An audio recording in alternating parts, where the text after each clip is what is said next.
Any discussion, or do we have a motion? I move to approve the minutes. Commissioner, This is Commissioner Bailey. do we have a second? I'll second Suzanne Lazoric. Any discussion? All in favor, please say aye. Oh, I'm sorry, we have to do the roll call vote. Almost moved on. Okay, Commissioner Bailey, I agree. Commissioner Carter? Nope. Don't see Commissioner Davis. Commissioner Deerhig? Aye. Commissioner Lazoric? Aye. Commissioner Monist? Aye. And sorry, Madam Chair, this is Philip. Sorry to interrupt, but I believe I see Commissioner Davis on the attendees list. Perhaps she went through the public link, but I do see her name on that. I don't know if somebody can help her switch over to the panelist link. And this is Suzanne Lazoric. My link actually went to spam. And so just since we have a couple people absent, I don't know if there's a way to contact them to just double check that they're not having trouble finding the link. I'll be glad to, Madam Chair, this is Philip. I'll be glad to email them both that link now. And this is Stan. I think Lois sent out a note to that effect because there were several people who'd had that experience.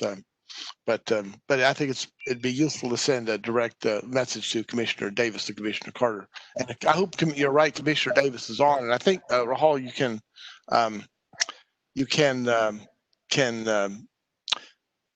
can find there's some way to move somebody from the participants list onto the panelist list in WebEx too, as I recall. Ah, there you are. Hi, Commissioner Davis. Good morning. Fast. okay.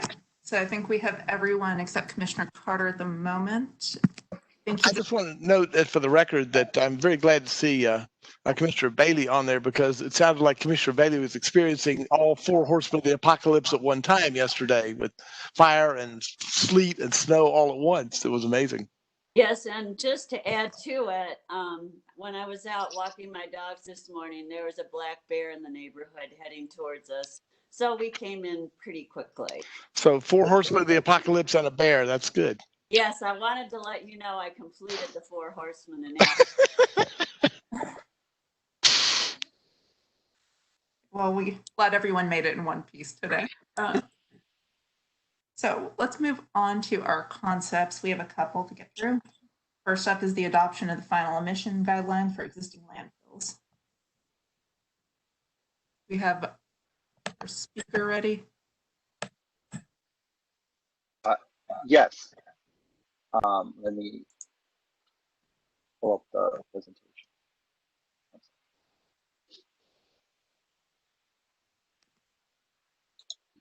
Are you guys able to see my screen? Yes. Yes. Good morning. My name is Rahat Ashik. We will present concepts for adoption for final emissions guideline for existing landfills.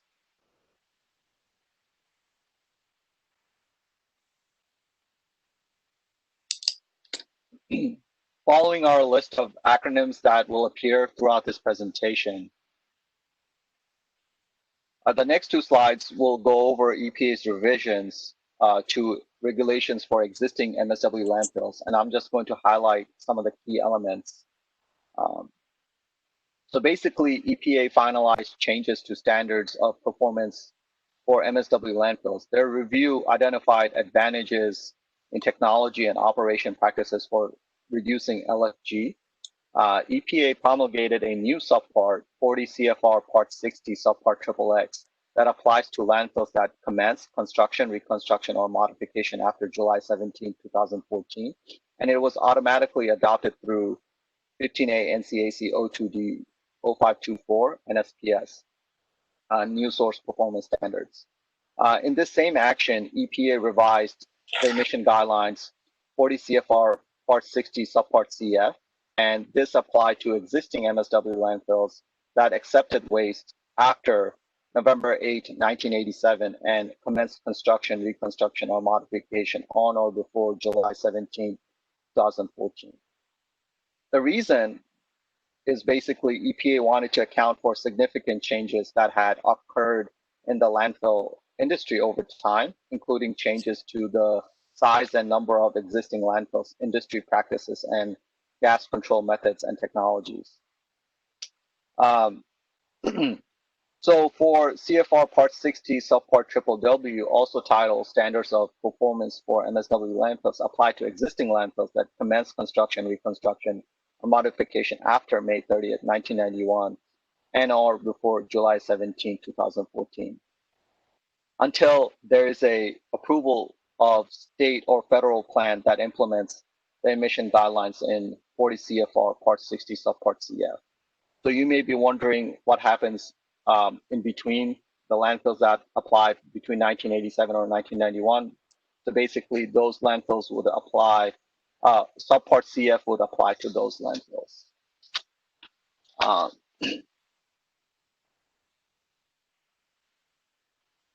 So then the EPA, so EPA made further adoption. So EPA updated the Clean Air Act, implementing regulations under the new subpart 40 CFR, subpart 60, subpart BA adoption, and submittal of state plan for designated facilities during the promulgation of the ACE rule. Specifically, this action amended the timing requirements in 40 CFR 60.23 and 60.27 for submission of state plans and the issuance of federal plans. In August of 2019, EPA adopted the 40 CFR Part 60 Subpart BA, implementing those requirements into the EG under 40 CFR Part 60 Subpart CF. There, the EPA set compliance dates, and then EPA further issued state to submit a state plan. So EPA then determined completeness 6 months and state submission of state plan to approve or disapprove state plan within 12 months of the completeness determination. Finally, EPA adopted changes to 40 CFR Part 60 Subpart CF, where the EPA allowed impacted sources to demonstrate compliance with landfill gas control, operate, monitor, record keep, and reporting requirements, following the corresponding requirements in the MSW landfill NESHAPs. Next steps for North Carolina to incorporate all the changes mentioned above. We want to line up our 15A NCAC 02D 1700 landfill rules with the federal regulations and submit a state plan. We would like to present draft rules to the Air Quality Committee in its November AQC meeting. And following is somewhat of a tentative rulemaking timeline, and how you can contact with any questions that you may have. So at this point, I'll turn over to you for questions. All right, questions for Rahat? Yes. I have a question about this, and I may have been confused when I was reading the other paper about about what were emissions guidelines versus what were amendments to the NSPS. Were the amendments to the NSPS for facilities that were, if you go back in the presentation to like the third slide. Okay. Thank you. Were the changes for the NSPS solely for landfills that commenced construction, reconstruction, or modification, and thereby triggered the NSPS by virtue of construction, reconstruction, or modification? And second part of that question is, how much of this is under the authority of 111B versus the authority of 111D, which is emissions guidelines? And that'll be my second question.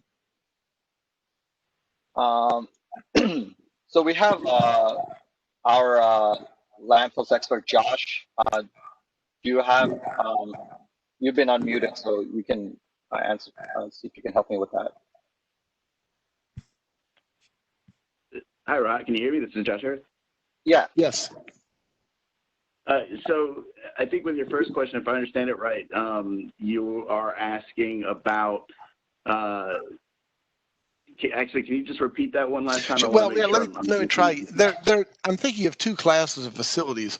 One that is subject to an NSPS by virtue that it's a landfill that is constructed, reconstructed, or modified, and then becomes subject to the NSPS.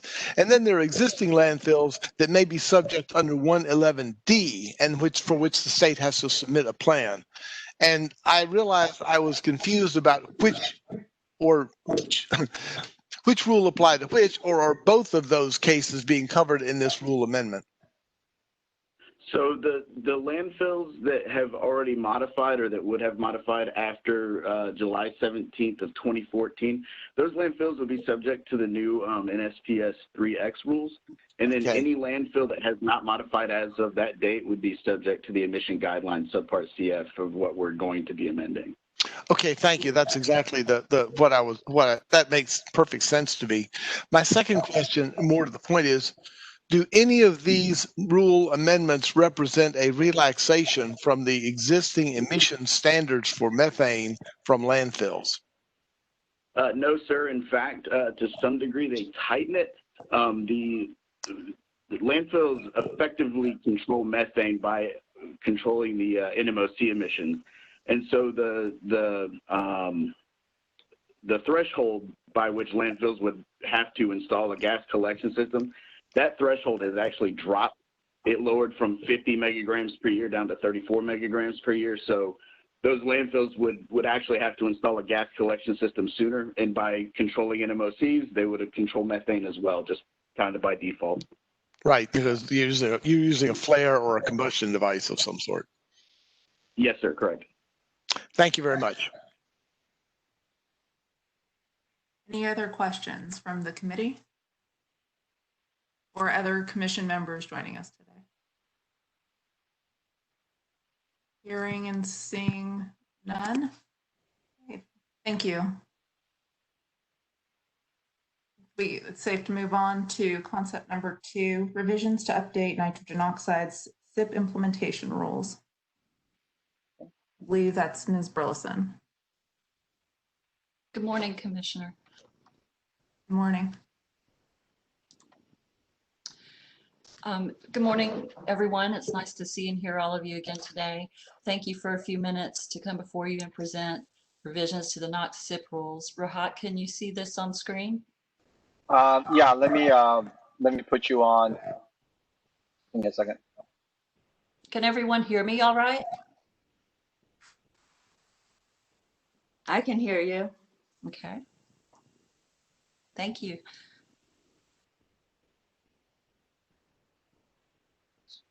So Joelle, I'll be forwarding your slides. Okay, thank you so much, Rahat. First slide then, if you want to move forward.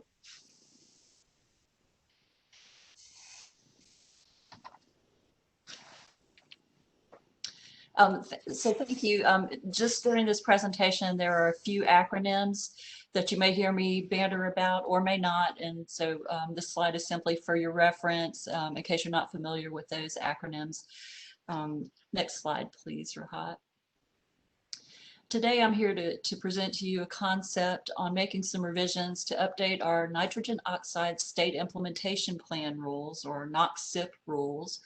You've recently seen some of these rules as part of Group 6, our readoption rules. However, there were some changes we weren't able to deal with in that particular rulemaking, as we were still continuing to learn from EPA what changes might be needed to accomplish some of the questions and comments that we received, primarily a comment from one person that requested confirmation of whether they could use some existing language to take advantage of some alternative provisions that EPA had recently promulgated. So today, the purpose of these changes would be twofold. One, to reestablish state-level NOx state implementation plan call ozone season budgets for electricity generating units, or EGUs, and large industrial boilers in our state rules. And also to provide, as I mentioned, some clarification and verification regarding whether large industrial boilers have the option to use methods other than continuous emission monitoring systems, or CEMS, to verify their ozone season NOx emissions for purposes of the NOx SIP call. The NOx SIP call is an older program, one of several that deals with transport of NOx emissions to address good neighbor provisions of the Clean Air Act. It's one of our oldest sets of provisions regarding that. Over time, EPA has modified its programs. We've had the NOx SIP call. Following that, we had the Clean Air Interstate Rule. That rule was subsequently overturned by EPA. And after that, we eventually had what's in place now, the Cross-State Air Pollution Rule. Over time, each of these rules have kind of narrowed their focus in terms of the subset of sources that would be subject. And along the way, a few sources sort of got left out of the program. These rules have been emission cap and trade type systems, and applied a budget to the state, that the state, depending on which rule was in place at the time, which program we're talking about, either the state would have allocated sources to different subcategories or source categories, or EPA may have. Over time, the state's flexibility was lessened, and the program became more EPA defined and EPA centric. If we are able to complete this rulemaking, it would enable us to remove the Clean Air Interstate rules from North Carolina's Clean Air Act Section 110 SIP, and may provide some regulatory relief to owners or operators of large industrial boilers subject to the NOx SIP call. You may recall we have previously, as part of the report process for the H74 rule readoption process, allowed the CARE rules to expire, consistent with the court having overturned those rules. However, these rules still exist in the federally approved state implementation plan. So this is a bit of cleanup that we're trying to do. Next slide, please, Rahat. Under EPA's recent amendments, the emissions monitoring provisions and state implementation plans required under the NOx SIP call, which came out in March of 2019, EPA has allowed states to revise their SIPs and allow for the alternative monitoring I've been mentioning as an alternative to continuous emissions monitoring systems for large industrial boilers, which are considered the non-EGU subgroup under the NOx SIP call, as long as those sources aren't participating in some other budget trading program or don't otherwise have a Part 75 CEMS or continuous emissions monitoring requirement under another authority. And that rule also requires, in order to do that, that SIPs contain some form of monitoring consistent with the NOx SIP call's general enforceability requirements, and also some provisions to address anti-backsliding requirements under the Clean Air Act. And those provisions are found in 40 CFR 51. Next slide, please, Rahat.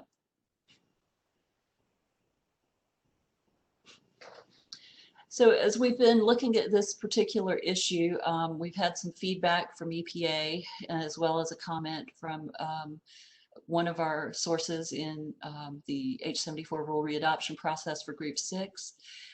And essentially the feedback from EPA was that in order to accomplish this cleanup of our federally approved SIP, we would need to revise the form of monitoring requirements that are required in our state rules so that they're consistent with those general enforceability requirements I mentioned earlier in Part 51, and that we would also need to reflect the appropriate state level budgets for EGUs and non-EGUs within our SIP rules to address the anti-backsliding requirements. North Carolina's NOx SIP rules regarding the emission budget trading program were repealed quite some time back, and that repeal was approved by EPA. However, over time, EPA has seen that there, as the programs have transitioned, not just in North Carolina, but in other states with these non-EGU sources, that they need to have, the states need to update their rules to reflect the state level budgets. It's an obligation on the states to ensure that these budgets continue to be met over time. Next slide, please, Rahat. So our recommendation for you regarding this concept today is to go ahead and revise our 15A NCAC OTD 1400 rules, incorporate NOx SIPCAL statewide ozone season budgets for EGUs and large industrial boilers so that we can satisfy these anti-backsliding requirements. Excuse me. We don't expect there to be any actual ozone season NOx emissions associated with these affected EGUs and large industrial boilers that would require any additional NOx controls because they're well below the budgets for ozone season NOx. And I think you've seen that many times before as various representatives of DIQ have presented to you in the past how well we've done with NOx emission reductions under our various programs, including Clean Smokestacks Act. This would also provide, requires to provide the large industrial boilers that are subject to the NOx SIPCAL the option to use methods other than CEMs to track NOx emissions. And we would then, as a state agency, use those alternative reporting requirements to demonstrate compliance with the statewide budget to EPA. So as usual, our next steps in the process would be to develop draft rule language, the associated regulatory impact analysis, continue to seek feedback from both EPA and our affected sources, and then proceed through our standard rulemaking process. Next slide, Rahat.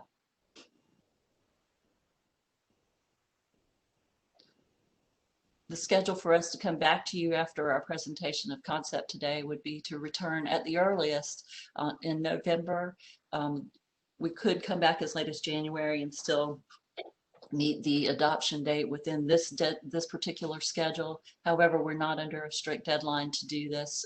It's a cleanup measure we need to take.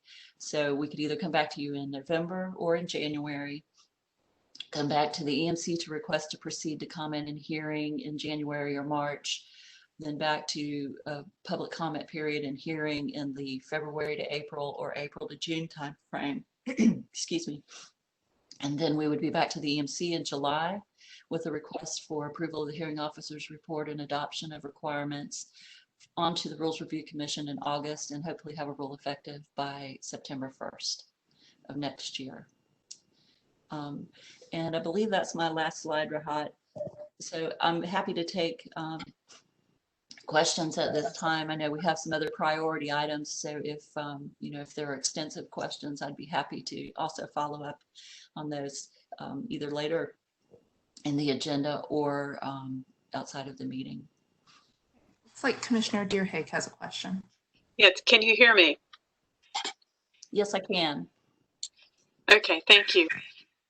Regarding the continuous submission monitoring component of it, I would be interested in knowing, as I understood the way the Federal Register notice was written, and as you mentioned in your slides, it is an option for the state. It's not something that would necessarily fall under what we used to call like a Hardison amendment, that we can't be any more stringent than the federal level. Is that correct? Well, I think the Hardison Amendment would apply in any case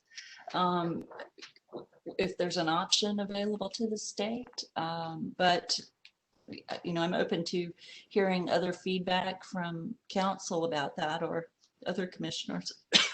The reason I ask, and what I'm really getting at, is that I would like to see more information before I'm really comfortable going to rule drafting. I would like to know what the inventory of emissions is for the effective sources, and what the potential transport deposition is for the nitrogen, because nitrogen deposition, whether it's ammonia or NOx, is still an important issue that continues to be addressed by EPA as part of the NAAQS review for secondary standards in particular. What I can tell you, This is Randy Straight. I could speak to that real quick. I know we need to move on, but yes, thank you, Commissioner Deerhake. This the EPA rule only applies to the large industrial boilers, and providing them some flexibility with alternative having monitoring, allowing us to set up a monitoring program that's in alternative to their continuous emissions monitoring requirements. Most of those facilities, the SEMs, have reached the end of their useful life. They're expensive to replace. So what this would do is establish an alternative way for us to track their emissions to demonstrate compliance with the budget during the May through September ozone season. They're about 20% below their budget. Several of them have closed down, but we can certainly provide you with the emissions data and that sort of thing. Sure. Yeah, and I'd be interested in an inventory of the facilities and their emissions. Yeah, the other thing I might add is that we're not alone. Several other states are in the same position, and EPA just approved South Carolina's revisions to their rules for the large industrial boilers, and so we'll probably use that kind of as a model. In Alabama, I think, as well down the road too, in terms of updating their rules to allow this alternative monitoring. But, so what source categories are we talking about? I even saw universities in part of it. Yeah, we're talking about, these are large industrial boilers that were included in the original NOx/SIP call. They're located at pulp and paper mills, and there is one at the University of North Carolina, Chapel Hill. I think that, you know, they have to be over a certain size and a certain heat input rate and to qualify when they were pulled in, but they've since been orphaned, so to speak, under when EPA kind of transitioned from NOx/SIP call to CARE to CSAPR. And so, yeah. Could I ask Council Reynolds about an interpretation on the fact that we're given an option? I'm very happy to work with staff to look at that, but I'm not prepared to give you an interpretation right on the spot, unfortunately. Thank you. I understand. Any other questions? Commissioner Myberg? Looks like you're on mute. Yes, let me unmute myself here. Just to put, Randy, a slightly even finer point on Commissioner Deerhake's question. I'd like to know before we move forward about what the alternative monitoring technologies actually are and what their relative level of accuracy as compared to CEMs is. Secondly, how many have CEMs installed now? You mentioned that some of these CEMs are reaching the end of the useful life and they don't want to replace them, but I'd like to know more details about that. And third is, how many sources ultimately could be covered by this exemption and are not otherwise subject to CEM requirements by other provisions of the Clean Air Act? So I don't need that. I don't need you. Yeah. I don't want you to try to recite that now, but I would like to have that information. Absolutely. Yeah, we can definitely provide that. Mm-hmm. Thank you. And then I assume in the fiscal note, there'll be some description of what the estimated cost savings for people would be from shifting away from CEMs to these alternatives. Joelle's nodding yes, so I assume that'd be true. Thank you. All right. Any other questions? Seeing none. Thank you. Oh, I'm sorry. Commissioner Deerhake, hand just went up. You're still on mute. Okay. So what I'm saying is that I would like to know this before we proceed with rule drafting. Do you agree, Commissioner Myberg? Yeah. Since this is normally just a consensus, action by the committee, is that okay, Chairman Arata? Believes any issue with that, Council Reynolds? I'm aware of. I think if you want to get more information before you proceed to rulemaking, that's certainly the prerogative of the committee. Okay, well, that sounds like that's what the committee wants to do. I'm seeing some nodding in everyone's screens. So, hello.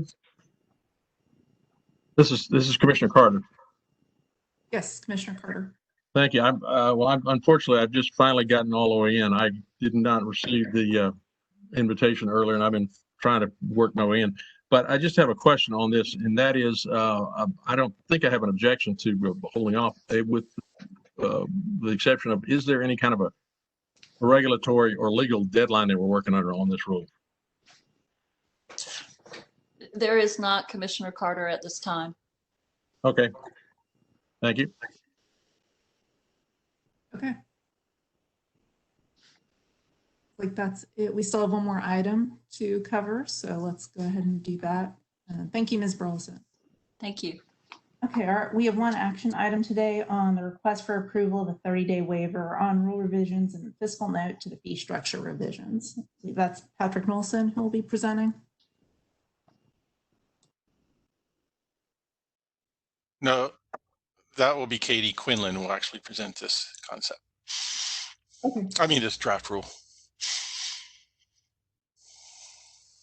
Hey, I made you a presenter, so you can share your screen if you needed to. Okay. Give me one moment.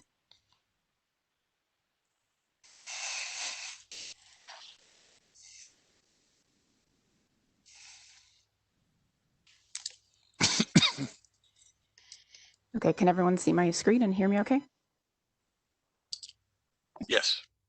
Okay.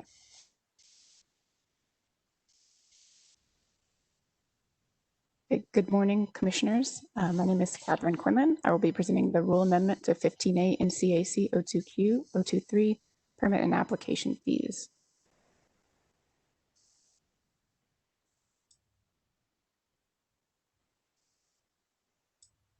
One moment.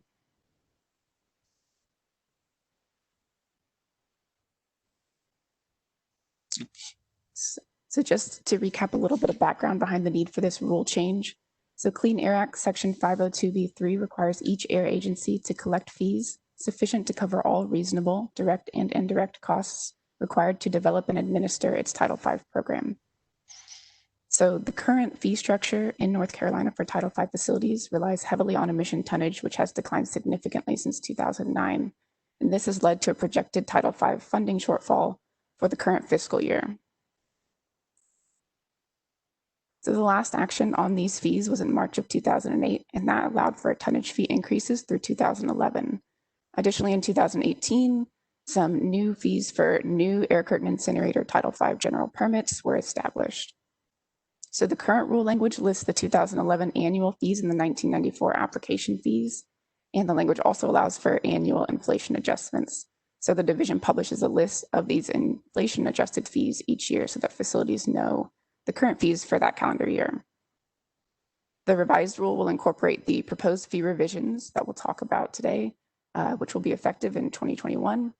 We'll also incorporate the annual inflation adjustment for the unchanged fees so that all fees will be listed on a consistent basis effective in 2021. And we'll also incorporate those fees for air curtain incinerator Title V general permits that were established in 2018. So here's an overview of the Title V program funding. The estimated total annual Title V revenue required is about $8 million, with the majority of that being for staffing and a smaller portion for equipment and operations. The receipts from the most recent fiscal year were about $6.3 million, leading to a funding gap of about $1.7 to $1.8 million. If we incorporate the Title V funds required for the division's salary administration plan, we have a revised total of about $1.6 to $1.8 million and a revised funding gap of about $2.3 million. So earlier in May and June of this year, the division held a series of stakeholder meetings, and in doing so, conducted research of the fee structures in use in other states, focusing primarily on the southeastern states. And what they found was that while no two states were exactly the same, they all utilized various combinations of these options. So the first is a tonnage or a per ton fee applied either to allowable or actual emissions. The second being a base annual fee. So this could be just a minimum fee that all facilities pay.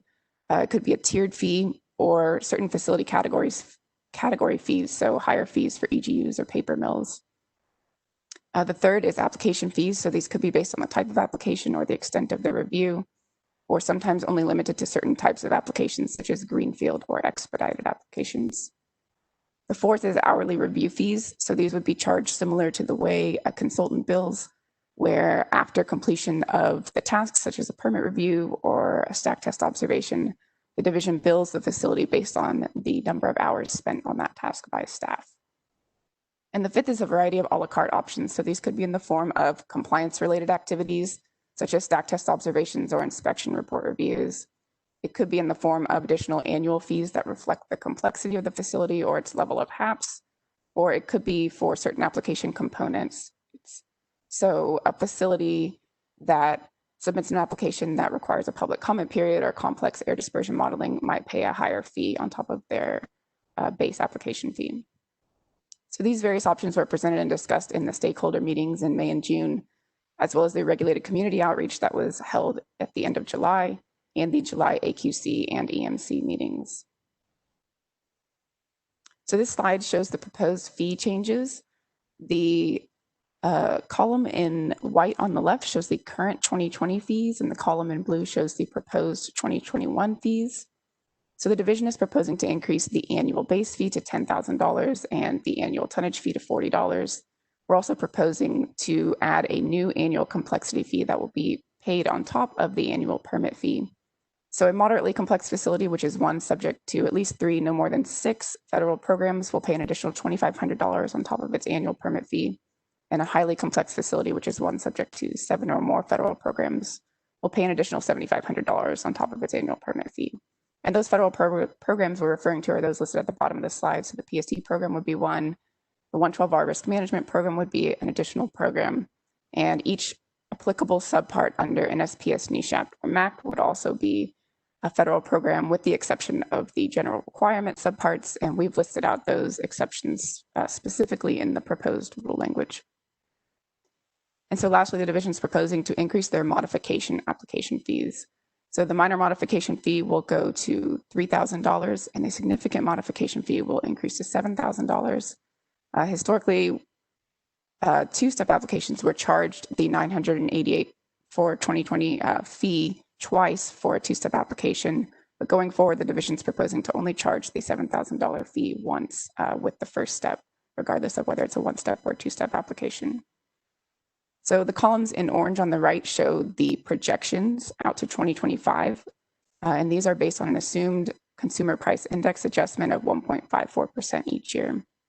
And just to mention, this slide only shows the fees which are proposed with revisions in this rulemaking. So other fees that Title V facilities may be subject to, such as other application fees or annual fees, will only change by the amount of the inflation adjustment that's already allowed by the rule. And we've not listed those here on the slide. So when assessing the impacts of the regulated community, we identified 22 local government entities with Title V permits, 2 Title V permits for state government entities, and 4 for the federal government entities. And so the table at the bottom shows the year 1 cost relative to a 2020 base model that was developed. And the total cost was estimated to be about $1.9 million, with the majority of that falling within the private industry, since that is where the majority of the facilities fall. So when developing these revenue models, we had some key inputs that required assumptions. So first, the number of facilities, which affects the annual base fees. We assume that the total number of non-air curtain incinerator facilities billed remains constant from 2019 levels. Air curtain incinerators were treated a little bit differently because there have been a number that have received permits recently, even in the first half of 2020 and the last several months. So we assume that there will be 10 air curtain incinerators in the 2020 base model, that is the current level, that hold Title V permits, and 1 additional expected to be issued in 2020. So it's reflected in the year 1 model. The next is reported emissions, and that affects the annual tonnage fees. So we obtained emission projections from Duke Energy and projected decreases for 4 additional of the higher emitting facilities that are expected to have some decreases in the coming years. And these were used to estimate emissions through 2023 to reflect the 2025 build emissions. And emissions from all other facilities were assumed to remain constant. And lastly, the number of applications submitted each year, which affects the application fees.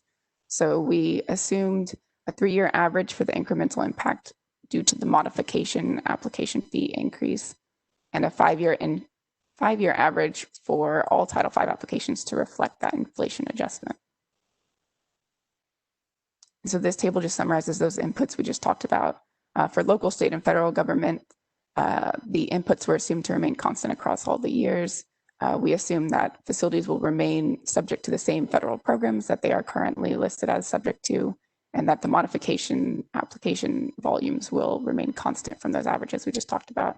So the main place that we're seeing those changes are in the emission decreases and the number of facilities, like we talked about in the last slide. So next, we projected the impacts to the regulated community relative to this 2020 base model. And the first several rows show the breakdown of annual permit fees. We can see the tonnage has a slight increase in year 2 and then goes down to about 101,000 tons in year 5. When we add in the complexity fees and the application fees, we arrive at a total 5-year impact of about $10 million and a net present value of costs to the regulated community and benefit to the division of $8.2 million with a 7% discount rate. So this table shows the 5-year projected revenues relative to the most recent fiscal year receipts for 2019 through 2020. And again, we can see the effect of the changing tonnage and the CPI increases on those annual fees at the top. And then we can see the projected base funding needed was assumed to remain constant across all the years. We did incorporate an adjuster for planning. So the stakeholder group agreed to implement the salary administration plan in 3 phases. So we've incorporated 2.5% in the first year, 5% in the second, and 7% in year 3 and thereafter.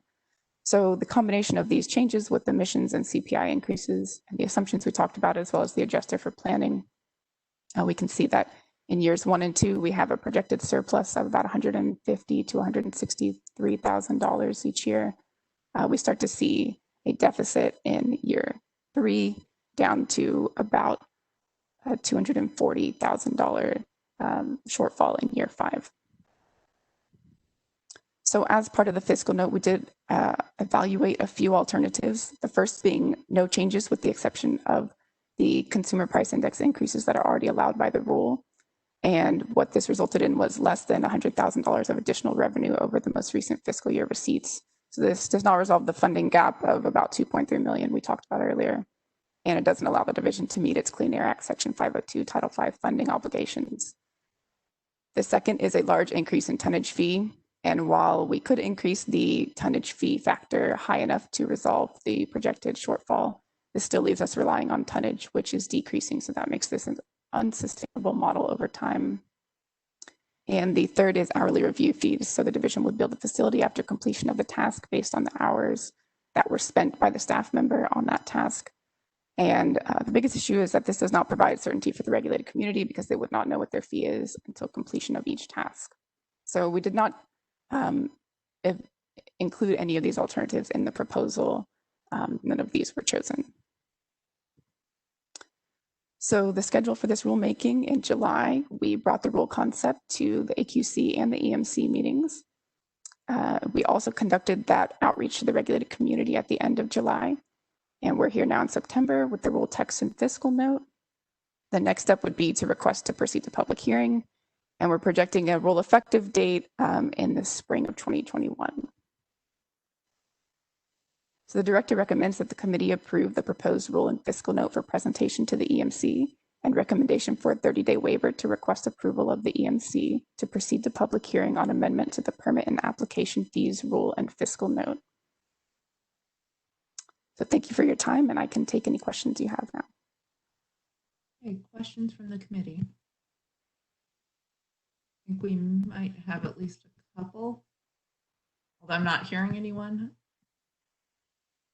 Well, this is Commissioner Carter. Just something that has eluded me, and it finally dawned on me.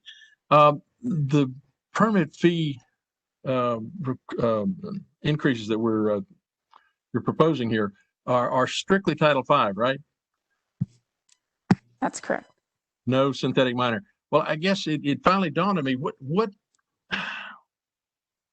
What's the situation with the synthetic minors? And are you have in mind to come back and propose increases there later, or you're loading all of the deficit here on the backs of the Title V permittees, or what? I'm kind of unclear on what the plan is here. I think I'll defer to our director for if he has any input on the synthetic minor fees and any upcoming changes for those. Sure, Katie. Thank you. This is Mike Eberzinskis. Thank you, Commissioner Carter, for the question. This action focuses solely on the Title V fees, as we've identified that revenue stream as being in the most dire condition at this time in terms of the funding gap and our projected revenues moving forward. Our non-Title V permit fee revenues, we are not in as bad of shape financially. However, I will say that all of those non-Title V permit fees need to be revisited. And so we do want to take another look at that after some further workload analysis internally. So yes, I think in 2021, it's very possible that we're going to come forward with some additional changes to better align workload and fees collected, but especially for the synthetic miners. We'll address the smalls, but especially the synthetic miners, as many of those can be fairly complex, permitting and compliance-wise. Thank you for that question. Yeah, well, actually, what you just said is part of the reason for my thought about the synthetic miners. Not only that some of them they're not just simple necessarily. Some of them may be fairly simple, but not others. Well, but I guess I take it then what you're telling us is that you've pretty well, in your analysis, found that the funding gap is really on the Title V side and not related either to the other permittees, the synthetic miners and the smalls, at least at this time? Yes, and it's important to note that, these two revenue streams or kind of pots of revenues are separate, and they must be kept separate. And so our Title V revenues are being used toward Title V activities. Our smalls and synthetic miner permit fees are low. We know that. We all know that. We all recognize that. But we have other sources of income that can help subsidize that program to administer the air quality program generally. But over time, we're still going to have to address those non-Title V permit fees, but we just need to do some further workload analysis before we bring anything forward to address that. All right. Well, I take it from what you just said about the two different pots of money then. So you must be allocating your permit writer's time and so on to Title V's versus the other permitting, so that you can make that judgment. Yes, sir. We discussed that a little bit during the prior presentation back in July, but we've done that analysis internally to assess what percentage of each person's time should be charged to the Title V revenue stream, and that helped establish the targets that Katie discussed in the presentation today. Okay, well, that's fine then. I guess my last question is I need to, I guess, understand the timeline here a little bit better, because the last presentation I heard sounded like we were probably not going to get this wrapped up, or this rulemaking wouldn't be wrapped in the fees in place and so on until next spring, correct? Well, there's some uncertainty there in the timeline because we certainly wanted to discuss that with you all, but that schedule hasn't changed from our original presentation.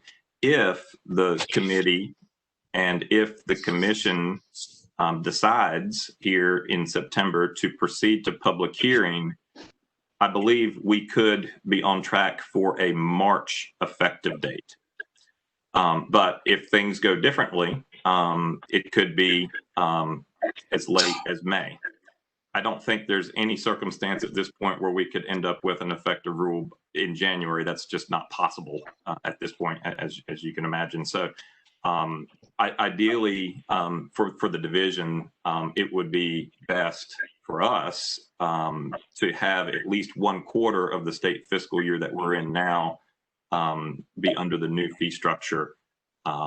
So that's kind of our preference. But again, we certainly have been asking you all, the committee and the full commission back in July, for your input on that timeline. Yeah. So, and I take it then that, does that mean that the March effective date is predicated on the 30-day waiver? Yes, sir. And I just want to double check. I want Patrick Nolson to weigh in on that just to make sure I've got that exactly correct. So Patrick, can you confirm? Yes, I can confirm.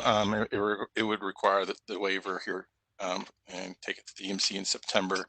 And it will also require us to file with our notice of text with OAH exact tomorrow at the same time to allow us enough time to complete the hearing record for the January meeting. Thank you. Okay. All right. Well, obviously that latter question is related to the 30-day waiver, and I guess I'll just go ahead and say I'm, as you probably know, and I've seen in the past, I'm very loath to support 30-day waivers. I guess I'm hearing in this case that it may well be justified, and there may be reason to go ahead with it. But so okay, well that's fine for now. I think I just saw Commissioner Vander Vaart's hand go up. Thanks very much. Just some questions. First of all, under the Clean Air Act, you're supposed to have already, well, let me just ask you, has the EPA notified you that your funding is somehow deficient? Have they given any kind of notice to you? Thank you, Commissioner Vander Vaart. No, EPA has not given us any notice of inadequacy.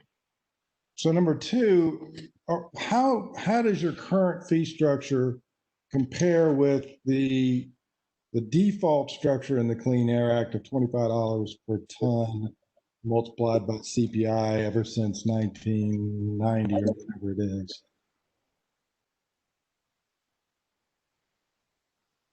Yes, thank you. Thank you for that question. I don't know that we've attempted to compare it back to the original structure because I think we're all recognizing that a lot of that structure that relies heavily, as you know, on a tonnage concept becomes an unsustainable model during this dynamic time of emissions decreases as we've been experiencing for over a decade now, and with the complexity of the program as we've described during some of our prior presentations, workload's not going down at the same rate as emissions are going down. Workload's actually going the opposite direction. So. Right, but I still think that, I mean, for years and years and years, we were far below the $25 a ton multiplied by the CPI ever since 1990, wherever it was. And so I know you all filed with the EPA demonstrations that your funding, although lower than the $25 times the CPI, was still adequate. So, I mean, currently the EPA still believes, I guess, that you're adequately funded. So I guess my question is why do you think that you're not going to meet 502 if nothing gets done? Explain that. That's our division's assessment of the situation. We'll find out more about what EPA thinks later this year or early next year. We're scheduled, they have scheduled our Title V audit, which happens periodically for either, well, at some point at the beginning of the federal fiscal year that begins in October. So whether that'll occur late this calendar year or early next calendar year, I do not know at this point, but we are up next for our periodic Title V program audit. Okay, and part of your budget that you're showing is I forgot what you call it, some kind of a salary increase. You're not saying that's actually associated with your ability to run Title V per se. Right. That's why we broke that out separately and very much talked about that as a separate component throughout our stakeholder work group. And the stakeholder work group, you know, conceptually agreed with the need for these types of changes for staff salaries. However, they recommended that it be phased in over 3 years. And so that's exactly what's reflected in the proposal that's before the committee here today. I just think it's very difficult right now when so many people are out of work and state government employees have not missed any pay, have not been furloughed. It's kind of difficult to ask those who are suffering for a pay increase. But the final question I've got is, I've not seen any budget. How long have you all known that you've been running in the red? The details of our spending and revenues are all in the presentation that we presented to both the committee and the full commission at the last meeting. And so that illustrates that year-over-year spending versus revenue levels. At that line chart noted that over the last 4 years, spending's been slightly above the revenues. We had a little bit of a balance to carry us, and so we've reached that breaking point now where that balance has been spent down, and we've made all of the adjustments that we think that we could appropriately make. But I'm reading this that you're asking for a 30% over current revenues increase. Is that right? I'm not sure if I've calculated that exact percentage, but so yeah, I don't know if I can comment on that. It just seems to me that 30% is an awful lot to wait to ask for. I mean, it would have been better if you all had come in last year or the year before so that we could perhaps soften the blow a little bit, going forward. And I have not seen a budget. You're saying in the presentation that was just given today, there's a spending, or in the one that you presented last time, shows me a spending for the last 3 years or 4 years or 2 years or something like that? In the presentation that was presented in the July meeting, the slide 5, I believe, had that information. And that's available online. That information was presented to stakeholders, and that's probably something I should note as well. Some of the additional outreach our division has done on this topic since we've all last met. I mentioned to you in that last meeting that we planned additional stakeholder outreach. On July 29th, we held a webinar for all of our Title V permit holders. We had about 142 attendees attend that webinar. We recorded that webinar and posted it to our department's YouTube channel so that Title V stakeholders that didn't get to attend the webinar could go watch it on their own time, or folks that did attend could go over the materials again. The next day, on July 30th, we held another stakeholder event. Actually, we were invited to a committee of the North Carolina Manufacturers Alliance. And there were approximately 40 attendees that attended that presentation. Again, the same presentation. And we also distributed our YouTube channel recording of all of those materials for all of those stakeholders.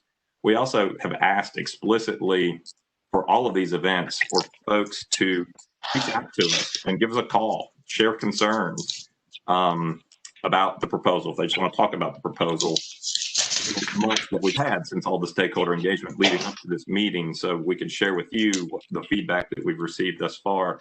So far, we've had representatives from about 4 companies reach out, primarily interested to understand how many of the federal programs their facility would be subject to under this complexity concept. One facility expressed some concerns about how much the permit fee would increase under the proposal.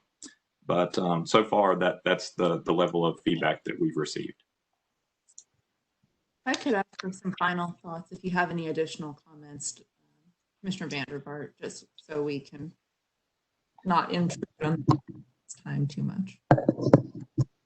Well, I just got one last question. I looked at the slide you're talking about, and it doesn't give me any kind of a budget breakdown as to where the money is going. It does show me that you're running in the red a little bit, but I mean, there hasn't been any more detailed budget than that given. You can also see the breakdown of staffing costs versus equipment and operations costs. That's reflected on slide 16 of that prior presentation. And it just illustrates that the majority of our spending is related to staffing. And just a quick clarification, while we spent more than we brought in over those last 4 years, we weren't running in the red because we had a balance. So just wanted to make that quick clarification. Thank you. Scrolling quickly through everyone's screens to see if there's any additional questions. I see Commissioner Lazaruk and Commissioner Myberg. Yes, thank you. Yeah, I just wanted to say that, I mean, to me, the case was made quite convincingly in the air quality meeting and then the EMC meeting at the last presentation, which was quite extensive in July. So I appreciate all that information. And then the recap today. I remember when we talked about it last time in July, one thing that might influence our willingness to do the 30-day waiver had to do with if the fees presented today were different than what were presented as an informational item in July. Can Katie or Director quickly just say, is there any difference in what's presented today, or is it, you know, has there been changes with the additional input, or are we looking at the same proposed fee structure? This is You the are- same proposed fee structure. Yeah, Okay. thank you, Katie. Same structure, and you're getting more granular detail in that fiscal note information, and that may help answer some of Commissioner Vandervaart's questions as well, as referring back to the fiscal note. Right. Again, the case is very compelling, and I think given the timeline, it, you know, for me, I'm very supportive of the 30-day waiver, and then to hear it at the commission tomorrow. Commissioner Myberg. Yes, I'll be very quick. One is that, again, I want to commend the department or the division for the outreach to the different stakeholders. I think the degree of support you've had for this speaks to how effectively you both presented the case for the need and engaged people in thinking about how to choose among the different options, particularly on the staffing side. That I think one of the things that seemed very compelling to stakeholders, and certainly is to me from my experience, is it's very important that the department be able to attract and retain really competent staff, that is absolutely in the interest of stakeholders who go through the permitting process, and that to sort of neglect that and assume that we could do all these things on the cheap, it's kind of like that old muffler commercials, you pay me now or you pay me later. And so I really am very much in support of the efforts by the division to make sure you have provided for staffing. A couple other notes: the Title V provisions in the Clean Air Act speak to the overall adequacy.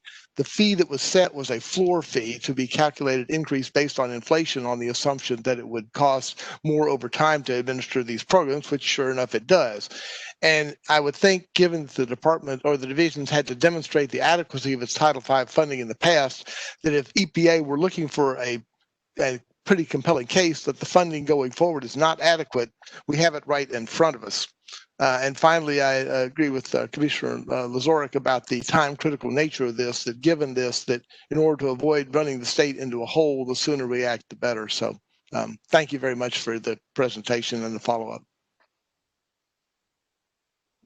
I'd only add that, yes, I agree that generally we should not be granting 30-day waivers. This particular situation, though, there is a pressing need to move forward, as we heard. And given that there has been extensive stakeholder outreach and a general consensus that a fee adjustment does need to happen, this does seem to make sense at the particular time. So with that, do we have a motion? Oh, Commissioner Deerhig. Unless Commissioner Lazaruk cares to make the motion, I'll move that the Air Quality Committee approve the proposed rule and fiscal note for presentation to the EMC tomorrow, and recommendation for a 30-day waiver to request approval of the EMC to proceed to public hearing on amendment to the permit and application fees rule and fiscal note. Thank you. Do we have a second? This is Commissioner Bailey. I will second that motion. Any further discussion on the motion? Okay. Hearing none and seeing no hands go up, let's go through the roll call vote. Commissioner Bailey? Aye. Commissioner Carter? Aye. Commissioner Davis?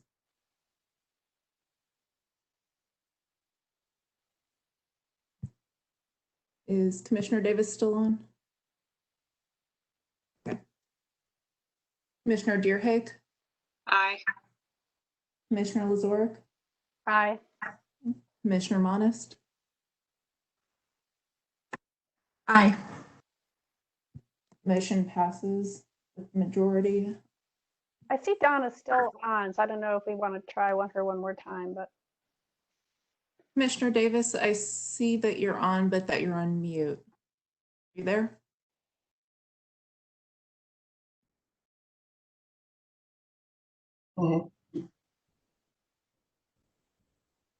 Commissioner Davis? Okay. The North Carolina Utilities Commission number is 919. Okay. 733. And Commissioner Davis is taking care of some other business right now. So motion passes. Thank you for checking, Commissioner Lazorick.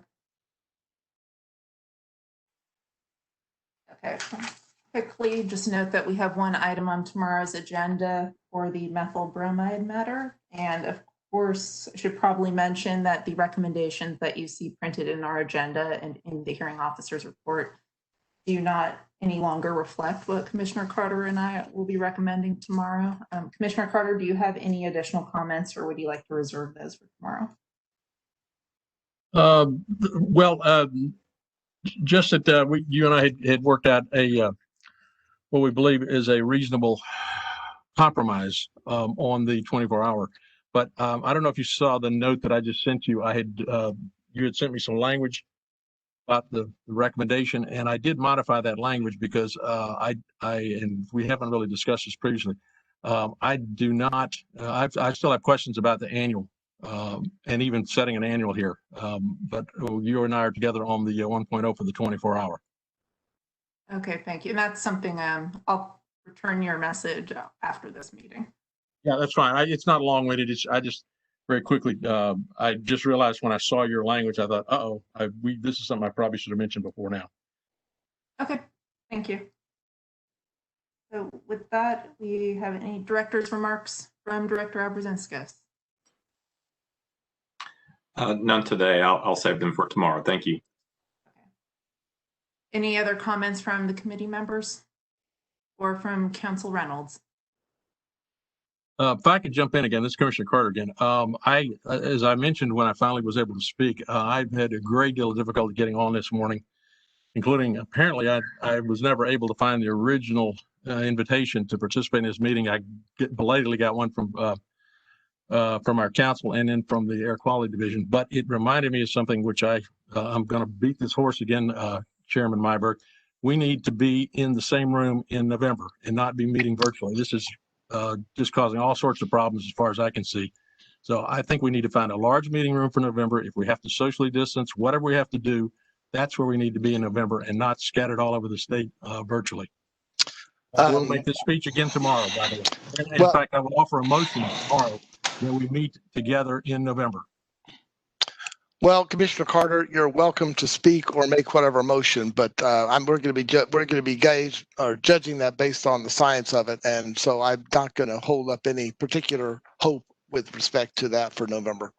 Well, if I'm not mistaken, 2.5 says 25 people can meet in a room, Stan. So I believe we can do that. I don't see any preclusion, and that's now. That November it may be different, but 25 of us can get in a room and have this meeting.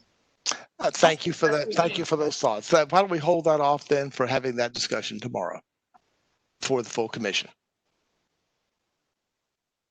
For the sake of time, let's go ahead. No further comments from me. Thank you everyone for attending virtually. We will next meet on November 18th in some way, shape, or form.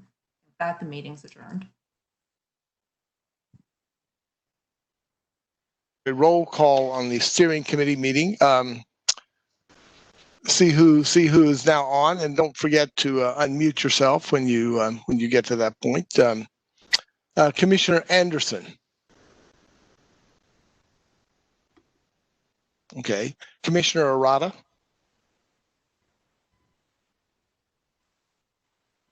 Maybe I got too far ahead on my 5 minutes. Commissioner Arata, are you there? I see you're on mute. Okay, I'll come back to Commissioner Arata. Commissioner Bailey? Present. Okay. Commissioner Deerhake?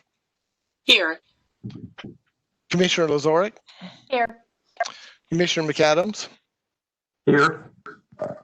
Commissioner Monist? Here. Okay, Commissioner Anderson?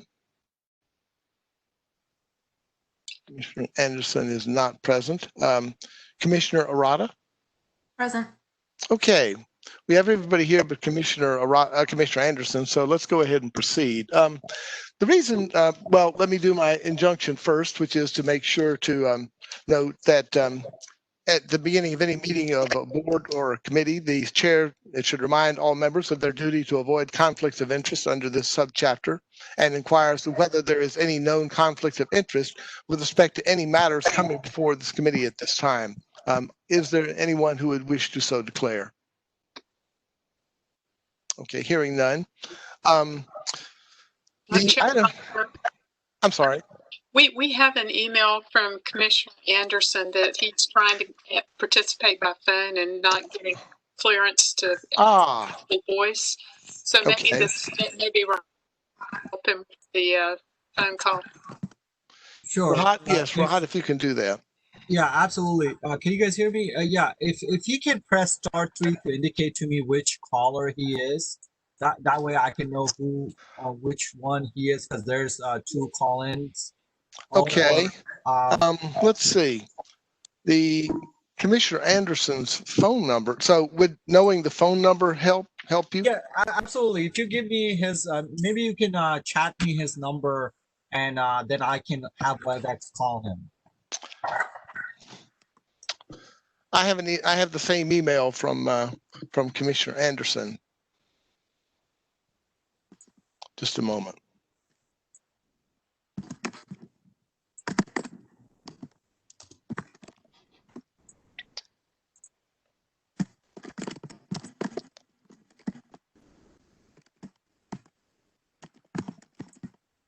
This is Adrian. I have that number.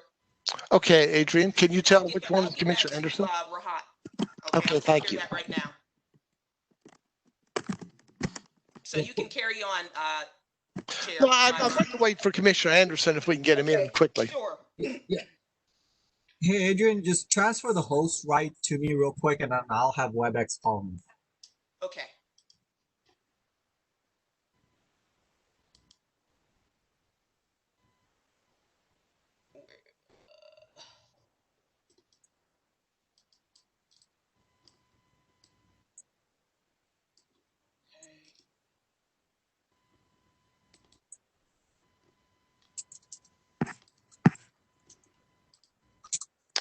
There you go. You're the host. You got it.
Rahat.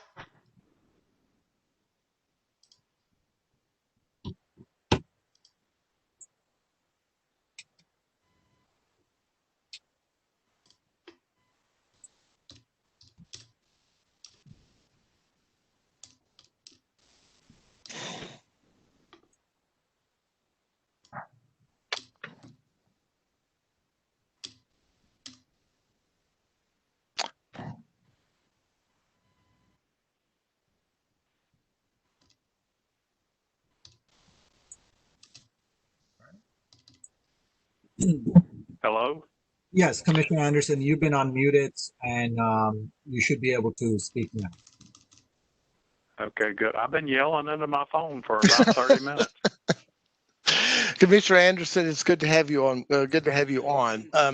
I will ask you, for the sake of form, since we did the roll call, that if you have any conflict of interest for any discussion on this, that you should so declare at this time. I do not. Thank you very much. Okay. The agenda item we have for this meeting is a result of an email that I received from Commissioner Vandervaart after our May meeting, in which I have sent around to you, but I'll just review it briefly. And Commissioner Vandervaart expressed his concern, particularly about an agreement between the governor's office and the Atlantic Coast concerning the Atlantic Coast pipeline. And in Commissioner Vandervaart's view, he was concerned that this represented an exchange of money for permits. I've asked, and let's see, I think Director Smith is on.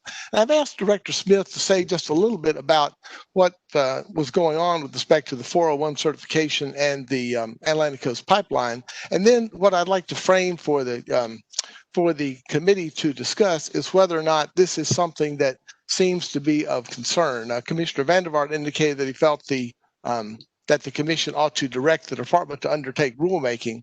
And I have to say I have several reservations about that. But at first, I want to make sure we all have the same information about the 401 certification and the Atlantic Coast pipeline. I'll also note for the record that, of course, the request to construct the Atlantic Coast pipeline has now been withdrawn. And so in that sense, it's kind of a dead letter. But Director Smith, if you just say a little bit about the 401 certification there.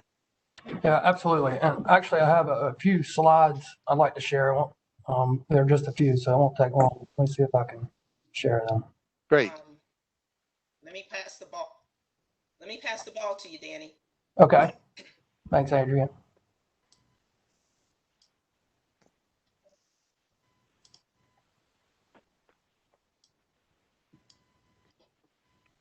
Okay.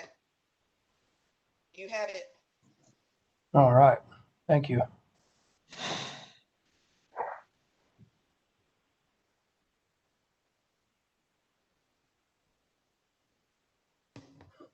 Let's see.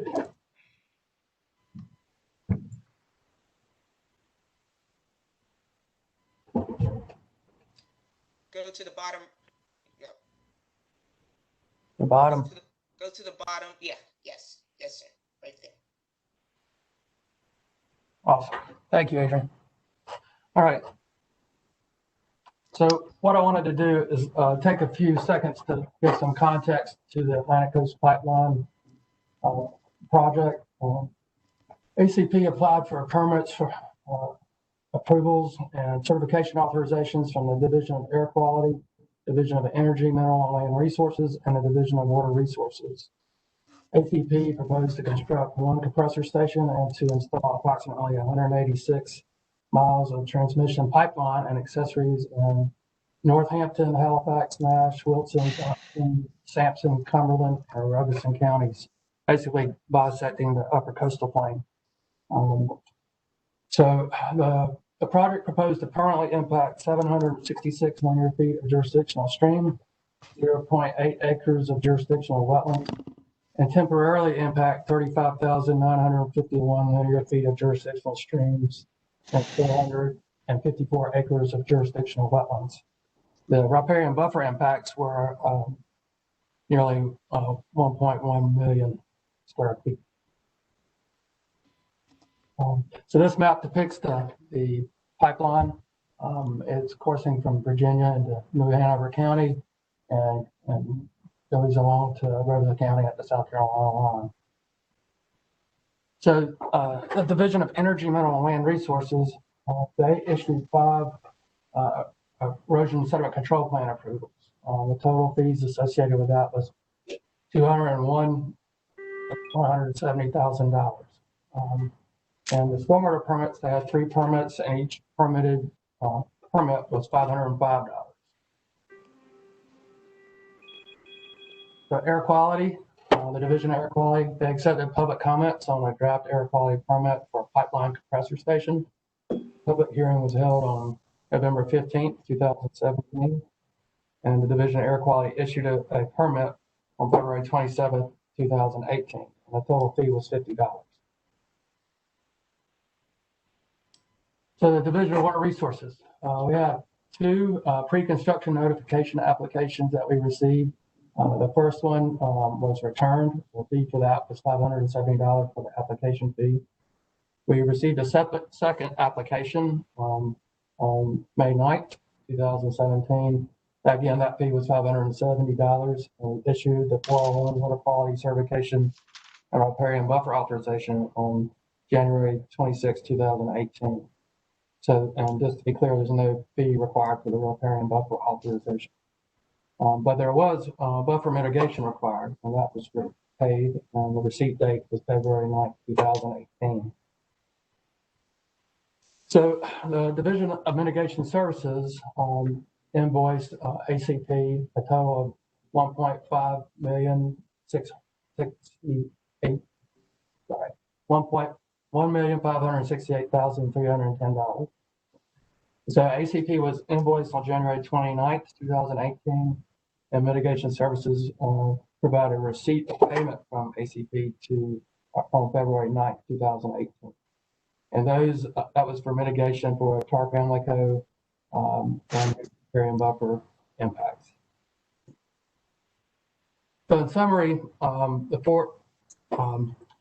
the requirements for the project, meaning the permits, approvals, and authorization certifications issued by the department under authority of the EMC included a 401 water quality certification for stream and wetland impacts, Neuse and Tarr-Pamlico riparian buffer authorization certifications for buffer impacts. And those buffer impacts triggered mitigation. There was sediment erosion control plans for the land disturbance activities and permits for stormwater discharge and an air quality permit for a compressor station. So these permits, approvals, and authorization certifications issued by the divisions within DEQ, the fees and mitigation payments are in keeping with the rules under the authority of the EMC. So that's, I just wanted to give that as a brief update. One of the issues about this project is that it is a linear project, and it is it's a big project. It was nearly in excess of 3,000 acres of the stuff. So that's all the presentation I have. Well, thank you. I have a couple of follow-up questions, and then I'd just like to open it up for questions from members of the committee. The payments for wetlands impacts and riparian buffer impacts are pretty standard, so all permittees who are looking to impact and receive payments, mitigation payments into the state, the wetlands fund, that's something that's been going on for quite some time, I assume.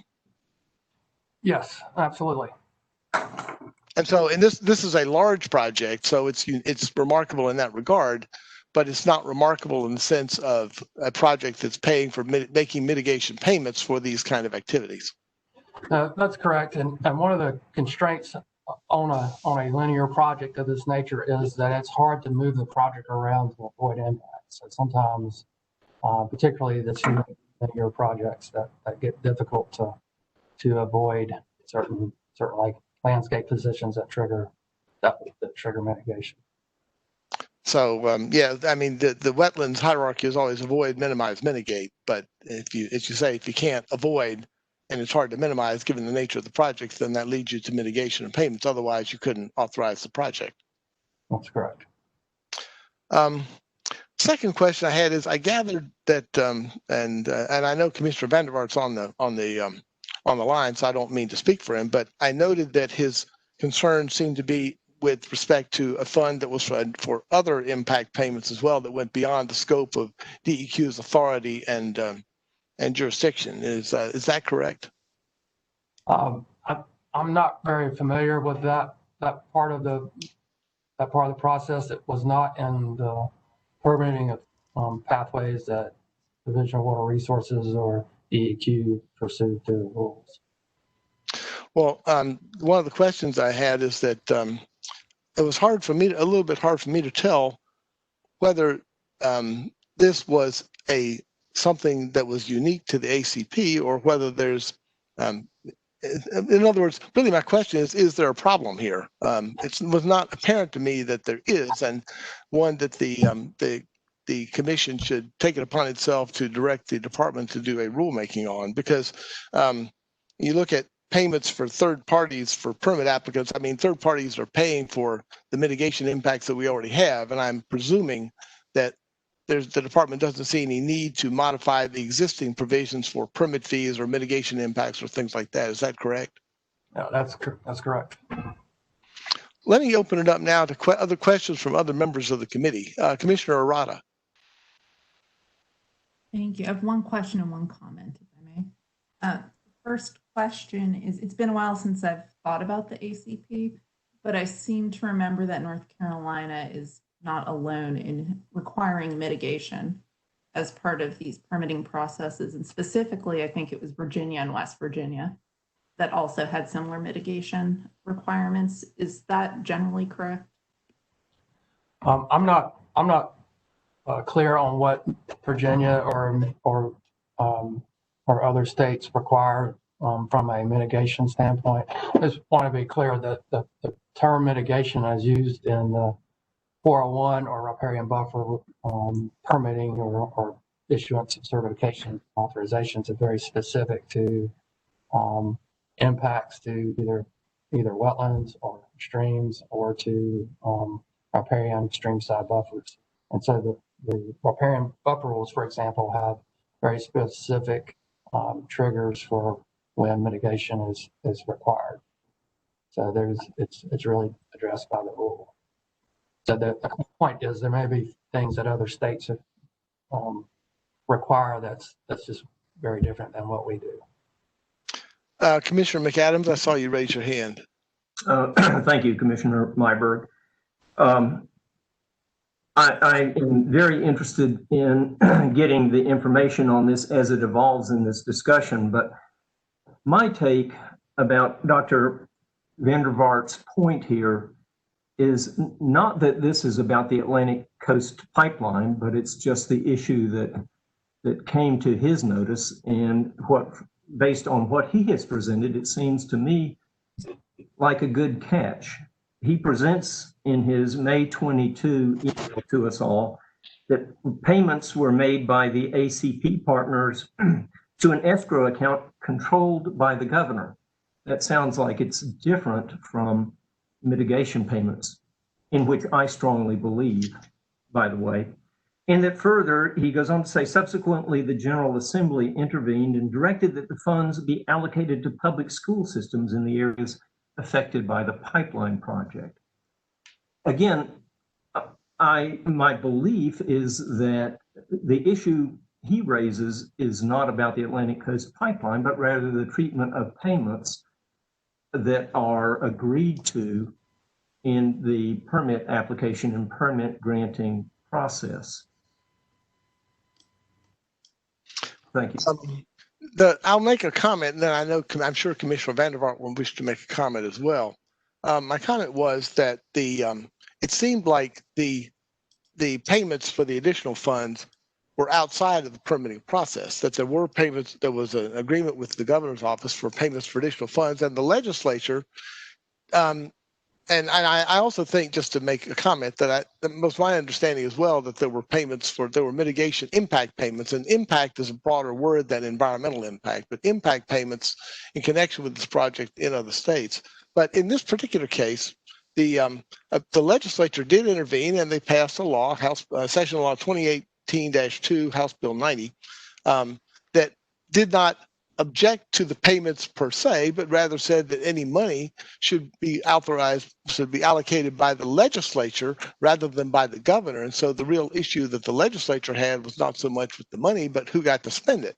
And they passed a bill that provided that the money should go to education services in the areas affected by the pipeline.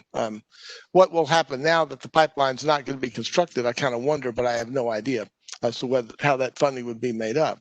But I gathered that the issue was rather that that about the legislature's issue was not so much about the notion of having impact payments, but rather they wanted to be the ones who controlled where they went, as opposed to having the governor be the ones who had jurisdiction over whether they went.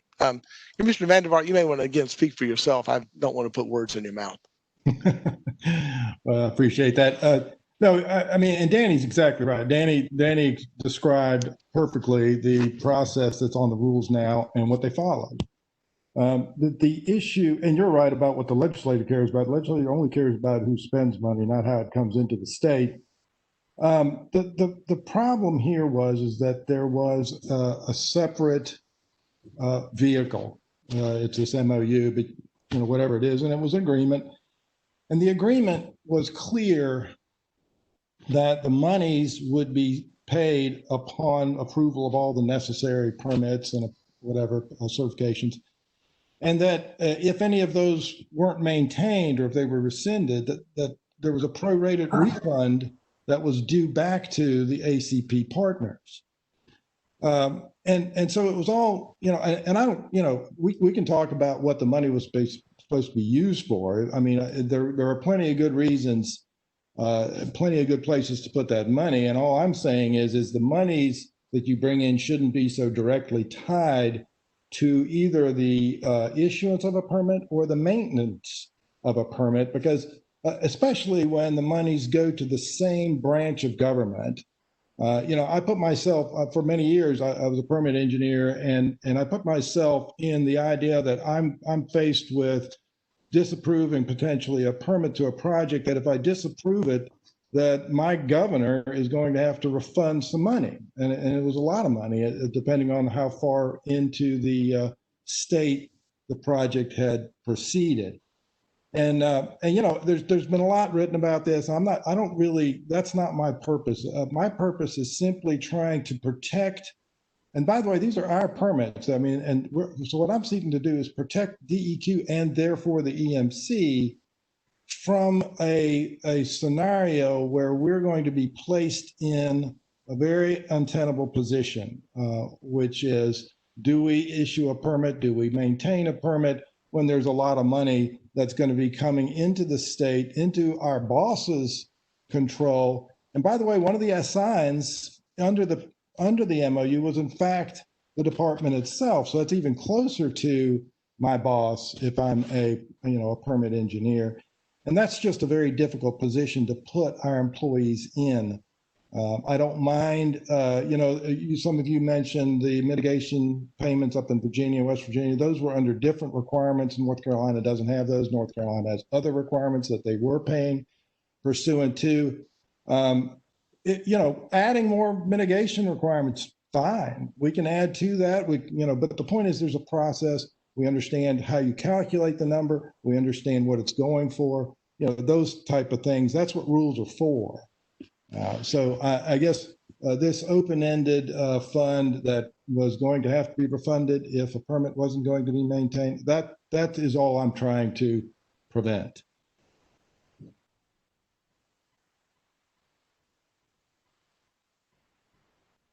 You're on mute.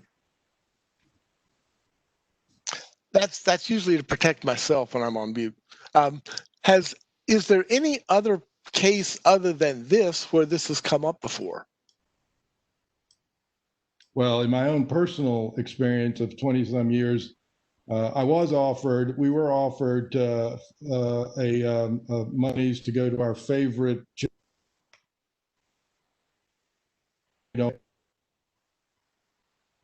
I personally never had. That sounds a little different. That sounds more like a bribe. Doesn't sound that different. I wonder if it compares, how does it compare to the state offering a tax incentive to a company that they want to come here, that they think is going to bring benefit to the state in some way? Those kind of deals are made all the time. Those are made under some existing statute, JDIG or whatever.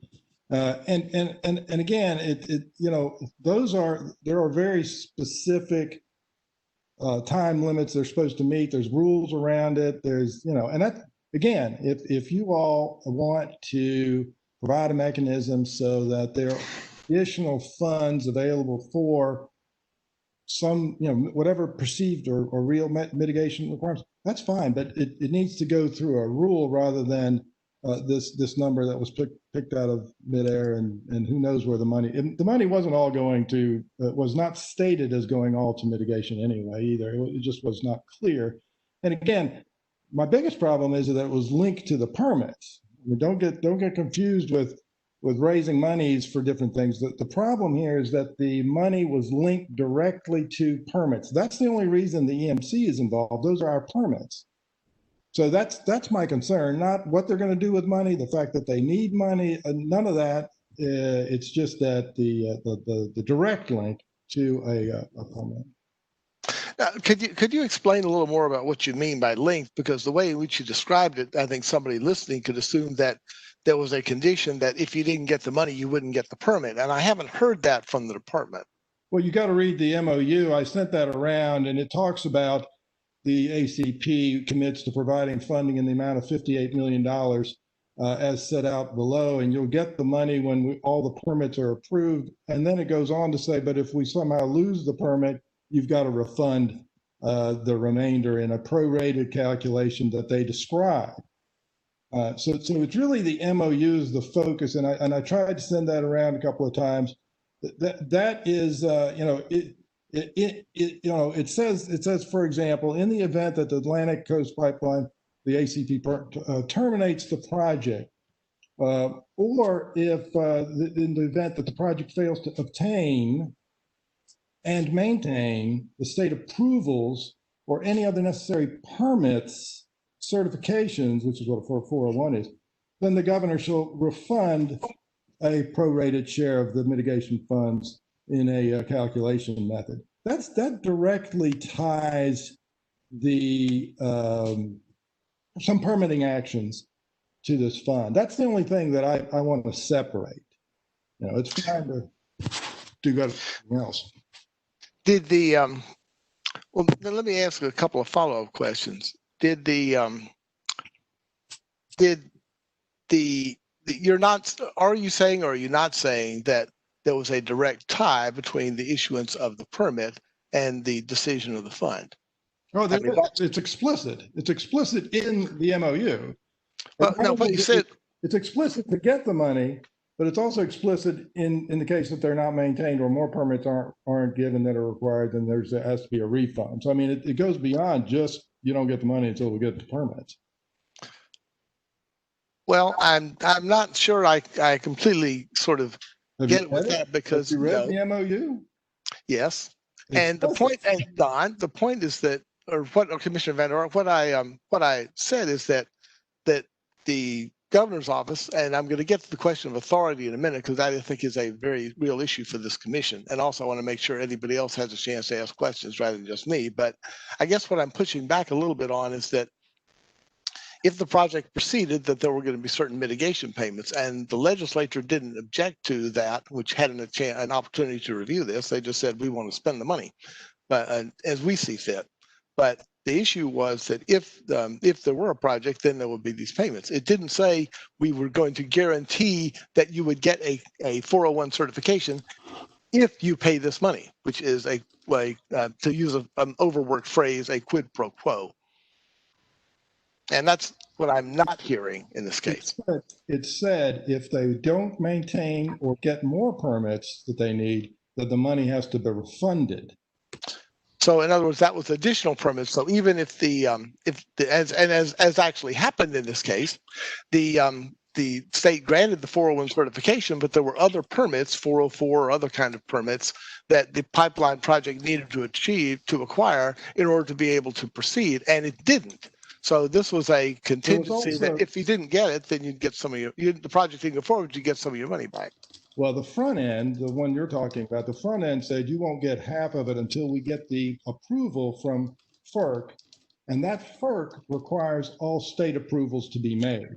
Correct. So that is a catch-all umbrella requirement to get the money in the first place. And in that is necessarily, among other things, permits from the state. And so the state is linked, the state's DEQ or the state's EMC really is linked through that permit requirement to the funds coming into the state, and then later the retention of those monies as long as those permits are maintained and any new permits are needed. Again, I'm not, look, I'm not, don't get me wrong. It's fine for Duke and everybody else to give us money for things that they need to do. All I'm saying is we don't want, those things ought to be linked to the impacts that they're having or will have, and not to whether or not we, some permit engineer issues another permit or renews a permit while the project is ongoing. Are there other members of the committee that have questions? Commissioner Deerhake. Can you hear me? Yes. Okay. Mine's more of an observation, not a question. I just make folks aware of the fact that this project no longer exists. I consider it in some ways a moot point. Don't know that we've ever encountered this circumstance before. The other part of it is for Mr. McAdams and other members, it's been customary that enforcement dollars have gone to schools. That's what usually happens in our civil penalties funds that come in.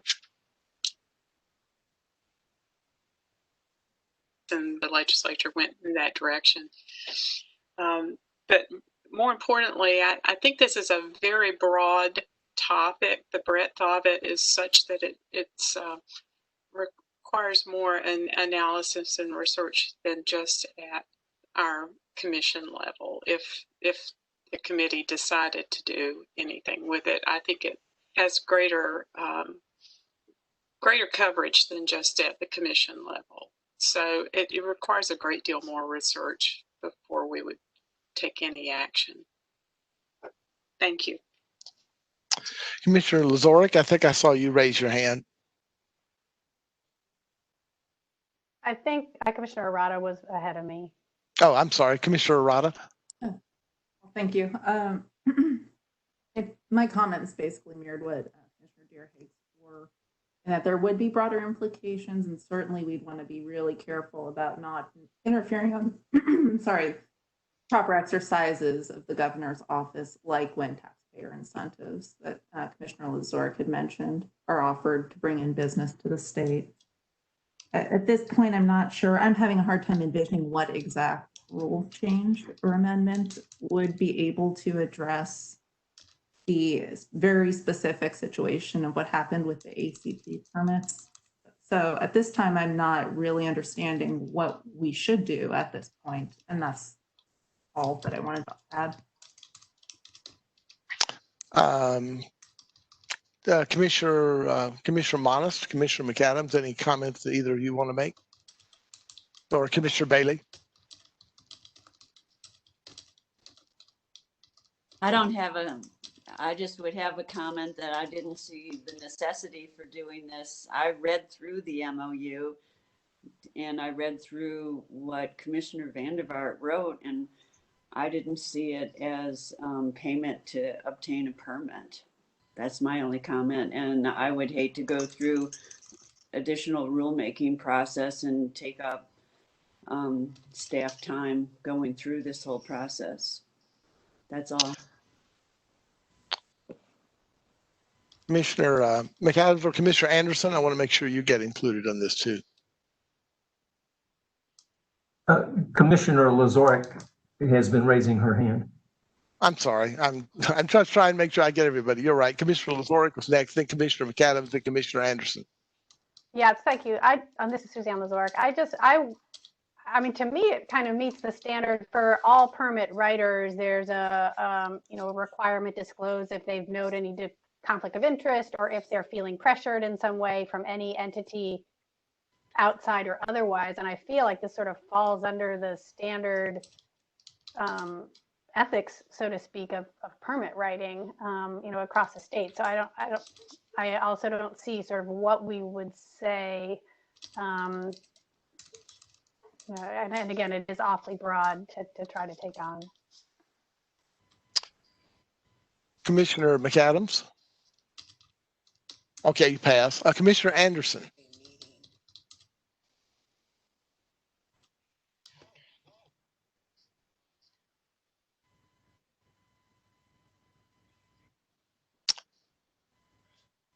Commissioner Anderson?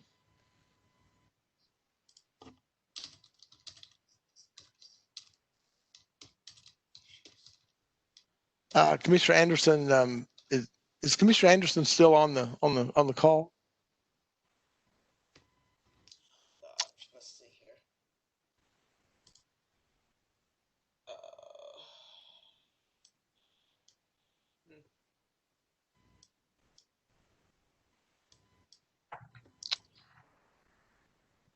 I don't see him on the participants list. Well, I'm sorry about that. Let me just ask. I'm sorry, Commissioner McAdams.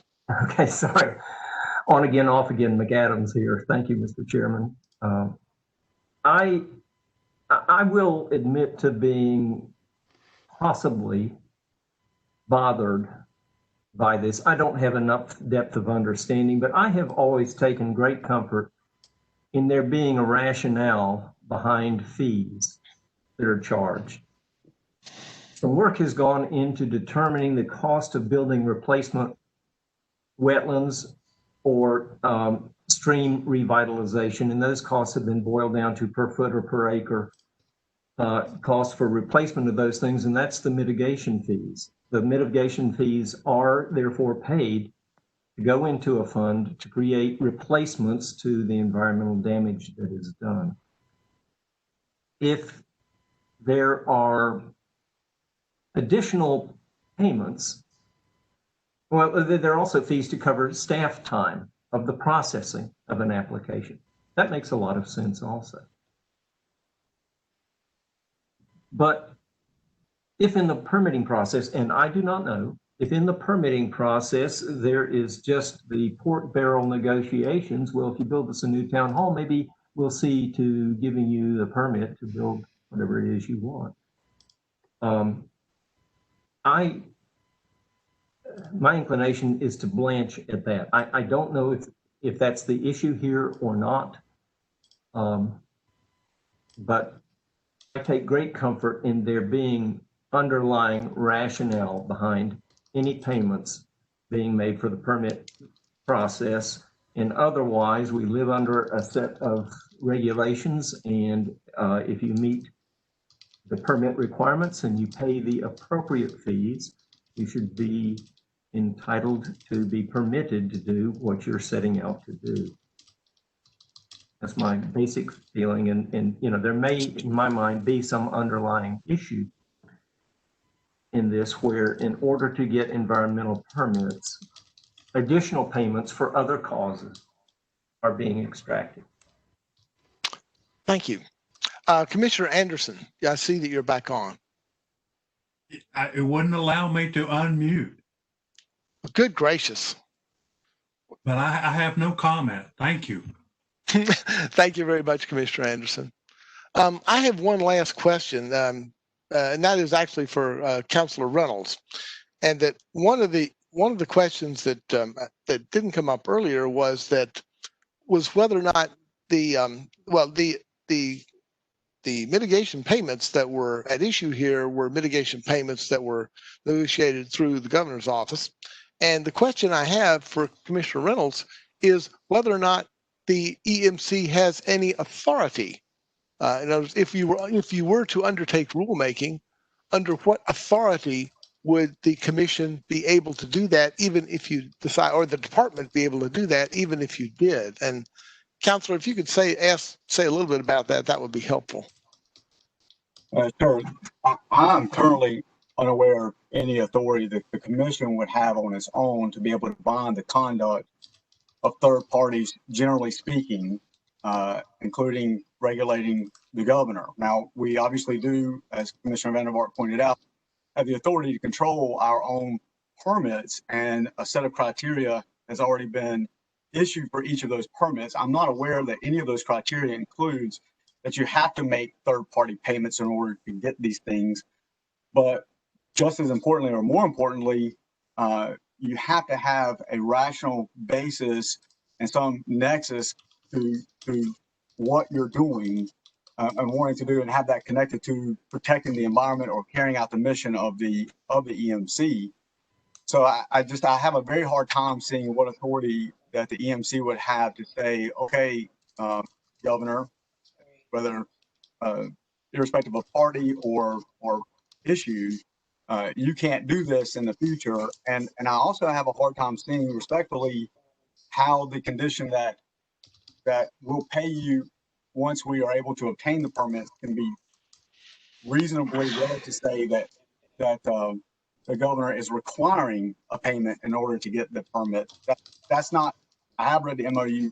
That's not the way I've read it. I think just the condition precedent that's present in most contracts that would say, hey, we agreed to do this, but if we can't, then we're not going to proceed under this agreement. I mean, it's voidable at that point. So I'm having a hard time understanding what authority the EMC would have to generally bond all folks to prohibit any types of payments. I do think that would interfere a lot with the current structure for mitigation payments. I have a lot of concerns with that. And I think I heard it earlier, Commissioner Deerhead, you mentioned about civil penalties. I'll say that that's actually a constitutional requirement. Where a penalty or fine has been levied, that the collection of those funds goes into the school board, although there is an offset there for collection costs. But that is all predicated on the idea that there was a fine or a penalty. And that certainly wasn't the case here. That the legislature did as it is entitled to do, redirected those funds as it saw fit. But I do have a lot of question right now, a lot of concern about what authority the commission could truly act on or use to promulgate this type of rule. I can't see what enforcement mechanism that the commission would have to bond the conduct of permittees outside the permitting process. So, well, the problem isn't that. The problem is, and I'm not saying there, I mean, you all are trying to, you're trying to funnel this into a quid pro quo. It doesn't necessarily mean that. All that the MOU says is, first of all, we initiate payment once all the approvals are made, and then we get some of our money back if for whatever reason some of those permits are not maintained or new permits aren't granted. I have no problem with the governor's office negotiating for whatever outside, with a third party. The problem runs into when the EMC is placed in a position of potentially making a decision that will adversely affect that agreement. And so all I'm saying is that permits, decisions for permits, decisions to keep permits, be kept out of any such, whatever you want to call it, payment, negotiation, or whatever. That's all. They're fine to have MOUs. They're fine to swap, monies for various reasons. It's not just for mitigation, it's economic development, which is what was also in this MOU. This is all I'm trying to keep us out of the possible payment or the possible reimbursement of funds like that. Well, I think given the time, I think I want to suggest that we continue to consider this a bit. I think all of us would agree with what Commissioner Vandervaart said, is that permit decisions need to be based on the law and on the merits and on the facts, and that no one, I think, would support the idea that permit decisions should be based on anything other than that. And I appreciate Commissioner Vandervaart's point that he wants to try to provide for assurance that that kind of criteria would be met. But I'm also hearing a fair amount of uncertainty about whether we would have authority to undertake rulemaking. That this may be an issue for the legislature, which hasn't spoken to this except with respect to the allocation of the monies. and there's a certain lack of, it's uncertain how much need there is for this beyond the requirements that already exist in state ethics acts. And frankly, in this case, we don't have any other cases like this where it's come up. And in this particular case is now a moot point since the permit's not, the private side is not going forward. So I think I would recommend that we continue to sort of consider this and think about it a little more and see if there's any more clarity we can obtain. But I don't sense an overwhelming desire on the part of the steering committee to move forward with a recommendation to the commission to undertake rulemaking at this time. Commissioner Lazorek? I just have one more comment, and I'm just wondering if it would have satisfied sort of some of the concerns if the MOU had a clause right beneath that said the granting or continuation of permits are, is a completely separate independent process, and this agreement has no tie to that approval by the state or something like that, just to make it like explicit. And again, it's moot for this point, but it's something to consider in the future. Just one thing, Mr. Chairman, if I may, I want to point out. Yes. The department wasn't, that was the governor's office negotiating the language of the MOU. And right. As far as I'm aware, this body doesn't have any control over the governor's actions. We are a creation of statute, it's constitutional office. We can't control what the governor puts in those MOUs, what he or she does or what he or she doesn't do as far as those MOUs are there. So I just want to make sure and point those things out that for this issue, we have a narrow lane that we're in, and it's regarding permit criteria and issue. And that's it. But I guarantee you that Duke would not have signed that MOU had there been some statement in our rules prohibiting some form of this. Duke will police Duke, or whatever permittee will police themselves. So it's not just it wasn't a unilateral agreement. It was a bilateral agreement. It's beyond my ability to be able to sort of get inside people's heads on this. And for the moment, though, that's where I think we are on this discussion. So with that, I'm going to declare this meeting adjourned, and we'll move on to the next meeting, which is the Groundwater and Waste Management Committee. And Commissioner Bailey, do you need a few minutes just to sort of reset before we start that meeting, or do you want to just proceed and jump right in? Well, I'm okay either way, actually, but I think I'm happy to give people, like you did, another 5 minutes.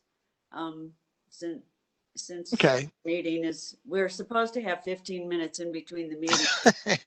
And so let's bring it down to 5 minutes so we try to stay on schedule. Okay, well, let's then convene the Groundwater Waste Management Committee meeting at 11:10. Yes, thank you. Very good. Thanks, everybody. 9:10 my time here in Colorado. I've received an email from Commissioner Solomon, and I'd like to see if he's on the call.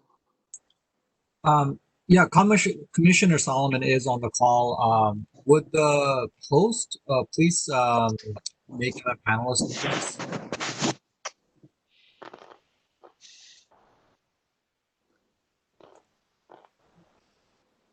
All right. I'm here now. Welcome, Commissioner Solomon. We're happy that we can hear your voice. I've been watching Chairman Marburg at the end of his committee meeting, and I can't speak or see, but you can't see me, but now I'm here. So good to be here. We can see you. Good. So with that, I will. Commissioner Solomon, I'm so sorry if you had to spend time watching me. Well, I saw you and Commissioner Vandervaart, and it kind of ended abruptly, but I saw the 15-minute break thing, and it was all good. It's all good. Okay, so I'd like to call this meeting to order and do a roll call of the committee members. Commissioner Keen.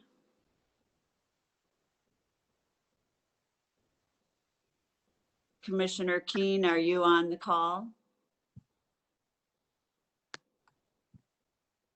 I don't see his name. I hope he's not having the same trouble that that some people had earlier getting in. I'll see if I can confirm that. Commissioner Anderson, are you on this call? Present. Good to hear your voice. Commissioner Arata, Present. Commissioner Lazorek, Present. Commissioner Solomon, Yes, here. Commissioner Vandervaart, Here. and Commissioner Keen. Have we been able to locate him? He's also on the call, and would the host please move him over to the panelists, please?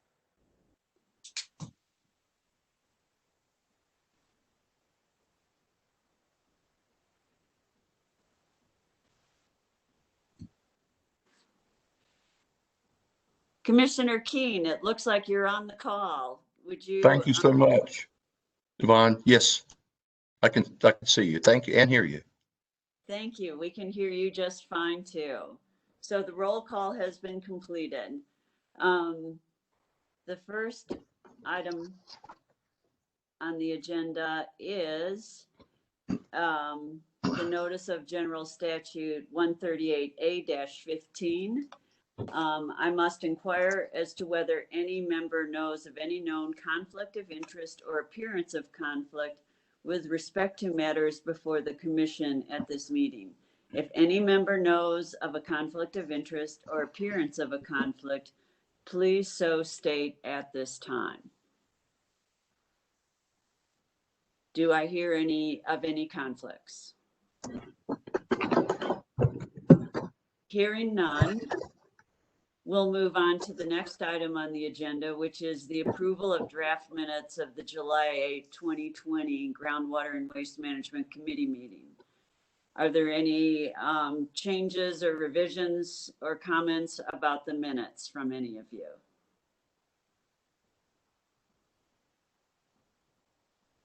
Again, hearing none, I don't see any hands being raised. Do I have a motion to approve the minutes? Approved. And was that made by Commissioner Anderson? Yes. And do I have a second? Second by Don Vandervaart. Thank you, Commissioner Vandervaart. All in favor of approval of the minutes? You're going to have to roll call. Oh, I do the roll call. Thank you. Commissioner Keen, Aye. do you approve of the minutes? Commissioner Anderson? Yes. Commissioner Arata? Yes. Commissioner Lazorek? Yes. Commissioner Solomon? Yes. Commissioner Vandervaart? Yes. Thank you. The minutes have been approved. Now we'll proceed to the action items. The first action item is a request for approval of proposed rule revisions and regulatory impact analysis for 13B Section 1700 requirements for beneficial use of full combustion products to proceed to the EMC for public comment. Mr. Ed Musler will be presenting this item, and I'd like to comment that I was on a conference call regarding this with the stakeholders, that this had been brought up before. We and the stakeholder meetings had been held back a couple of years ago, so we had this recent one and had good participation, I thought, and a good presentation. So since that was accomplished, changes were made in the draft, in the structure of the draft rule based on the stakeholder comments. So I'll turn it over to Mr. Musler. Thank you. Thank you, Madam Chair. Can everybody hear me and see my slide on their screen? Yes. All right. Great. Thank you, everybody. I'm good afternoon or good morning still, I guess. We're going to talk about readoption of 15A NCAC 13B, Section 1700, requirements for beneficial use of coal combustion products. The Division of Waste Management is requesting approval from the Groundwater Committee to proceed to the EMC for public hearing for repeal of Rule 1701 to 1710 because they're not needed anymore. Any structural fills contracted for on or after September 20th, 2014 are established by the Coal Ash Management Act. And we're proposing a new rule, Rule 1713, requirements for existing structural fills. And in that, what we're doing are moving the needed requirements from old Rule 1703 to 1707 into there that we still need. As notes, 1701 to 1710 are required to be readopted by the Rules Review Commission and the general statute. So we presented the readoption, I believe most of you remember, back in July as an informational item. And at the time, we had made minimal changes and proposed keeping the things we needed for existing structural fills and also the part of the rules that spoke to beneficial use of coal combustion products and repealing the remainder of the rule. We had a good discussion about that, and we've received multiple questions on the rules, primarily aimed at the beneficial use part. So to that end, we were asked and agreed that we needed to hold some further discussions with our stakeholders, which we did. We had a meeting on August 7th to discuss these proposed rule changes. And this is a list of the folks that were there. We think we had a pretty good cross section. We had DOT, Ag, of course, most everybody in DEQ, Duke, Iredell, Southern Environmental Law Center, Sierra Club, Coal Ash and Liquid Management Initiative, the COM folks, and Clean Water NC.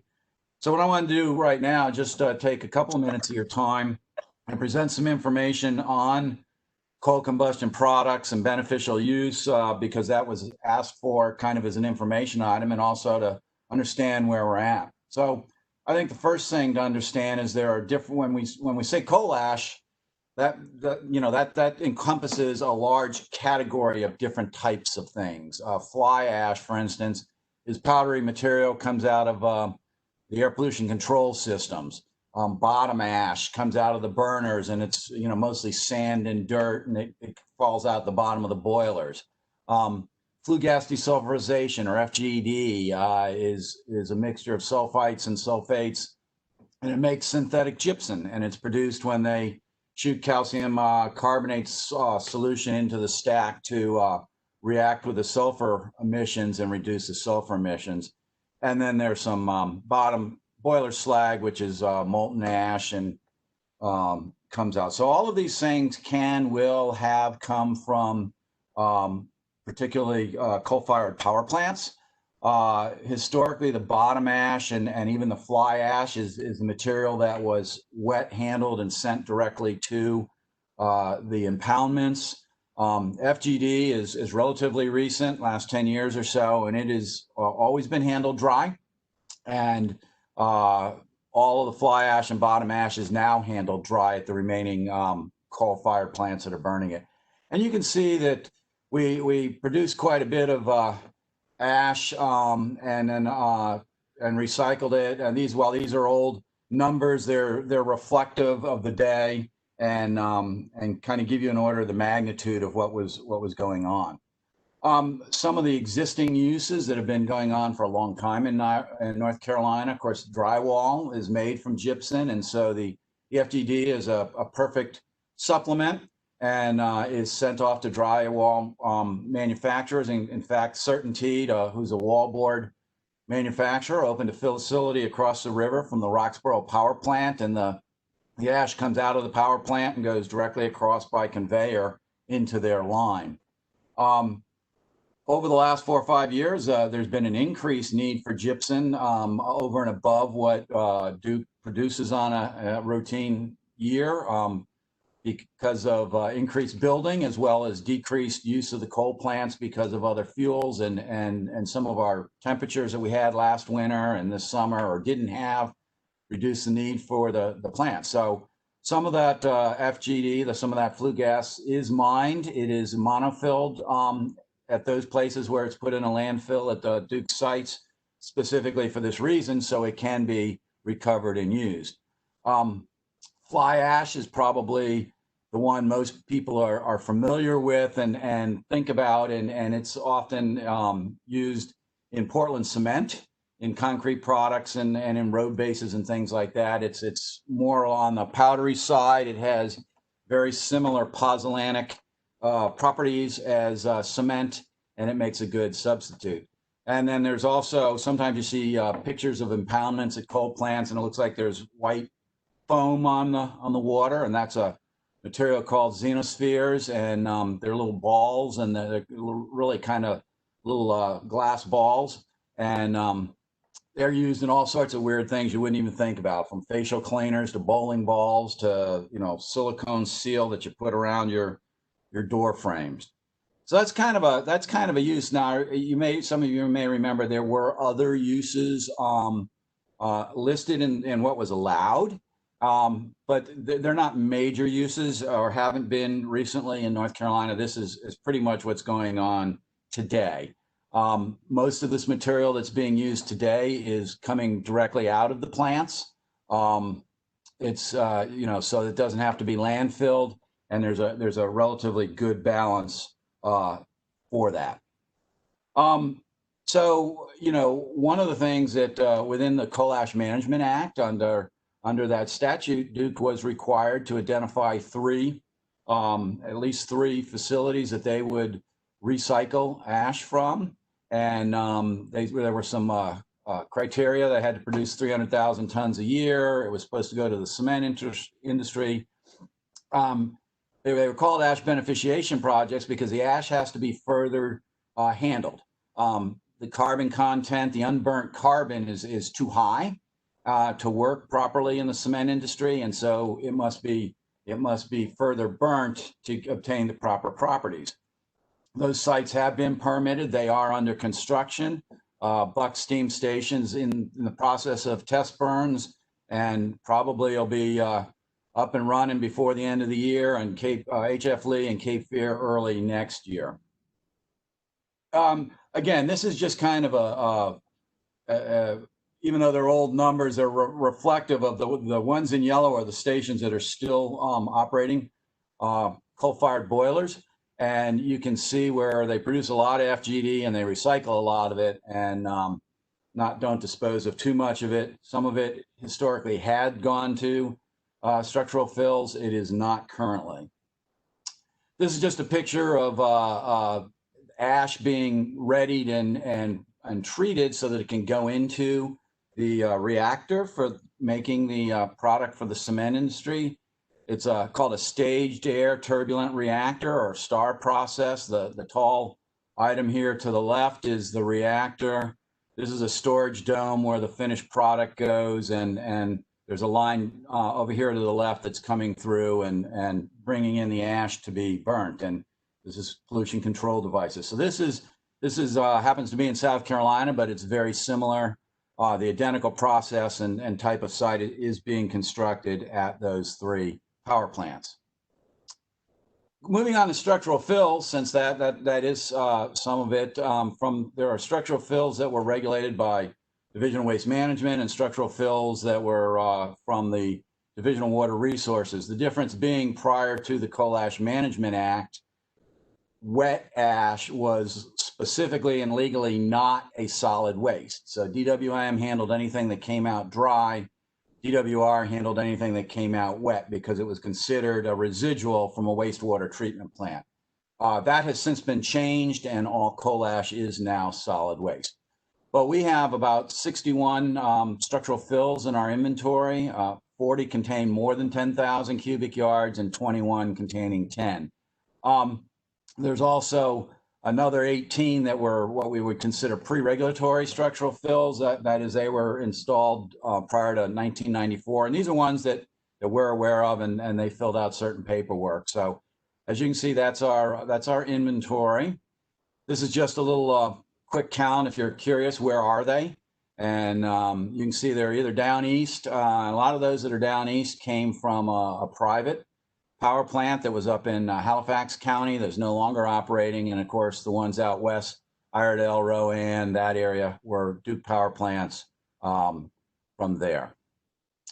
What do they do with them? Well, you know, if you do what you're supposed to, you put it down and you build a building on top of it, or you make a runway. But if you don't, you end up with a problem and you end up with ash and stuff. And this is the reason why we need the continuing rules in the event we needed to take compliance. Now, don't be alarmed at these two pictures. They're very old. We've long since had those things cleaned up. So just what we heard from the stakeholders really revolved around the beneficial use of coal combustion products, CCPs, and you know, they wanted some definitions. They wanted to make sure that we weren't overly restrictive, so that we didn't inadvertently prohibit beneficial use that was actually good. And then they did want to, you know, use them to replace raw materials, but they were interested in encapsulation.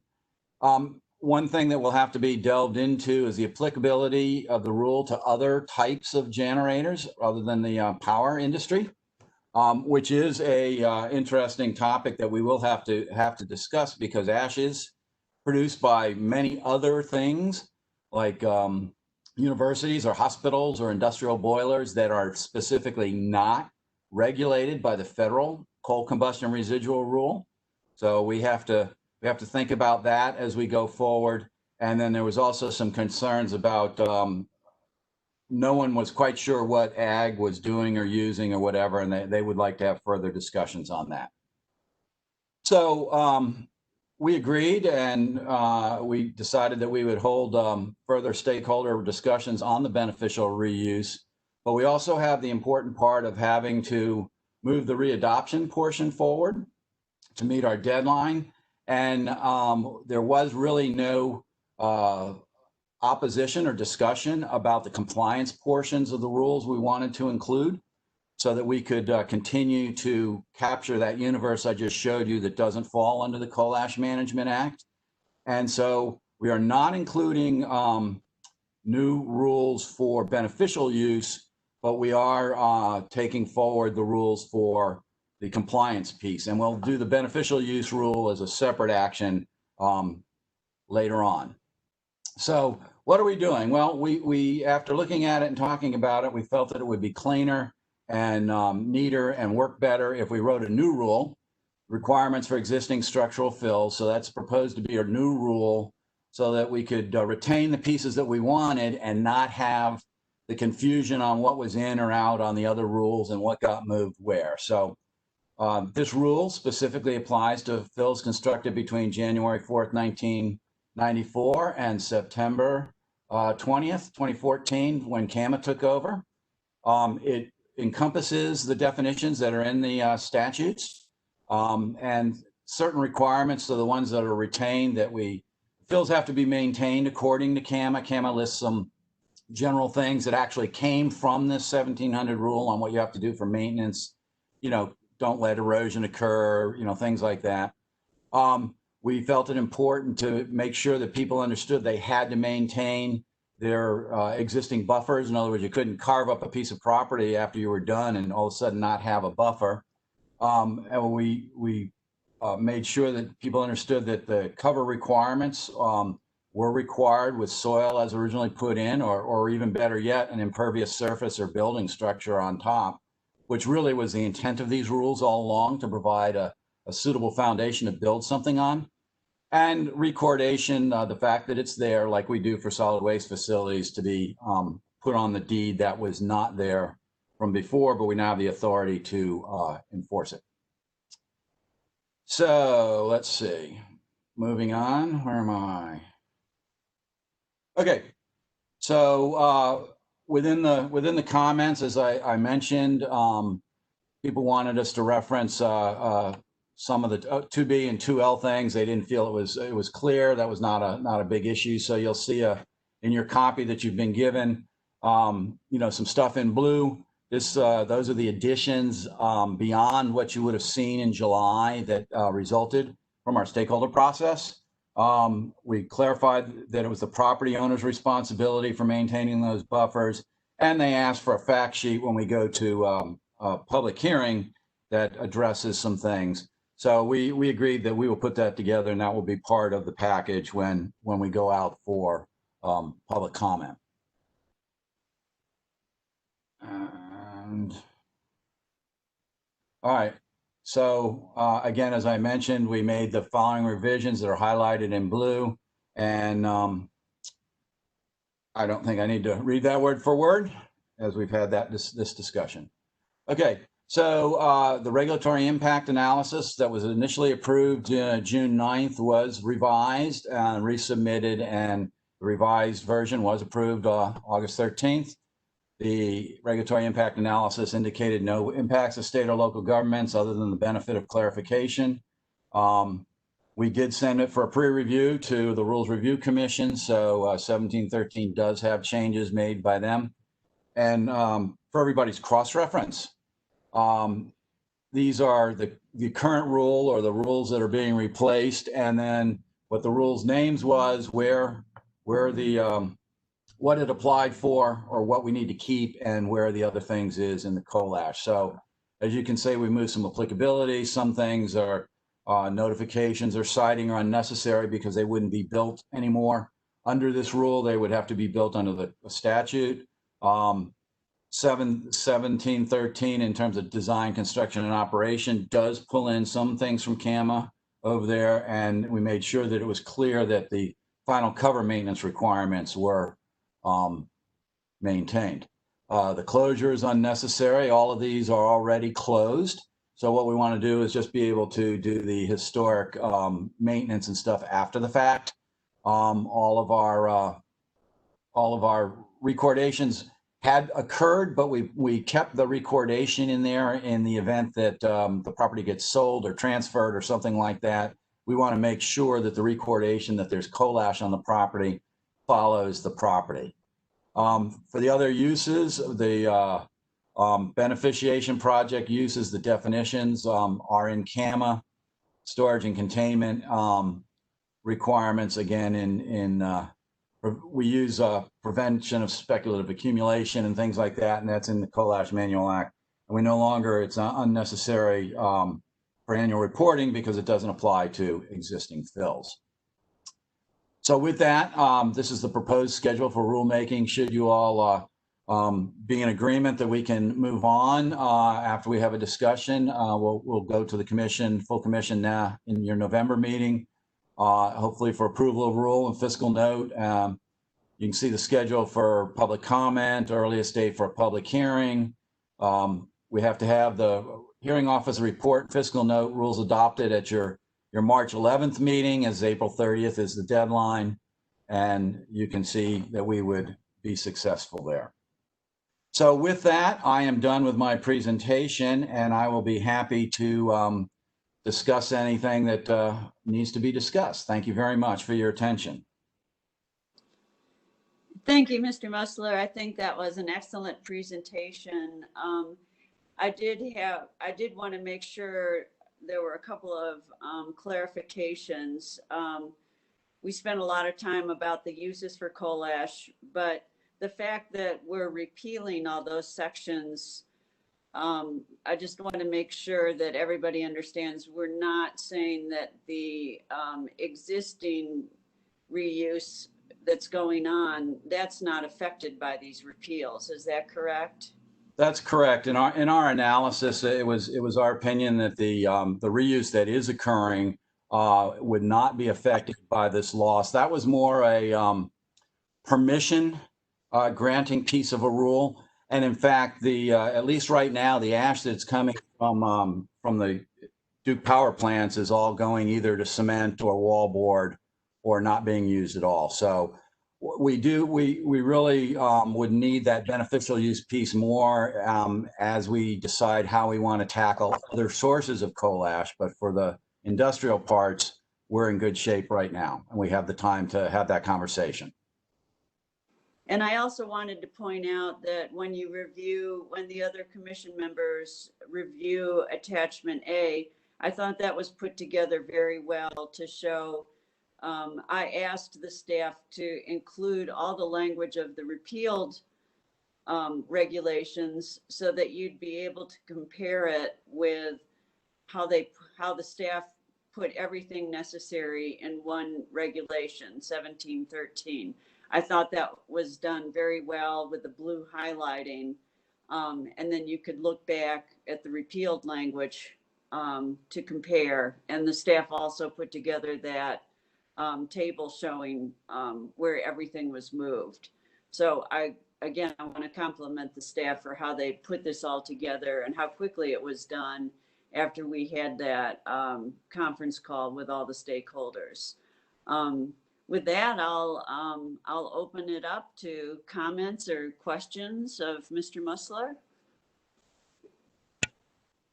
I can't see anybody raising their hand. Hey, Steve King, I have a question. Can you hear me okay? Yes, sir.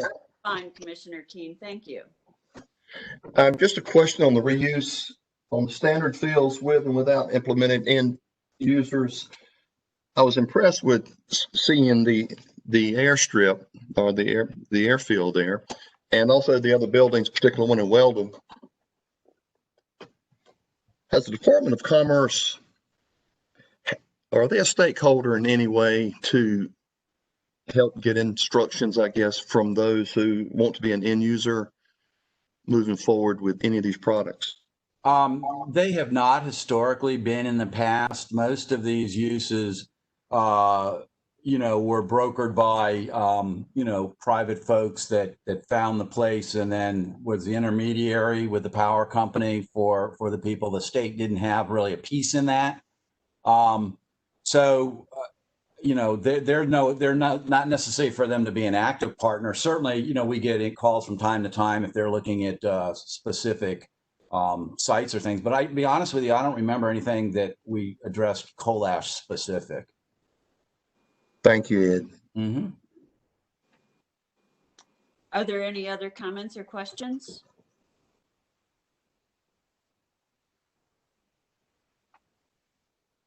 I see that Commissioner was question to the panelists. Yeah. I can't tell.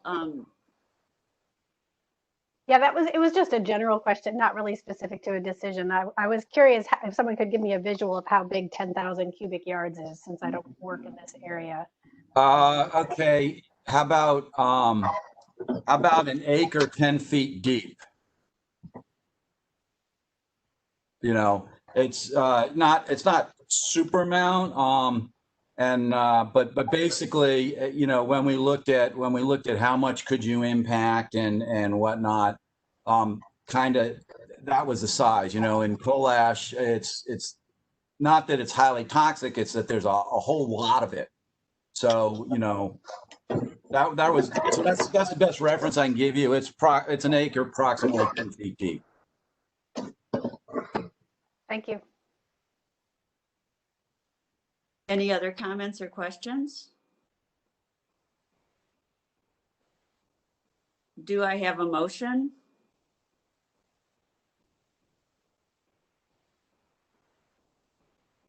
Commissioner Keene, you're on mute. I wasn't sure if you were making a motion.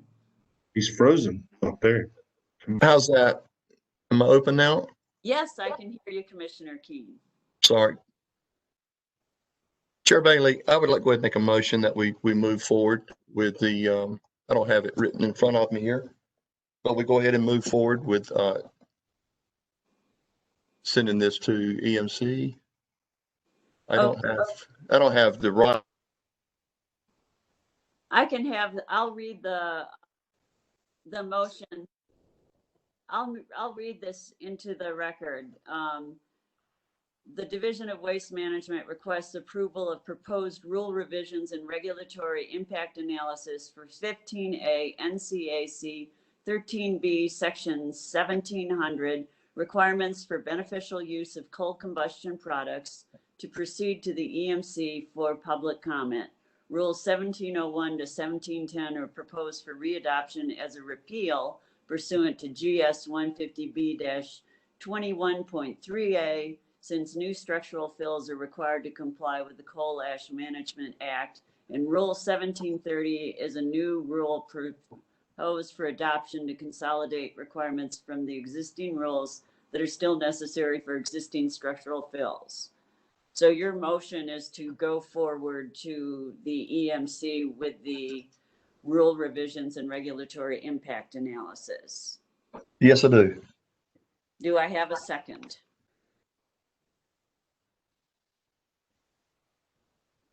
Zark, I'll second.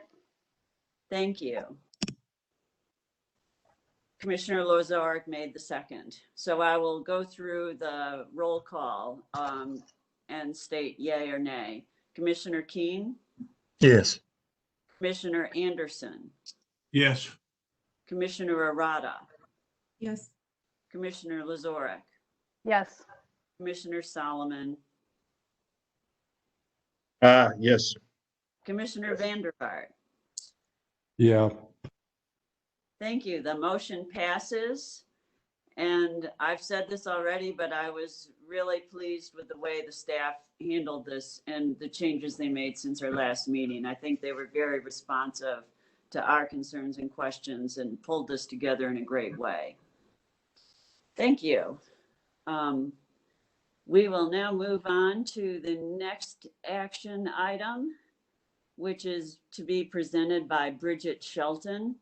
It's a request for approval to proceed to the EMC for public notice and hearings on amendments to 15A NCAC 2L.0202 groundwater quality standards. This is Bridget. Can you hear me? Yes, I can hear you, Bridget. Okay, I'm just waiting to be able to share my screen.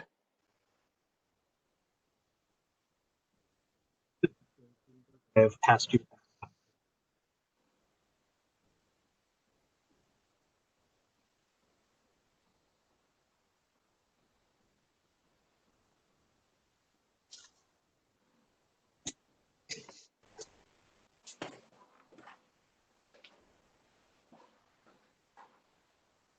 You should be able to click share content.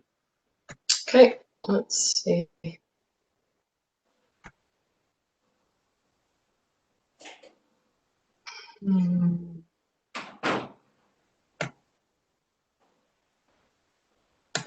If you mouse over the bottom of the screen, yes. Okay. All right, can you see my screen? Yes, I can see your screen. Great. All right, so thank you. Good morning. I'm Bridget Shelton. I'm the Groundwater Standards Coordinator with the Division of Water Resources in the Classifications and Standards Rules Review Branch. I'm here today to present the action item, request approval to proceed to the EMC for public notice and hearings on amendments to 15A NCAC 02L0202 groundwater quality standards.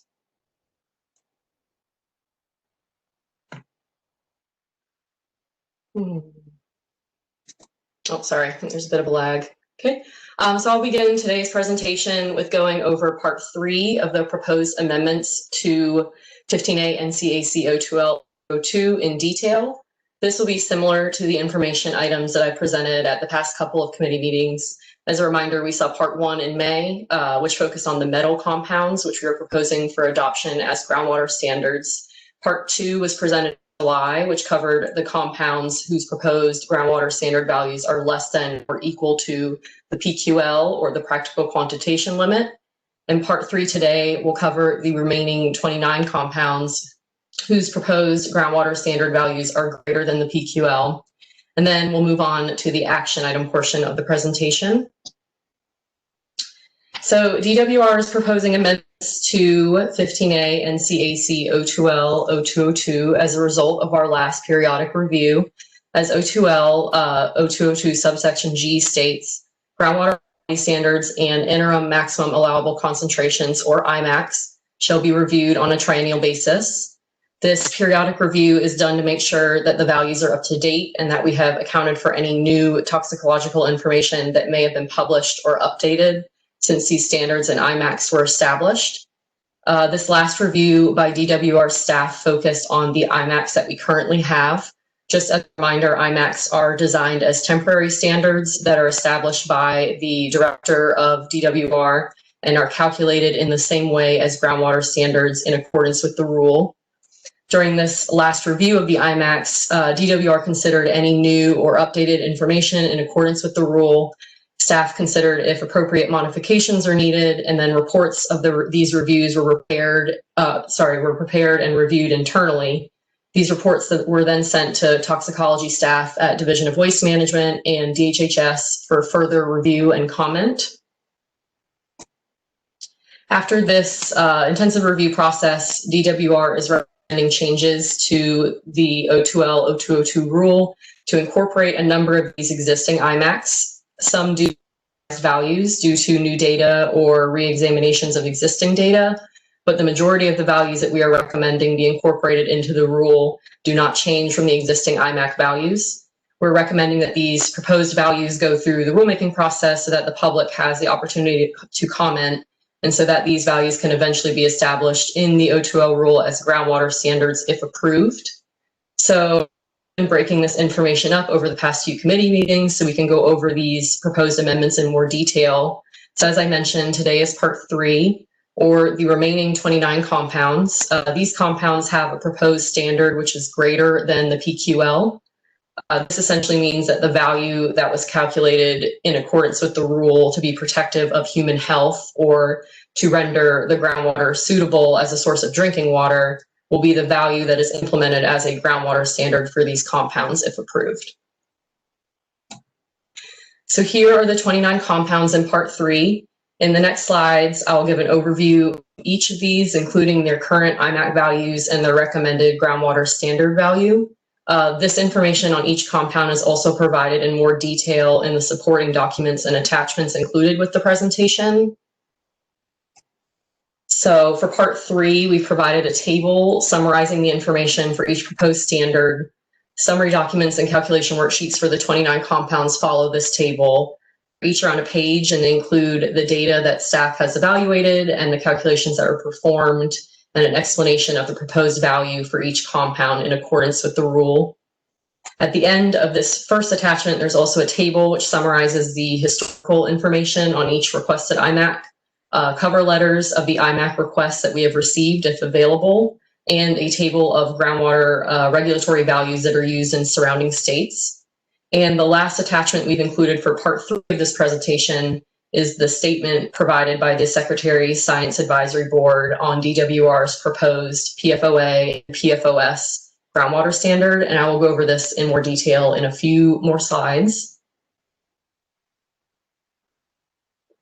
So moving on to the compounds in part 3, starting with acetic acid. Acetic acid is colorless. It's a liquid organic compound used in a variety of industries, including the chemical, plastics, and fiber industry. Acetic acid is also used as a food additive and descaling agent. The current IMAC value of 5,000 micrograms per liter that we have for acetic acid was established under 15A NCAC 02L 0202C in 2018. This IMAC was requested by Hercules Incorporated. A groundwater standard of 5,000 micrograms per liter is recommended for acetic acid based on the calculated non-cancer threshold concentration. For all of these compounds that I will cover, the calculation worksheet included in the attachments shows how these values were calculated. The non-cancer threshold concentration is calculated using a reference dose, an average adult human body weight, the relative source contribution, and the average daily human adult water intake. So again, if you go to those calculation worksheets, that will provide more detail on those. So moving on, acetochlor is an herbicide, which is with its use restricted for control of grasses and broadleaf weeds on agricultural crops. The current IMAC value of 100 micrograms per liter was established in 2010, and it was requested by Monsanto. A groundwater standard of 100 micrograms per liter is recommended for acetochlor based on the calculated non-cancer threshold concentration. acetochlor ESA. Acetochlor degrades into acetochlor ethane sulfonic acid, or acetochlor ESA, and acetochlor oxanoic acid, or OSA. So these are the most commonly detected environmental degradates of acetochlor and are often found in concentrations than acetochlor in the environment. So for acetochlor ESA, we have a current IMAC value of 1,000 micrograms per liter, which was established in 2010 and requested by Monsanto. After re-examinations of the database and the published peer-reviewed paper, which was the basis for this established IMAC, a groundwater standard of 500 micrograms per liter is recommended for acetochlor ESA based on the calculated non-cancer threshold concentration. This is due to both the lack of available chronic duration studies and the overall database insufficiencies for these acetochlor degradates. So DWR is recommending an additional uncertainty factor be added to this calculation, which leads to this revised proposed value for acetochlor ESA as a groundwater standard. So as mentioned, acetochlor OXA is a common degradate of the herbicide acetochlor. It has a current IMAC value of 1,000 micrograms per liter, which was established in 2010. This IMAC was requested by Monsanto. Again, similar to acetochlor ESA, the data was re-examined and a groundwater standard of 500 micrograms per liter is recommended for acetochlor OXA. This is based on the calculated non-cancer threshold concentration. Again, due to both the lack of available chronic duration toxicological studies and the overall database insufficiencies for the acetochlor degradates, an additional uncertainty factor is recommended by DWR, which leads to this revised proposed value for an acetochlor OXA groundwater standard. Acetophenone is used as a fragrance ingredient in a variety of products such as soaps and perfumes. It is also used as a flavoring agent in food and drink products and as a solvent in the polymer industry. The current IMAC value of 700 micrograms per liter was established in 2011 and requested by Division of Waste Management. A groundwater standard of 700 micrograms per liter is recommended for acetophenone based on the calculated non-cancer threshold concentration. Benzyl alcohol is used as a flavoring additive for foods. It's also used as a solvent and viscosity decreasing agent in perfumes and cosmetics. The current IMAC value of 700 micrograms per liter was established in 2010 and requested by Division of Waste Management. A groundwater standard of 700 micrograms per liter is recommended for benzyl alcohol based on the calculated non-cancer threshold concentration.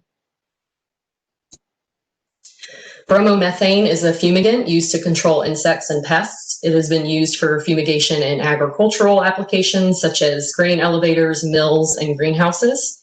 It is classified as a restricted use pesticide by EPA, which means its purchase and use is limited to certain applicators.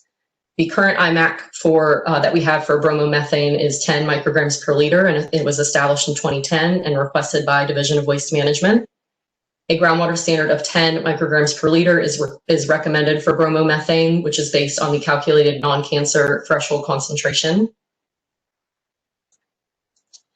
N-butanol is used as a solvent for dyes as well as an additive for polishers, cleaners, and gasoline. It is also used in the industrial synthesis of chemicals and in the pharmaceutical industry as an extractant.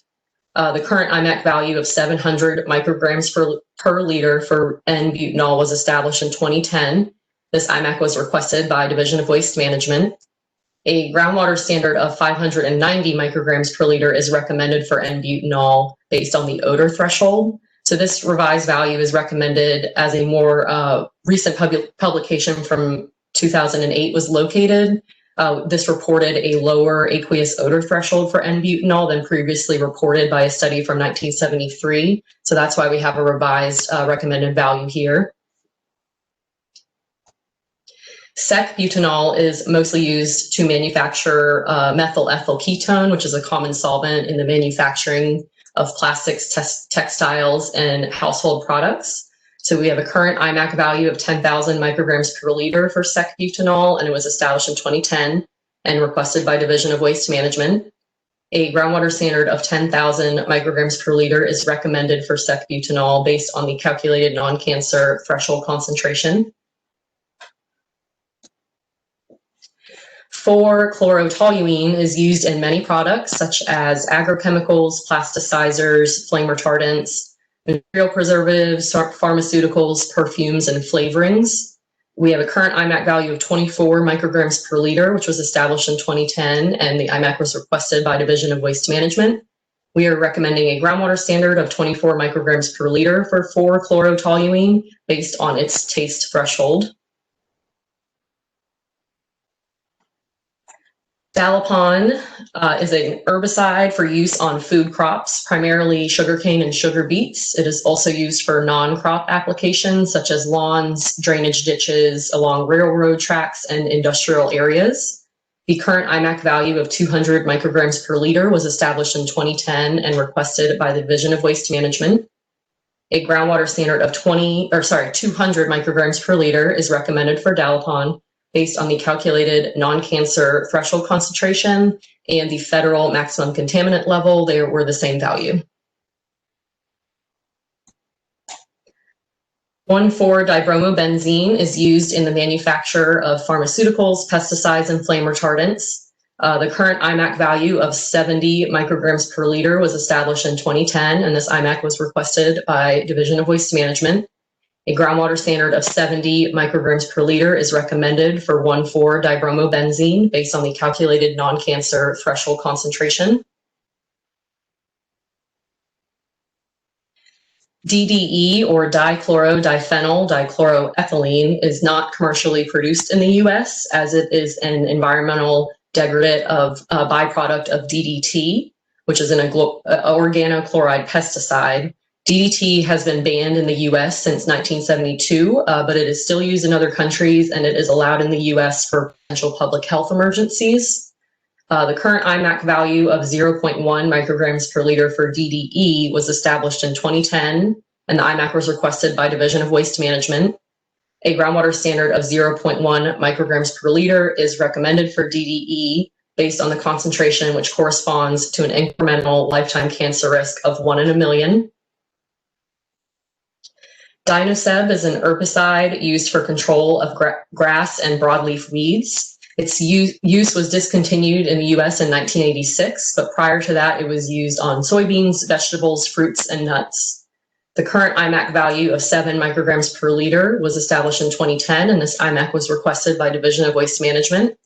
A groundwater standard of 7 micrograms per liter is recommended for Dinoseb based on the calculated non-cancer threshold concentration and the federal MCL, because they were the same value.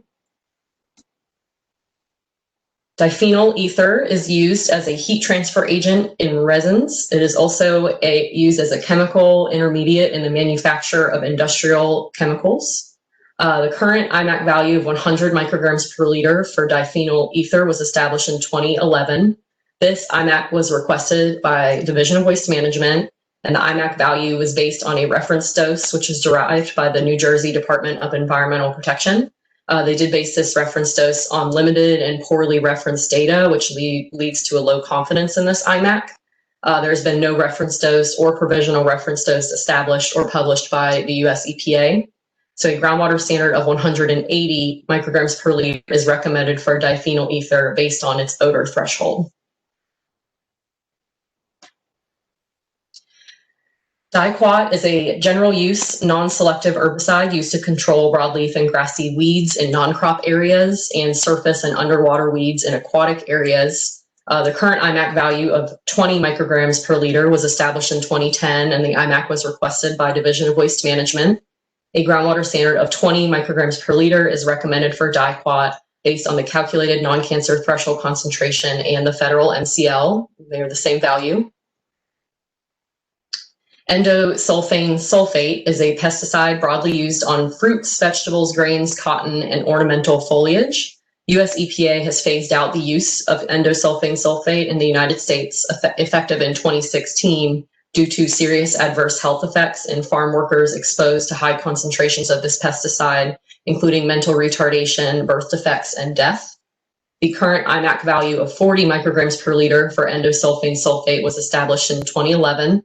This IMAC was requested by Division of Waste Management, and a groundwater standard of 40 micrograms per liter is recommended for endosulfane sulfate based on the calculated non-cancer threshold concentration. Endothol is an aquatic herbicide, desiccant, and biocide used to control submerged aquatic vegetation and algae in lakes, ponds, and irrigation canals. It's used as a desiccant on potatoes, hops, cotton, clover, and alfalfa. The current IMAC value of 100 micrograms per liter was established in 2010, and this IMAC was requested by Waste Management. A groundwater standard of 100 micrograms per liter recommended for endothol based on the calculated non-cancer threshold concentration and the federal MCL, as they are the same value. Alpha hexachlorocyclohexane is not commercially produced or used in the United States, as it is one of 8 isomers of the organochlorine pesticide hexachlorocyclohexane, or HCH. Technical grade HCH, which has not been produced or used in the US since 1976, is comprised of approximately 64 to 72% of the alpha isomer.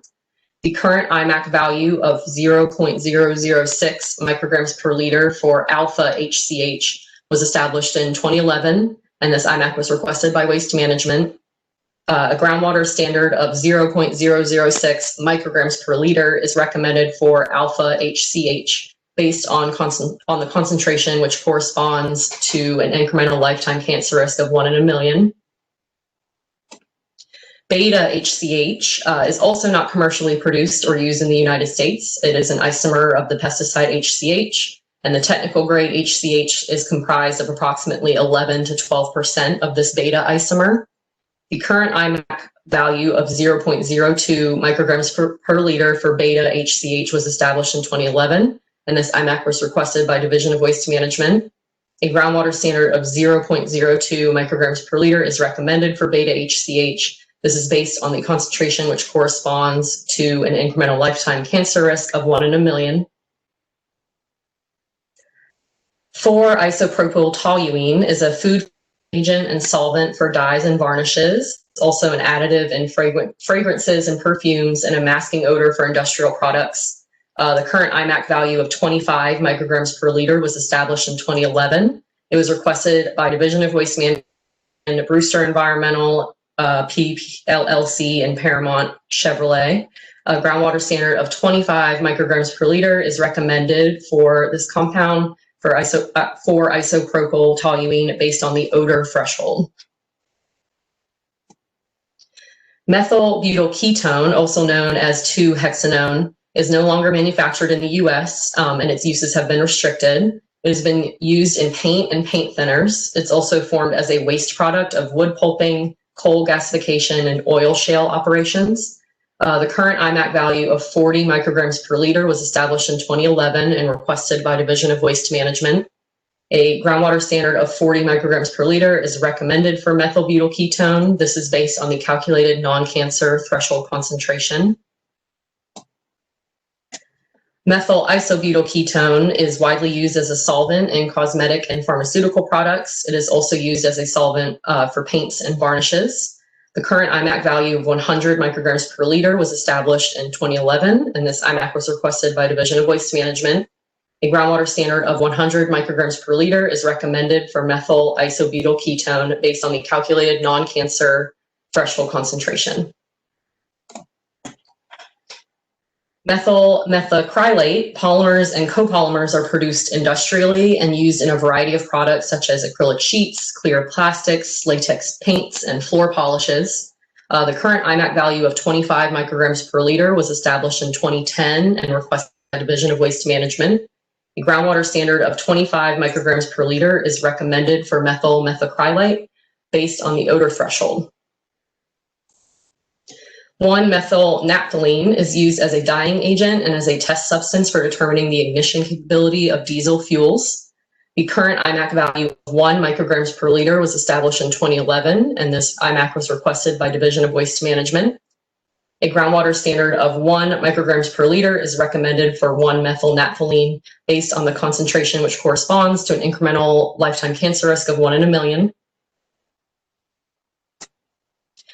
2-methylphenol is used predominantly as a solvent, a disinfectant, or component of cleaning agents. It is also used as an intermediate in the synthesis of pharmaceuticals, pesticides, dyes, and epoxy resins. The current IMAC of 400 micrograms per liter was established in 2011 and requested by Division of Waste Management. A groundwater standard of 400 micrograms per liter is recommended for 2-methylphenol based on the calculated non-cancer threshold concentration.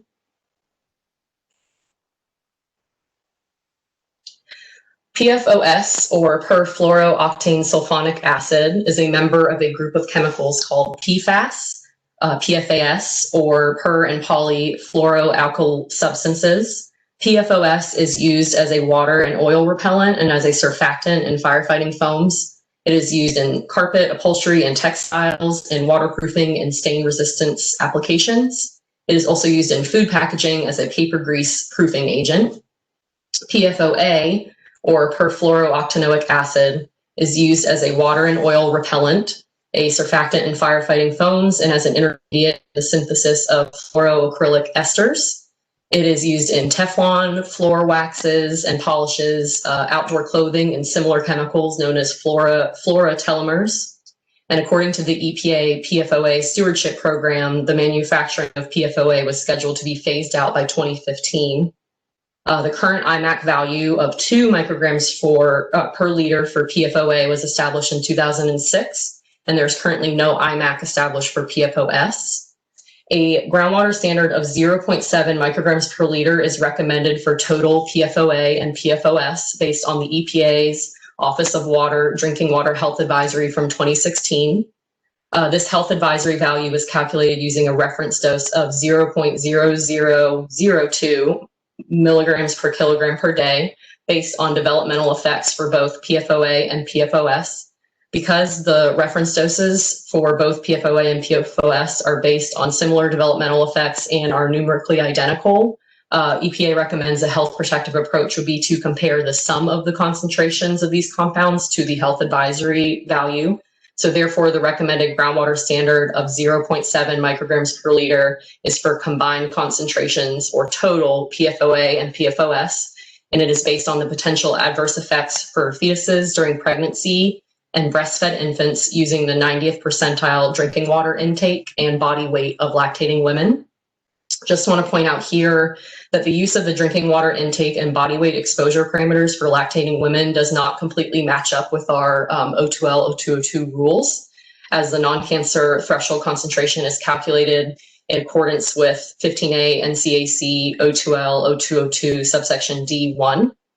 Using average human adult exposure parameters. However, due to the potential increased susceptibility during pregnancy and lactation, EPA and DWR does recommend using these exposure parameters in order to be protective of this susceptible population during this potential critical time period. So at the request of the committee, we took this proposed groundwater standard of 0.07 micrograms per liter or 70 nanograms per liter for total PFOA and PFOS to the Secretary's Science Advisory Board for their review. Their full statement is included as an attachment for this presentation, and it's summarized. I just pulled out some points here to summarize on this slide. So the SSAB members did voice consensus on the establishment of a health-based standard for PFOA and PFOS in preference to the use of the PQL. Just a reminder that the PQL, which is a laboratory value, it is used to regulate levels in groundwater when there is no groundwater standard or IMAC available for that substance. SSAB members also stated that using this EPA drinking water health advisory level of 0.07 micrograms per liter was reasonable in order to update the current IMAC of 2 micrograms per liter for PFOA and no IMAC for PFOS. And the members did strongly voice the recommendation that DEQ continue to evaluate research and work done by other states and EPA on these compounds and PFAS as a whole, and to make these chemicals a high priority when revisiting these standards during the periodic review, which we do intend to do. So I know that's a lot of information, but I will pause for questions after the next couple of slides. Just have a couple more compounds. So moving on, we have propylene glycol. It's a clear, colorless liquid substance that is added to food and cosmetic products to absorb and maintain moisture. It is also used as an antifreeze in chemical and pharmaceutical industries. The current IMAC value of 140,000 micrograms per liter was established in 2012. It was requested by Dunkley and Dunham and FLS Energy Incorporated. A groundwater standard of 100,000 micrograms per liter is recommended for propylene glycol. This is based on the calculated non-cancer threshold concentration. This is the same basis and value as the current IMAC, but rounded correctly to account for significant figures. And finally, 2,4,5 trichlorophenol. It's been used as a fungicide and biocide. It is also used as an intermediate in the production of herbicides and a preservative in the rayon industry and in rubber gaskets for the automotive industry. The current IMAC value of 63 micrograms per liter was established in 2010, and this IMAC was requested by Division of Waste Management. And a groundwater standard of 63 micrograms per liter is recommended for 2,4,5 trichlorophenol based on the odor threshold. So that concludes the Part 3 compounds. I'll pause here to see if there are any questions on this Part 3 information. I know it was a lot of information before I move on to the action item part of the presentation.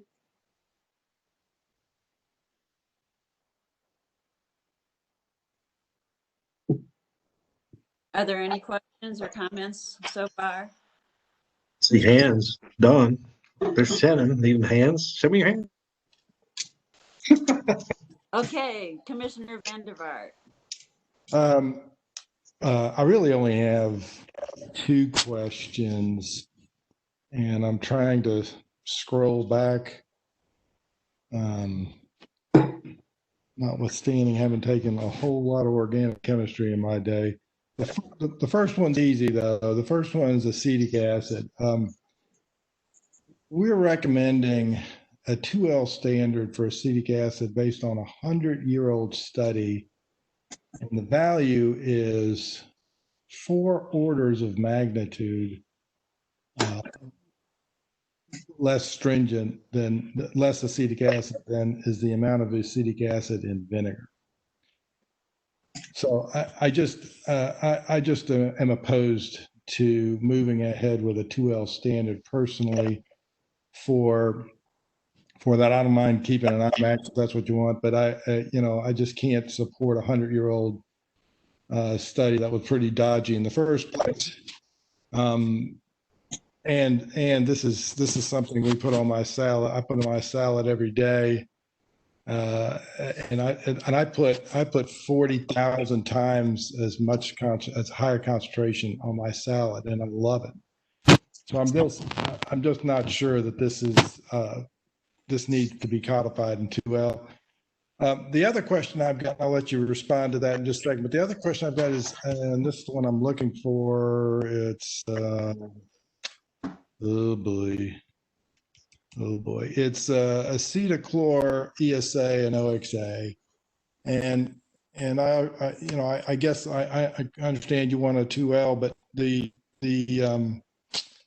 standard's actually based, the standard you're proposing, and I may be wrong on this, but the standard you're proposing is based on basically dicta there's a paper that was published, and the paper that was published agreed and proposed or approved a certain number, which was 0.2. But in a sort of an offhand comment, they said, well, you could make an argument. You could make an argument for the use of a higher uncertainty factor, which would result in a lower number.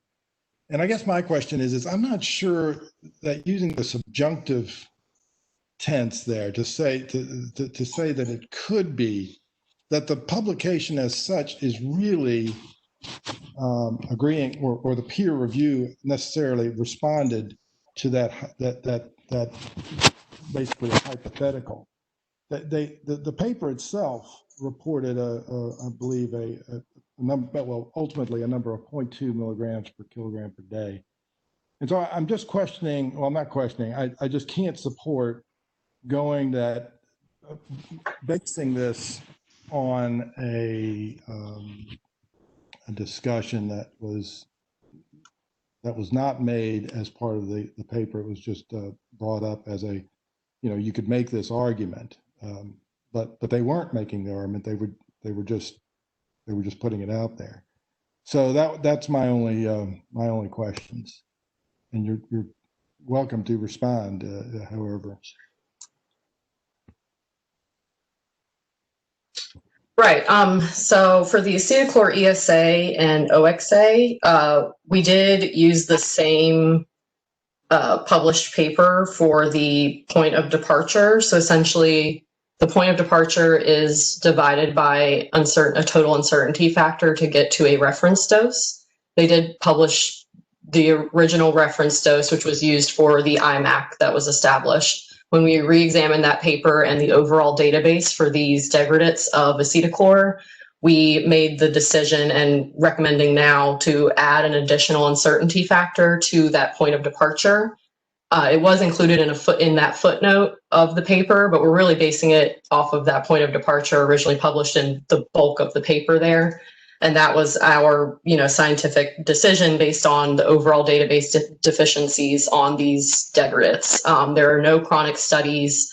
There are no studies on more than one species, which we normally like to see. And overall, there's just a lack of data. So we are recommending an extra uncertainty for both of those, included in the calculation for both of those two groundwater standards for acetylchlor ESA and acetylchlor OXA.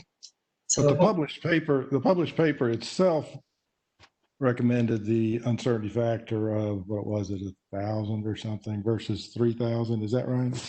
Yes, from what I'm remembering, the published study was referring to a panel that viewed the data and the calculations, and they do reference that 1,000 total uncertainty factor, and then also state that they could support the 3,000 uncertainty factor.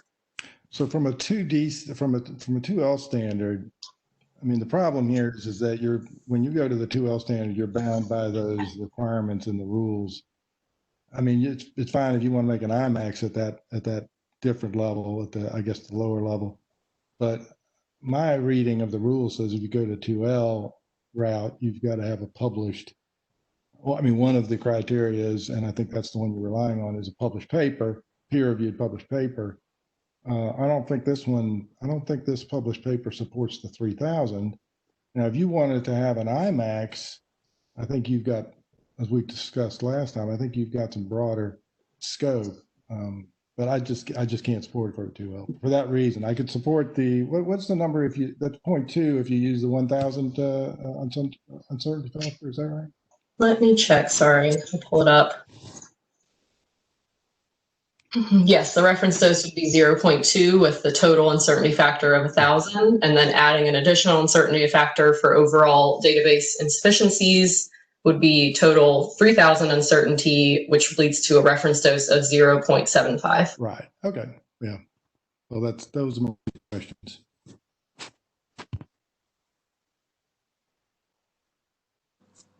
I'm looking to see if there's any more questions or comments.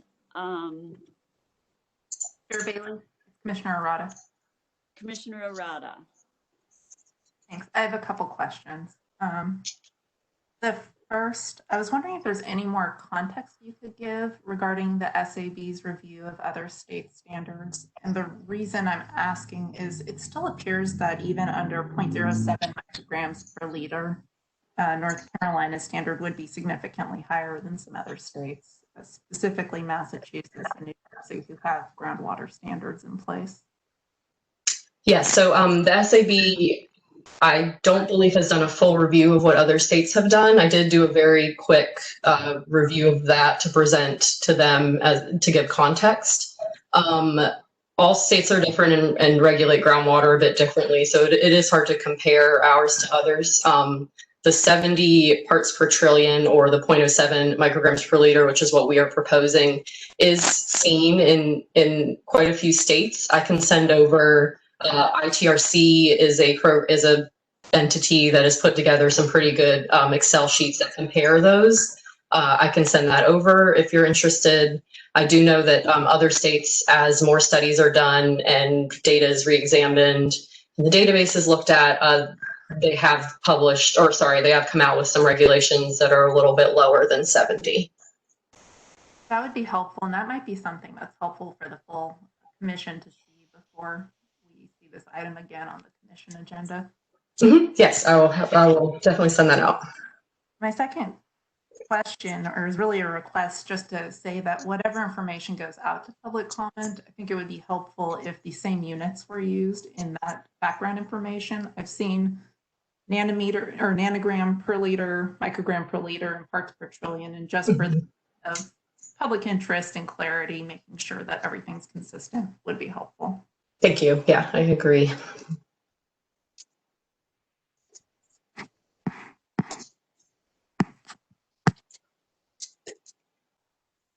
This is Suzanne. I've got one, Chair Bailey, if Commissioner Rod is finished, or last one.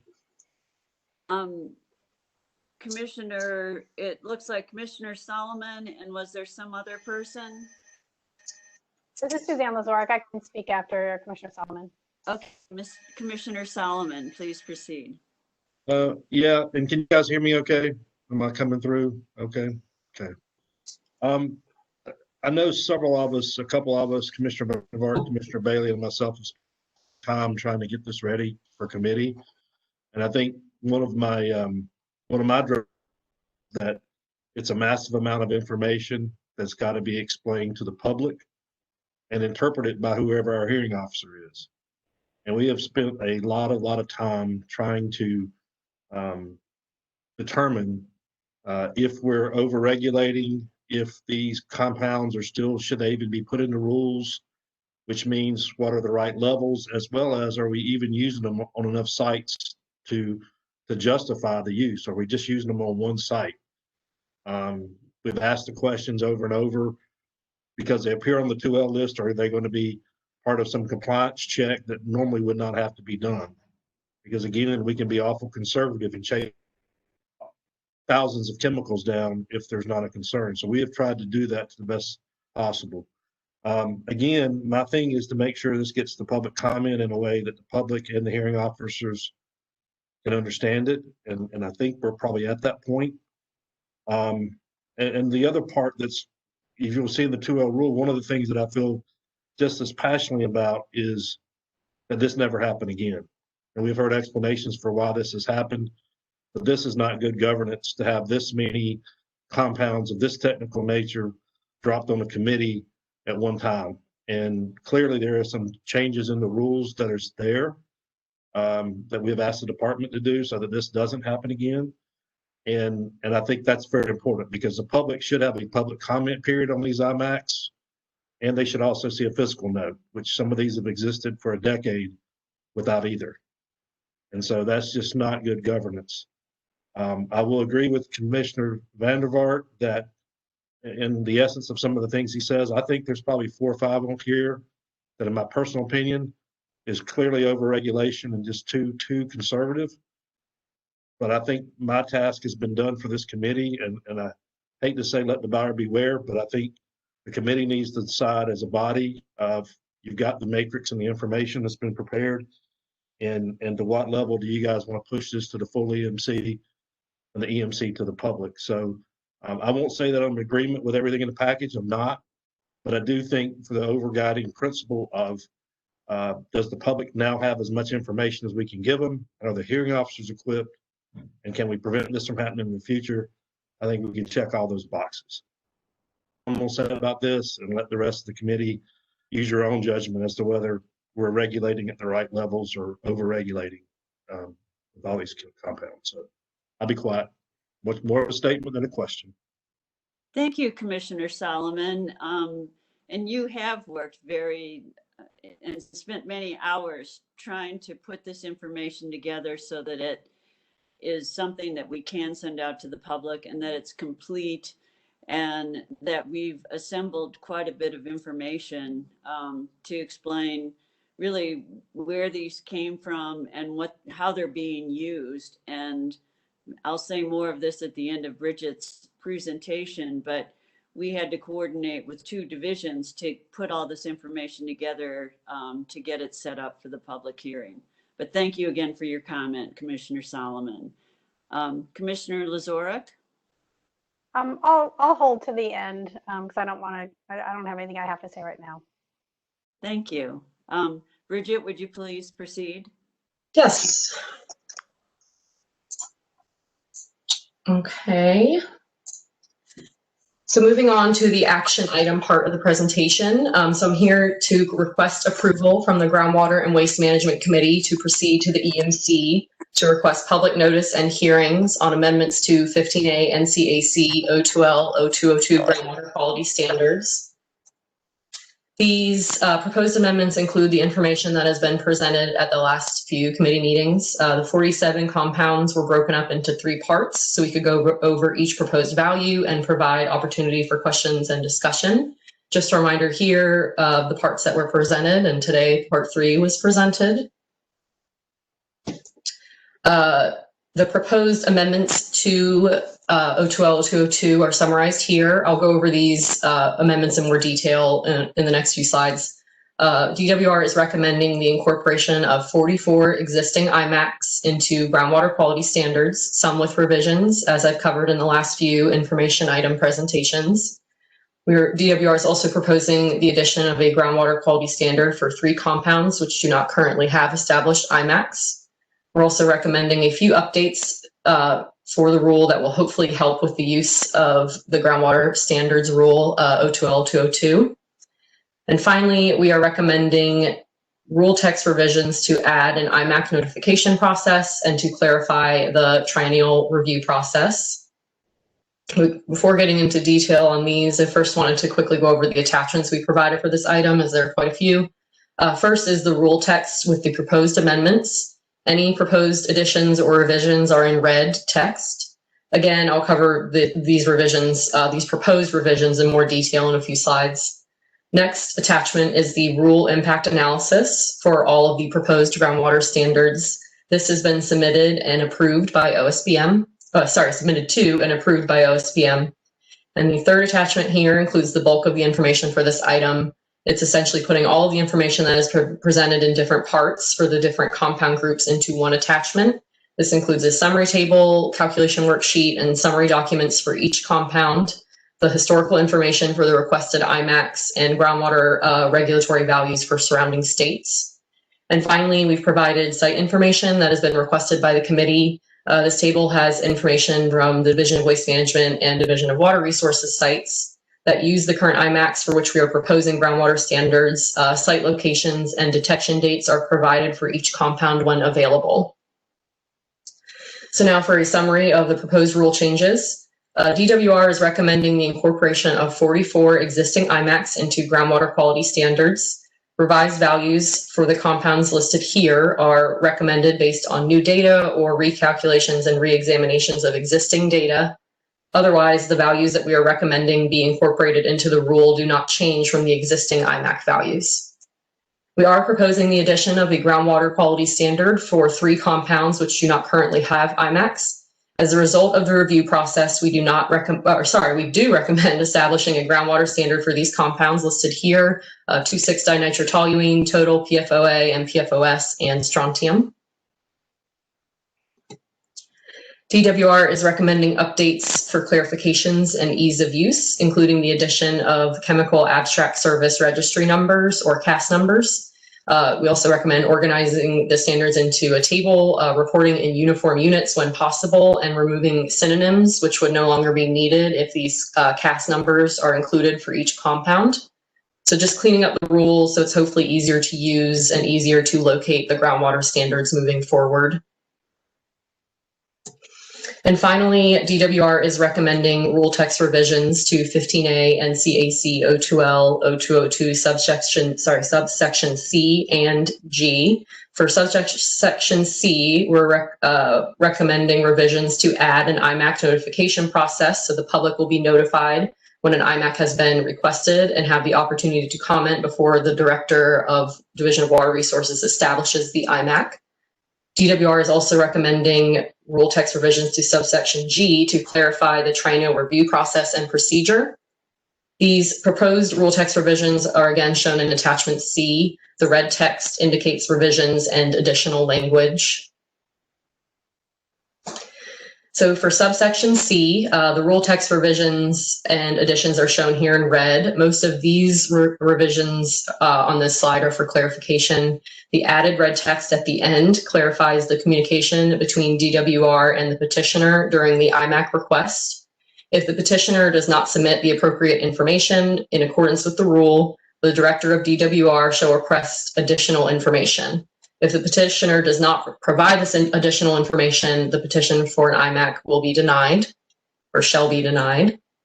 And then following this paragraph is more proposed additional text to subsection C here. So this is the proposed addition of the IMAC notification process, which is based on a stakeholder request.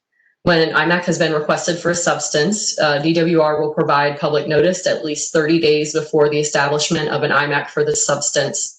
This notice shall include the petition that DWR received, the level of the proposed IMAC, and the basis upon which DWR has relied on to develop this proposed IMAC.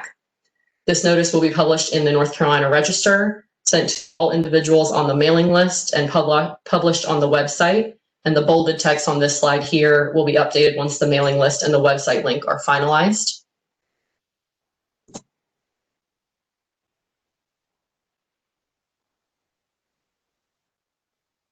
We also recommend the additional text that states that once an IMAC has been established, it will be posted on the website and the EMC will be noticed within 30 days. So that's that last sentence there.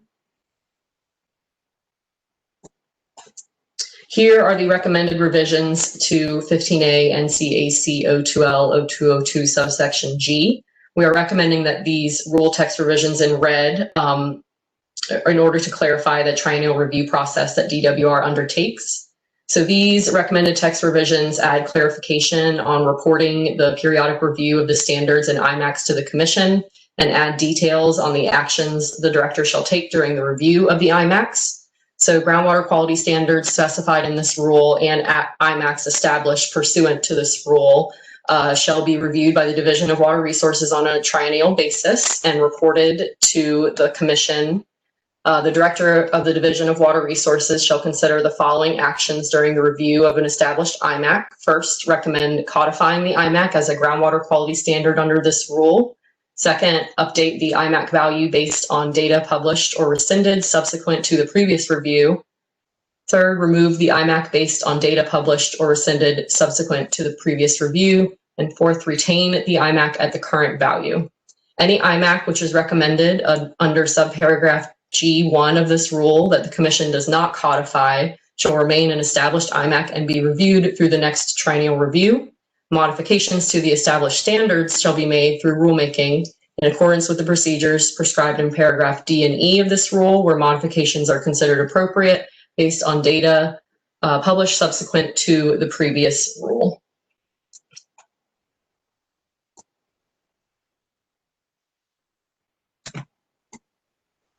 So moving on to the anticipated rulemaking schedule. So the fiscal note for this proposed rulemaking has already been submitted to OSBM and approved. I presented at the last few committee meetings, part 1 in May, part 2 in July, and now part 3, and an action item requesting approval of the rule text to go to the EMC. If approved, presenting to the EMC in November and request approval from the EMC of the rule text and fiscal note to go to public hearings and comment period. If approved by the EMC, the public comment period is anticipated to be December 2020 to February 2021, keeping in mind the holidays there. Then we would go back to the EMC to request approval on the hearing officer's report and rule package in March or May 2021, depending on how many comments we receive. If approved, we go to the RRC in April or June of 2021. And if all approved, the proposed effective date for this rulemaking would be May or July 2021. So Division of Water Resources requested action. The division is requesting approval from the Groundwater and Waste Management Committee to proceed to the EMC to request public notice and hearings for proposed amendments to 15A NCAC 02L 0202 groundwater quality standards. And that is it for me for my presentation today. I'm happy to take any questions.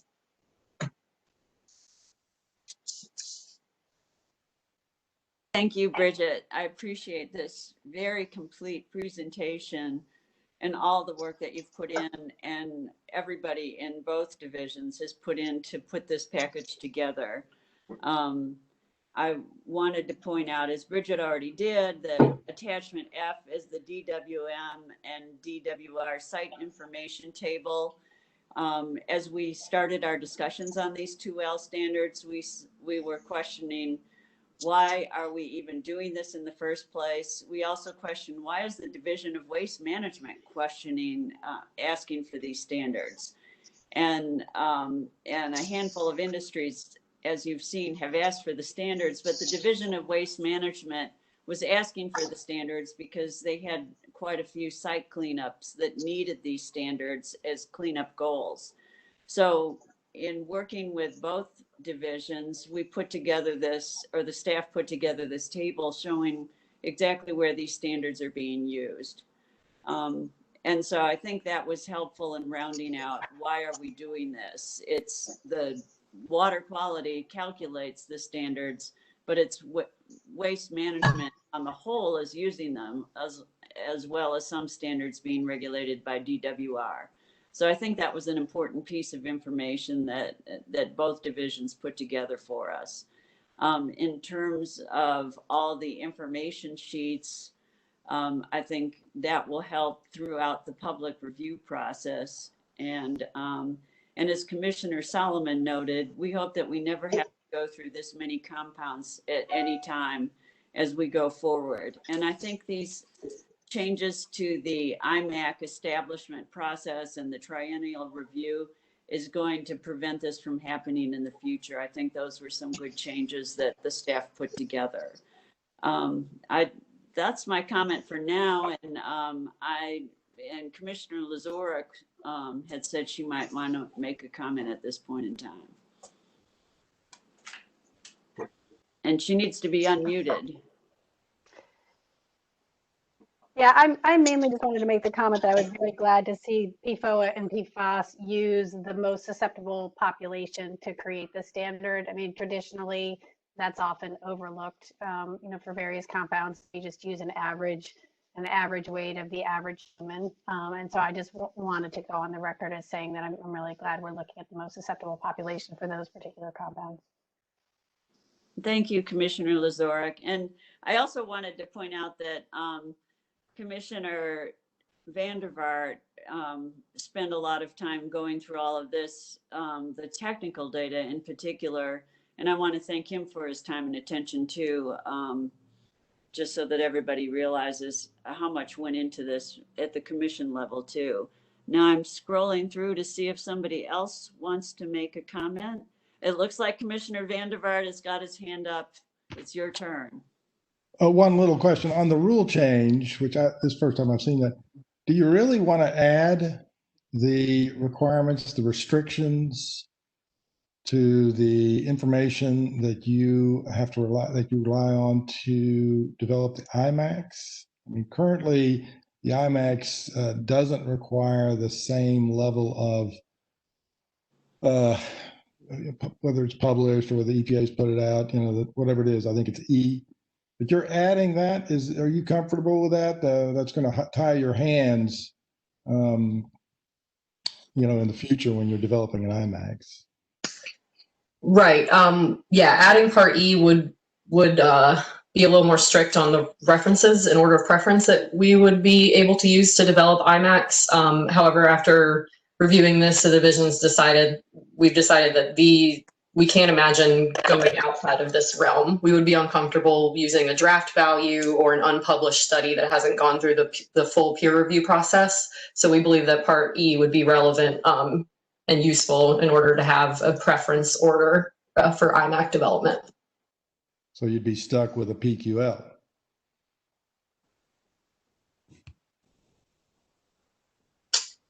Yes, if there was no published health risk assessment data for a compound or only draft EPA reports, then at that time we would be using the PQL. Okay. You will rue that day.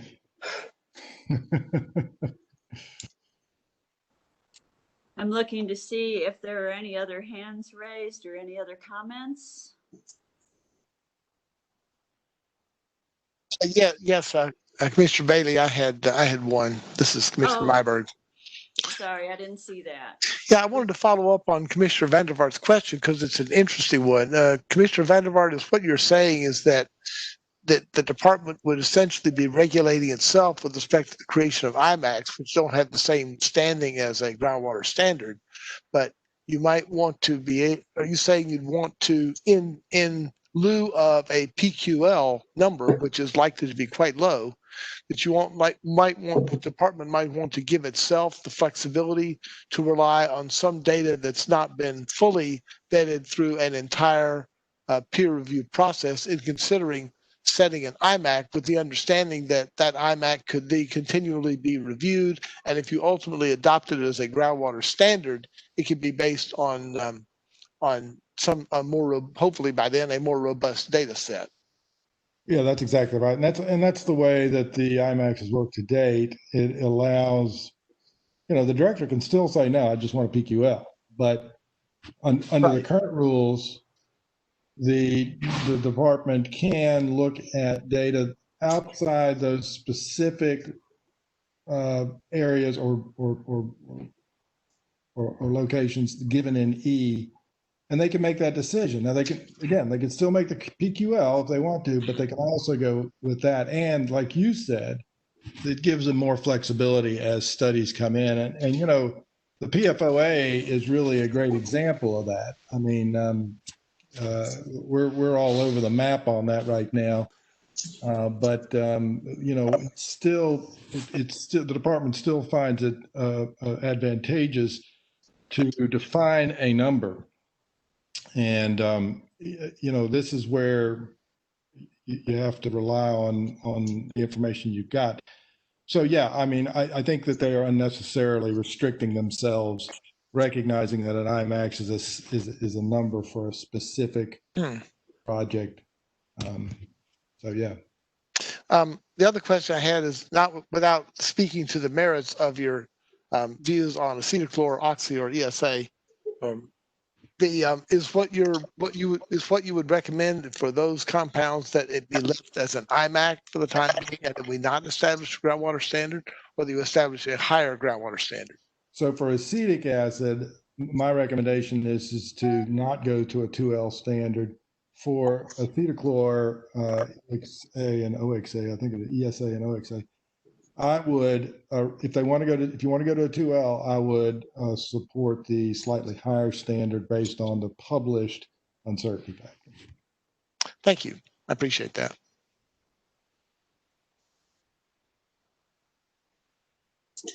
Are there any more comments or questions? Looking for hands.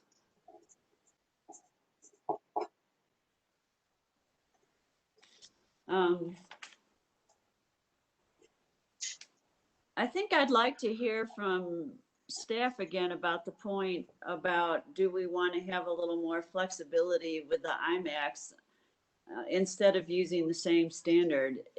Is it worth adding something in as an option for the rule, or what is your opinion on that?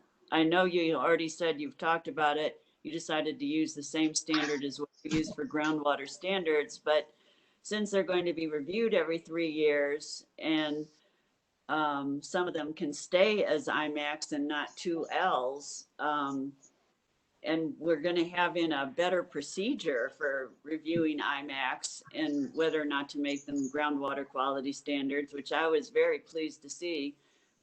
Would you comment further on that, Bridget, or maybe somebody else in water quality? Yeah, this is Bridget. I'm not sure if anyone else wanted to chime in, but just to point out for Part E for the 02L 202 rule, this does list the references in order of preference that are used to establish in the calculations to establish groundwater standards. It's currently not listed to establish IMAX. Our interpretation, as we've since I've been here, is we do use Part E. If you look down at 4, subsection 4 under subsection E. It lists other relevant published health risk assessment data and scientifically valid peer-reviewed published toxicological data. That's pretty broad on the references we're able to use. And again, the only things that would exclude would be either draft reports or unpublished data or data that's not relevant for what we're looking at. So we feel that not having E here really, we just don't see what we would be comfortable using that E wouldn't include. Okay, so I think what you're saying is E is like a catch-all that does give you some broad references to use, and it's at the bottom of the list. So for an IMAC, you would be more like, you could use that as compared to if you're actually going to codify a standard. Mm-hmm. It's not that broad, though. It's still got to be peer reviewed and published. Madam Chairwoman, I'm ready to make a motion if you'll call. Okay, well, we're going past our allotted time, so I will close the floor for comment and request a motion. I'll make the motion that we proceed to the EMC with the request for public notice and hearings for proposed amendments to 15A NCAC 02L 0202 groundwater quality standards. And I make that motion, believing that we have done all we can do as we get to this time to move. Thank you, Consideration. Commissioner Solomon. And do I have a second? I'll second. And that was Commissioner Keen. That's what I thought. So I'll do a roll call now. All in, say yay or nay if you're in favor of the motion. Commissioner Keen? Yes. Commissioner Anderson? Commissioner Anderson, are you on the call? Are you off mute? Yes, it wouldn't let me unmute. It finally did, but yes, I agree. Okay, thank you, Commissioner Anderson. Commissioner Arata? Yes. Commissioner Lazorek? Yes. Commissioner Solomon? Yes.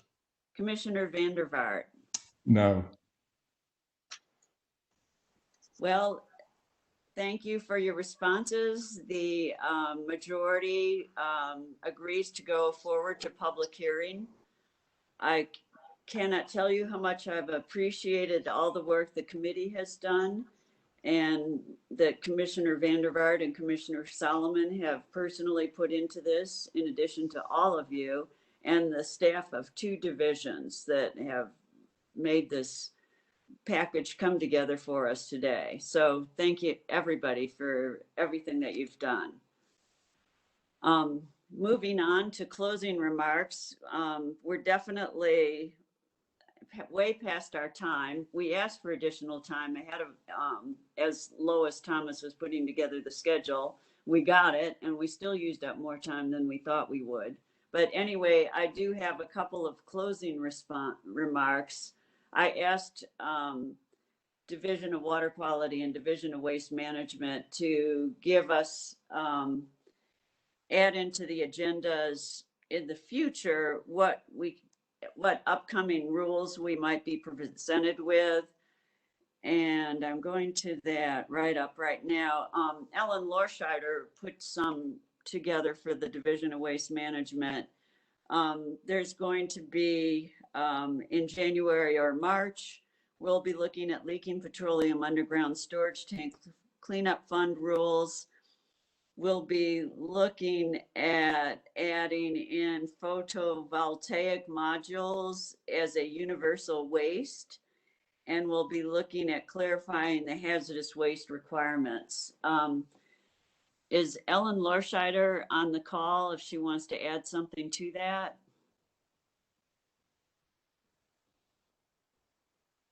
I guess not. Anybody else from Waste Management want to add anything to that?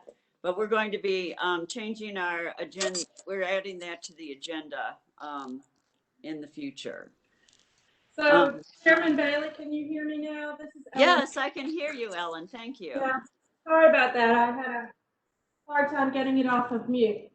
I just wanted to add that we have, within the Division of Waste Management, we have several rulemaking coordinators for the different sections who have come together and helped us track what we are going to be bringing to you in the future. So we will be continuing to give you heads up as far ahead of scheduling those agendas as we possibly can. That's all. I just wanted to add that. And thank you to my coordinators. Thank you. Who's speaking now? That was Ellen Norsheider. Okay.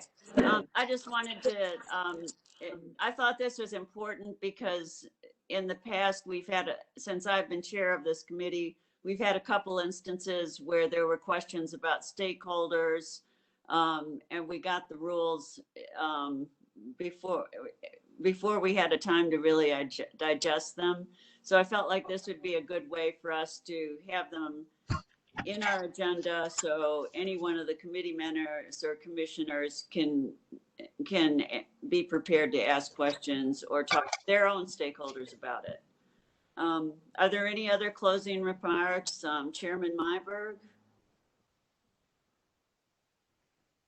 Anyone else? No, not from me. Thank you. Madam Okay, Chair, but- Madam Chair. Madam Chair, Steve Keen. Yes, Commissioner Keen, please go ahead. Just a quick comment in looking over what is coming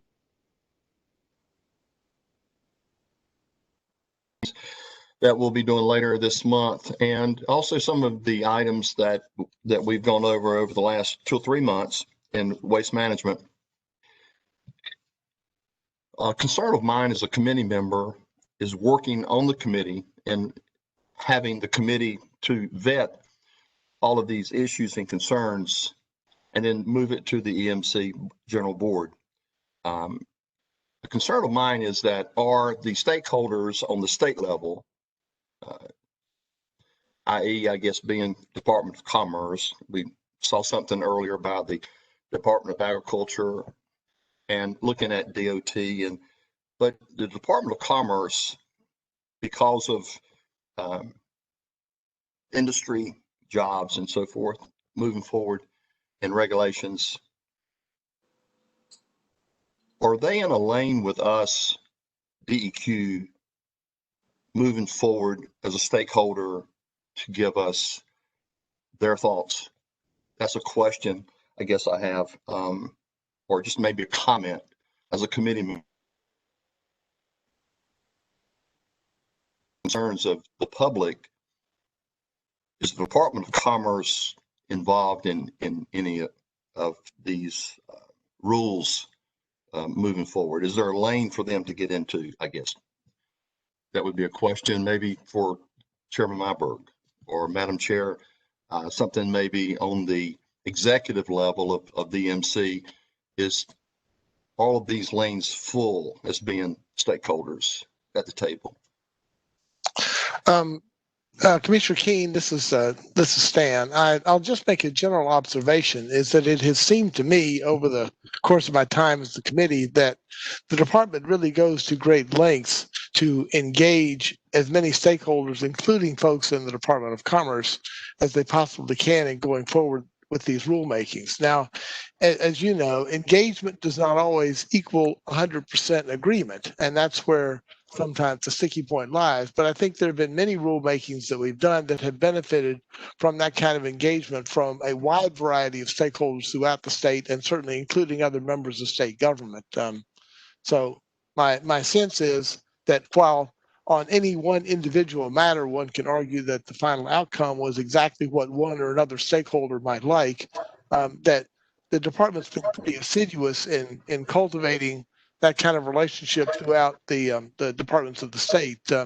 You'll see that in the discussion tomorrow on the permit fees, for example, the Title V permit fees, where that seems like that was really pursued pretty actively. So that's my own sense, Steve. I'm sure there are others who might have have slightly different perspectives on any particular different given issue, but that's my sense anyway.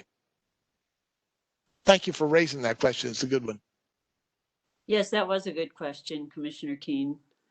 Are there any other comments? Madam Chair, this is Michael Scott, Director of the Division of Waste Management. I'll be brief, but to Commissioner Keen's question, we'll continue to explore that coordination with the Department of Commerce. We work on a lot of the same sites. Commissioner Keen's mentioned our Brownfields program before. You'll have both Commerce and DEQ working on the same site. And so it's not uncommon, but we'll make sure we continue to explore that coordination, based on the comments today and how we can continue it or even approve it. I would like to thank the committee. Thank you, Chair Bailey, for your work on both of these items, the structural fill rules, but also the IMAC and the subcommittee work on that set of IMACs. A lot of great work and a lot of meetings, as you all alluded to. So we appreciate the input and the coordination from this committee. Thank you. Thank you, Director Scott. Any other comments? Well, with that, I can adjourn the meeting. We're only 30 minutes off schedule. So I'll try to do better next time. Thank you. Well, and the other thing is we will pick up again at 1:30 for those of you who are continuing on with the Water Quality Committee, and we'll see some more of you then. But Chair Bailey, thank you very much for your work. You had a robust agenda again on this committee, and sounds like you'll have one next meeting too. So thank you for all of your leadership in moving these things through, and to all the members of the committee. Thank you. So this is Marion Deerhake. I've just stayed online the whole time, and I'll be prepared to start at 1:30 with Water Quality Committee. Thanks.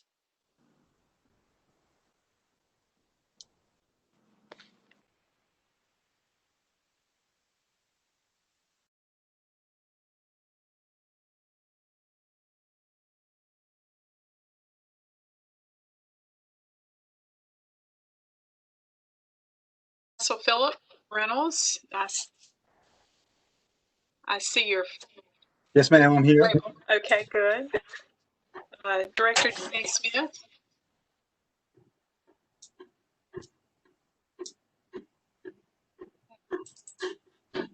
Okay. I see Jenny Baker.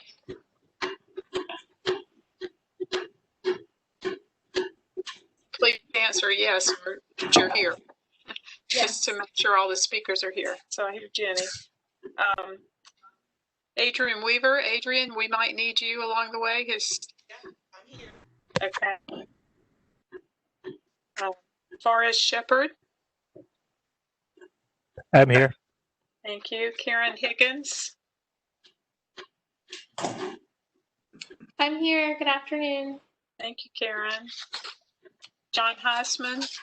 This is John Heisman. I'm here. Thanks, John. I think we're for Forrest Westall to join us. Patrick Bix. I'm here. Thank you. Have I missed any speakers, any scheduled speakers? Marion, I guess this is more for Peter. My colleague Nora, who might be answering questions, has not been able to get on. Okay. Redeemer. She just texted me. Nora, okay, I just made her a panelist. Okay, and I think Michelle and Ian should be panelists too for answering questions. Okay. I also have a comment related to Peter, if you can hear me, Peter. Yes, I can. I don't know if you got my list of panelists for my discussion. I didn't know if you were keeping an eye out for them as well. Is this you, Forrest? This is, yes. Okay. The email that you sent, yes. All right. Okay. Well, Okay. I think we have people here at the moment, and Pete will help us watch for others. I'm hearing some noise in the background. Somebody have a fan on or something that's rotating. It was there we go. That's okay. So I'll call the meeting to order. This is the Water Quality Committee of the EMC. And welcome. I'm Chairman Marion Deerhake, and you've already heard that some of the committee members in attendance today during our roll call forum, as well as other staff supporting today's meeting. Still a good deal of background noise. Are other people hearing that too? Okay. Please. I am, yeah. Yeah, basically, people should mute their phones if they're not talking, mute their lines if they're not talking. Thank you. So it's important to note this meeting will be conducted as our other EMC meetings, and that only EMC members and those called upon by the Water Quality Committee Chairman will be recognized to speak. This meeting is being recorded, and minutes will be prepared for review and approval at the committee's next regularly scheduled meeting. And we'll begin with our statement that North Carolina General Statute 163A-159E mandates that the chair inquire as to whether any member knows of any known conflict of interest or appearance of conflict with respect to matters before the Environmental Management Commission's Water Quality Committee today. If any member knows of a conflict of interest or appearance of conflict, please state so at this time. Madam Chair, this is Pat Harris. On the information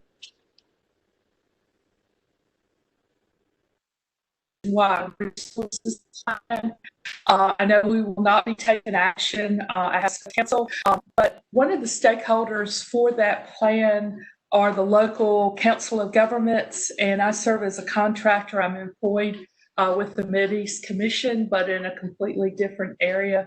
So I just want to kind of get that on record, because I know down the road we would probably be taking action on that, and I just, out of an abundance of caution, I just wanted to put that out there. Vice Chairman Harris. And Madam Chair, if I may, this is Philip. I just want to confirm what Commissioner Harris said.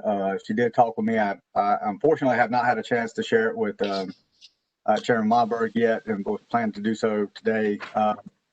But I did not see any issues with a conflict of interest that would prohibit her participation, especially not in an information item. But I also don't see it down the road as being a conflict. Okay, thank you. So I'll say that today we have one set of meeting minutes to approve, one action item, and 4 information items, and it's a very tight schedule. We'll do our best to work it in. I've given each of our speakers a time limit that they can set as their goal to limit, but I have allowed for additional time for each of us to ask questions. So given that, we'll begin with the approval of the July 8th Water Quality meeting. You have your minutes before you. Do I hear a motion from anyone? Just remember to unmute yourself if you're going to speak. Madam Chairman, I have reviewed them and I found no problems with them, and I move approval. Thank you, Commissioner McAdams. So I have a second. Madam Chair, this is Pat Harris. A second. All right, second by Vice Chair Harris. Any other discussion about the minutes? All in favor? I'm going to have to take a roll call for this. Charles Carter. I think but I'm having a great deal of difficulty hearing. My audio is breaking up. Is anybody else having the same problem? We've had a bit of a background noise, and I still hear it somewhat. Can you hear now, Charlie? No? I'll come back to him. Commissioner Davis. Aye or nay for the meeting minutes? And remember. Yes.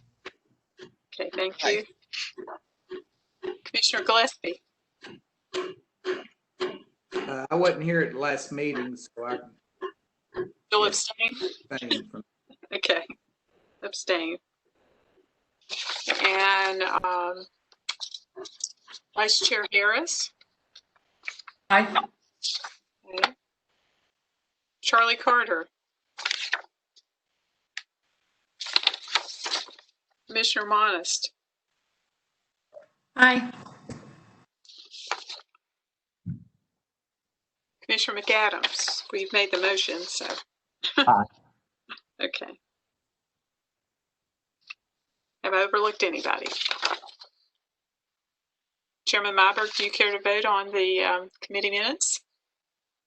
No, I'm good. Thank you. I just want to make sure that Commissioner Carter can actually hear, because Charlie, I can hear. I'm not hearing the breakup that you suggested, but so I hope it improves. Yes, I haven't heard him come back on either. After he first told us he was having trouble.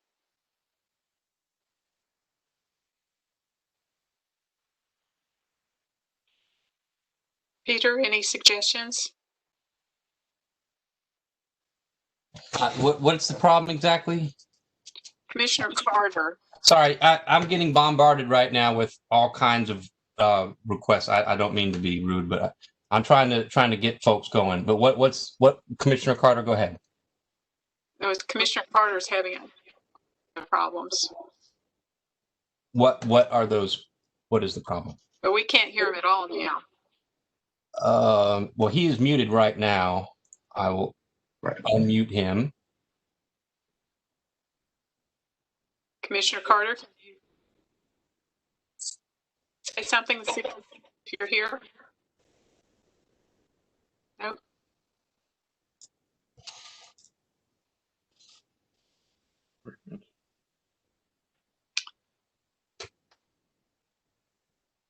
Peter, do you have his email address? I could get it. I'll see if I can try to help him. Okay, thank you, Adrian. Thanks, Adrian. Since we have such a tight schedule, I'd like for us to go ahead and so we have one action item, and it's entitled Request to Proceed to EMC with the 2020 Annual Environmental Review Commission Report on Basin-Wide Water Management Planning. And it will be presented by Virginia Baker in the Division's Basin-Wide Planning Branch. And I think it probably is better if we just hold our questions until she finishes her presentation. It's a rather short presentation. It's about 10 minutes or so, 15 minutes. Jenny, would you like to begin? Thank you, Commissioner Deerhake. Can everyone hear me? I'm going to try to share my screen.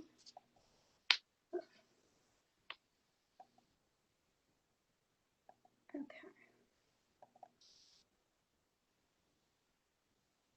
All right. Can everyone see the presentation? Yes. Okay. So good afternoon, everyone. My name is Ginny Baker, and I'm a planner with the Basin Planning Branch. I've been with the group approximately 3 years, and I cover the Yadkin, PD, and Hiwassee River basins. I also assist other planners where needed. Our group currently has 7 planners and 1 water resource analyst, and that includes just 2 senior staff with prior experience writing plans. In addition, 3 of our planners were just hired in the last year, so we are on a little bit of a learning curve. So in North Carolina, basin planning is a watershed-based approach to managing water resources, which considers the cumulative impacts of all activities across a basin. The basin plans consolidate water resource data from multiple sources and provide a single location to present water quality and water quantity related issues. The plans report on both current and past conditions, watershed activities, and they're also used as a planning tool to present recommendations for preserving and protecting our water resources. Basin plans are required every 10 years as per statute, but I also wanted to point out that the statute explicitly states that basin-wide water resource management plans are just that. They are a plan and not a rule. As per statute, we are required to report annually to the ERC on several items, which is why I'm providing today's presentation. So historically, basin planning really focused primarily on water quality, but as you know, in 2013, the former Division of Water Quality was combined with the Division of Water Resources, and we have worked since then to integrate all aspects of water resources with the goal of developing one comprehensive water resource management plan that can be used by all.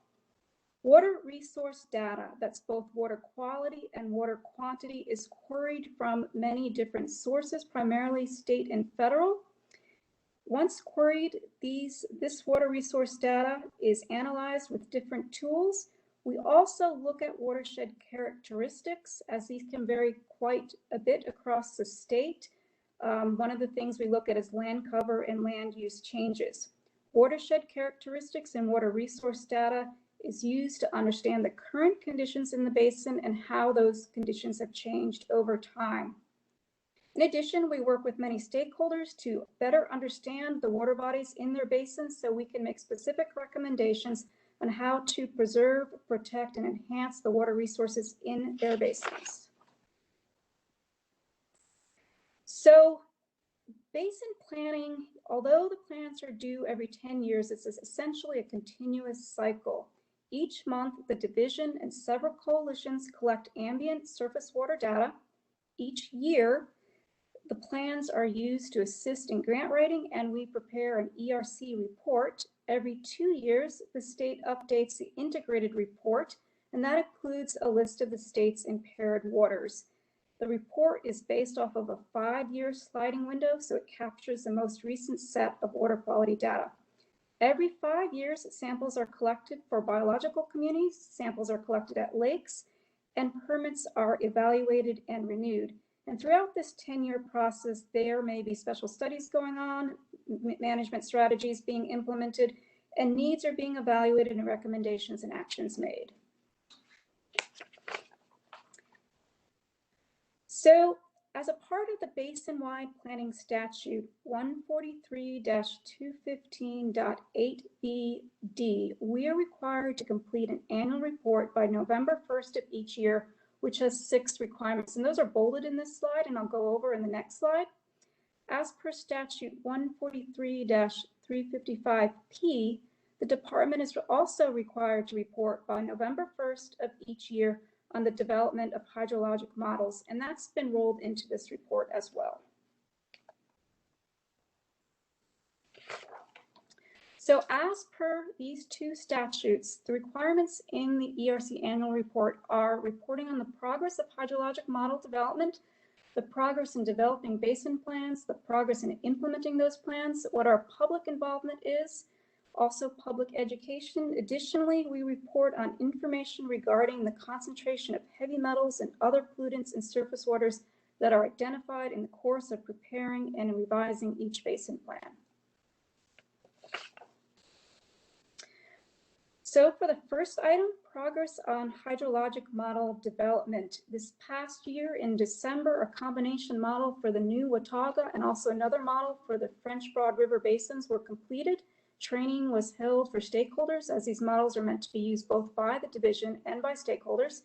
Then in early March, back when we had in-person meetings, we held the stakeholder kickoff meeting for the Yadkin PD lumber combined model, and that model is scheduled to be completed later this year.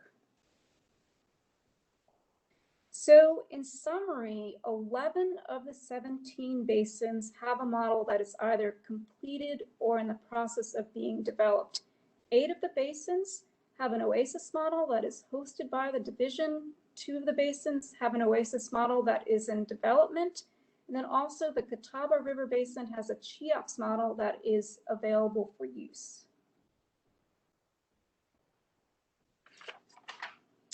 So for progress in developing plans, my colleague Forrest Shepard will next be giving an interesting presentation on the draft Chowan River Basin Plan. It has been our anticipation to move that forward to the EMC in January 2021. In addition, in 2021, we will be presenting on the White Oak, Pasquotank, Yadkin PD, and also 3 of the watersheds in the Cape Fear to the EMC. So for progress in implementing basin plans, this is discussed in each of the basin sections in the annual report. This refers to specific actions that are taking place to either improve or assess water resources in the basins. An example might be the implementation of a nutrient-sensitive water strategy, a watershed modeling project, or watershed special studies. For public involvement, basin planners continually work with stakeholders as the basin plans are being developed to learn about local concerns and implementation efforts underway by watershed groups. local governments and resource agencies, as well as university researchers. Draft basin plans are released for public comment for a minimum of 30 days prior to finalization and submission to the EMC.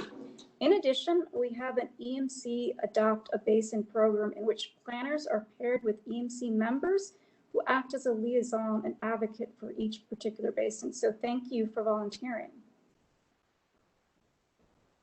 Basin planners routinely meet with watershed stakeholders and provide presentations on basin-specific issues, as well as general water quality and water quantity topics. Basin planners have also presented at numerous conferences, and they've also presented at scientific advisory committees. The division and basin planners have been working over the last several years to increase access to information presented in basin plans. For example, we have open data sources on our websites, interactive online maps, and also story maps. And lastly, for items 6 and 7 in the ERC report, we have information on the concentration of heavy metals, which includes the new dissolved metal standards as reflected in the 2018 integrated report. And we also report on other pollutants in surface waters that are identified in the course of preparing and revising each basin plan. So this year's report reflects the 2018 integrated report. Those sections have not been updated since last year. The 2020 IR is scheduled to be released later this year, so next year's report will reflect that IR. In the basin sections, if the data was available at the time when we prepared the report, we also include information on other pollutants that may have affected surface waters in those basins. So in summary, the 2020 annual report does fulfill the six requirements in statute 143-215.8b subsection D, and also we've reported on hydrologic model development as found in statute 143-355 subsection P. So we are requesting your approval so we can push this forward to the EMC tomorrow. And I thank you for your time, and any questions are welcome.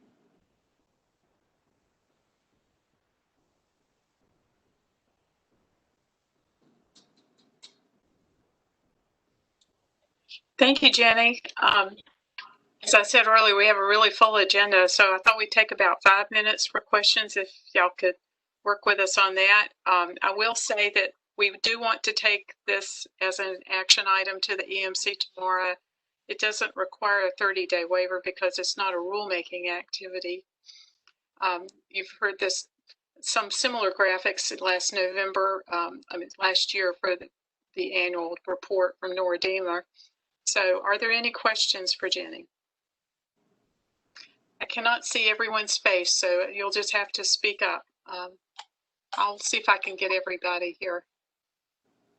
Oh my. Nope. Not working. Okay. Do I need to stop sharing first? Anybody have a question? Just speak up and see if I can see you. You don't have to stop sharing. You're fine. Okay. No questions? I had 1 or 2 comments, Jenny, if no one else does. Okay, thank you. All right. You said there will be 3 basins or 3 subsheds in the Cape Fear reported. Why is there a subset rather than the entire basin?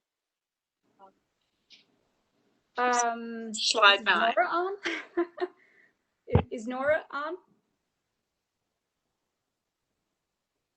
Not hearing her. Well, I know that Cape Fear has got a lot of issues, and I believe it's been easier to split it up into watersheds. So we're presenting on 2 watersheds combined and 1 watershed separately. Okay. Well, that's something that you can get back to us about if Nora can tell us later. Absolutely. She was supposed to be able to talk, and she's probably listening. Okay. But there's a lot of issues going on in Cape Fear, so I know she really wants to be very thorough. Okay. My other note is about the slide 13, talking about reporting on not only dissolved metals, but other pollutants. And I think it would be beneficial to all of the audiences reading the report in the future if you could elaborate more on agriculture. There's reference to agricultural sources, and in one case it said animal agriculture, and I think we had poultry mentioned a couple of times in the report. But a little more detail in the future to break down crop versus animal and poultry importance would be useful. Okay.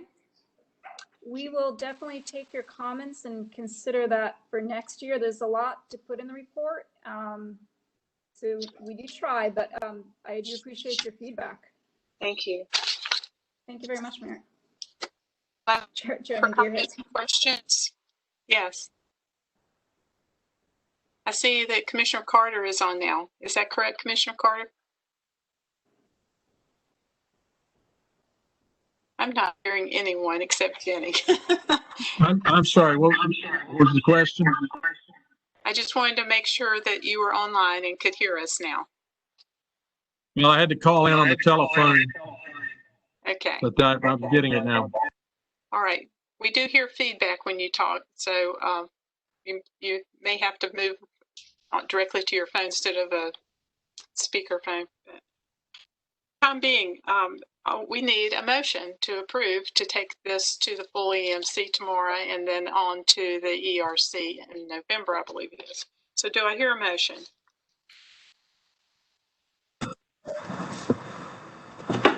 I would move to take this to the EMC tomorrow. Okay. Commissioner Honest, do I have a second? This is Commissioner Davis. I second. Thank you. Any discussion? If none, I'll take a roll call vote. Commissioner Carter, do you vote yes or no? Yes. Yes. Commissioner Davis? Yes. Commissioner Gillespie?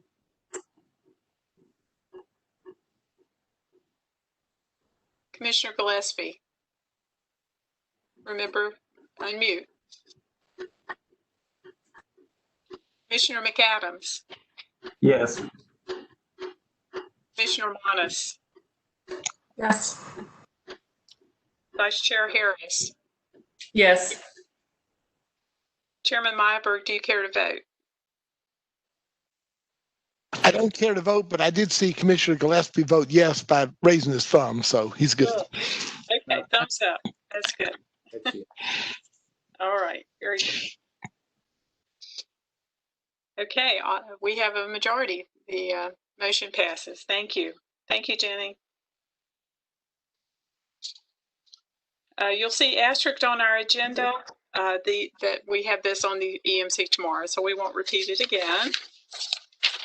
That's the only action item, I think, from water quality tomorrow on the EMC agenda.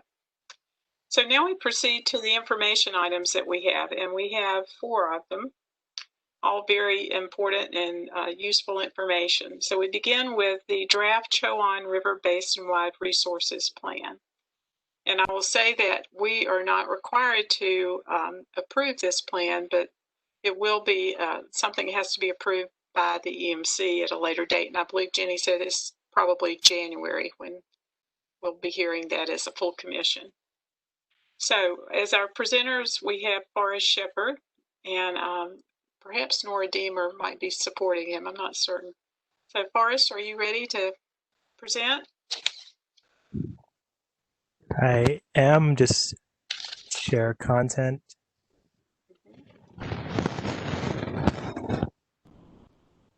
So you have about 15 minutes, I believe.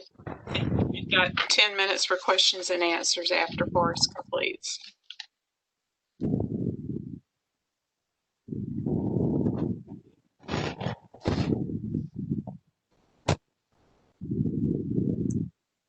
Okay, can everyone see my screen? I do. There is a gray square in front of it. but maybe it'll minimize or resolve in a minute. Now it's diminishing.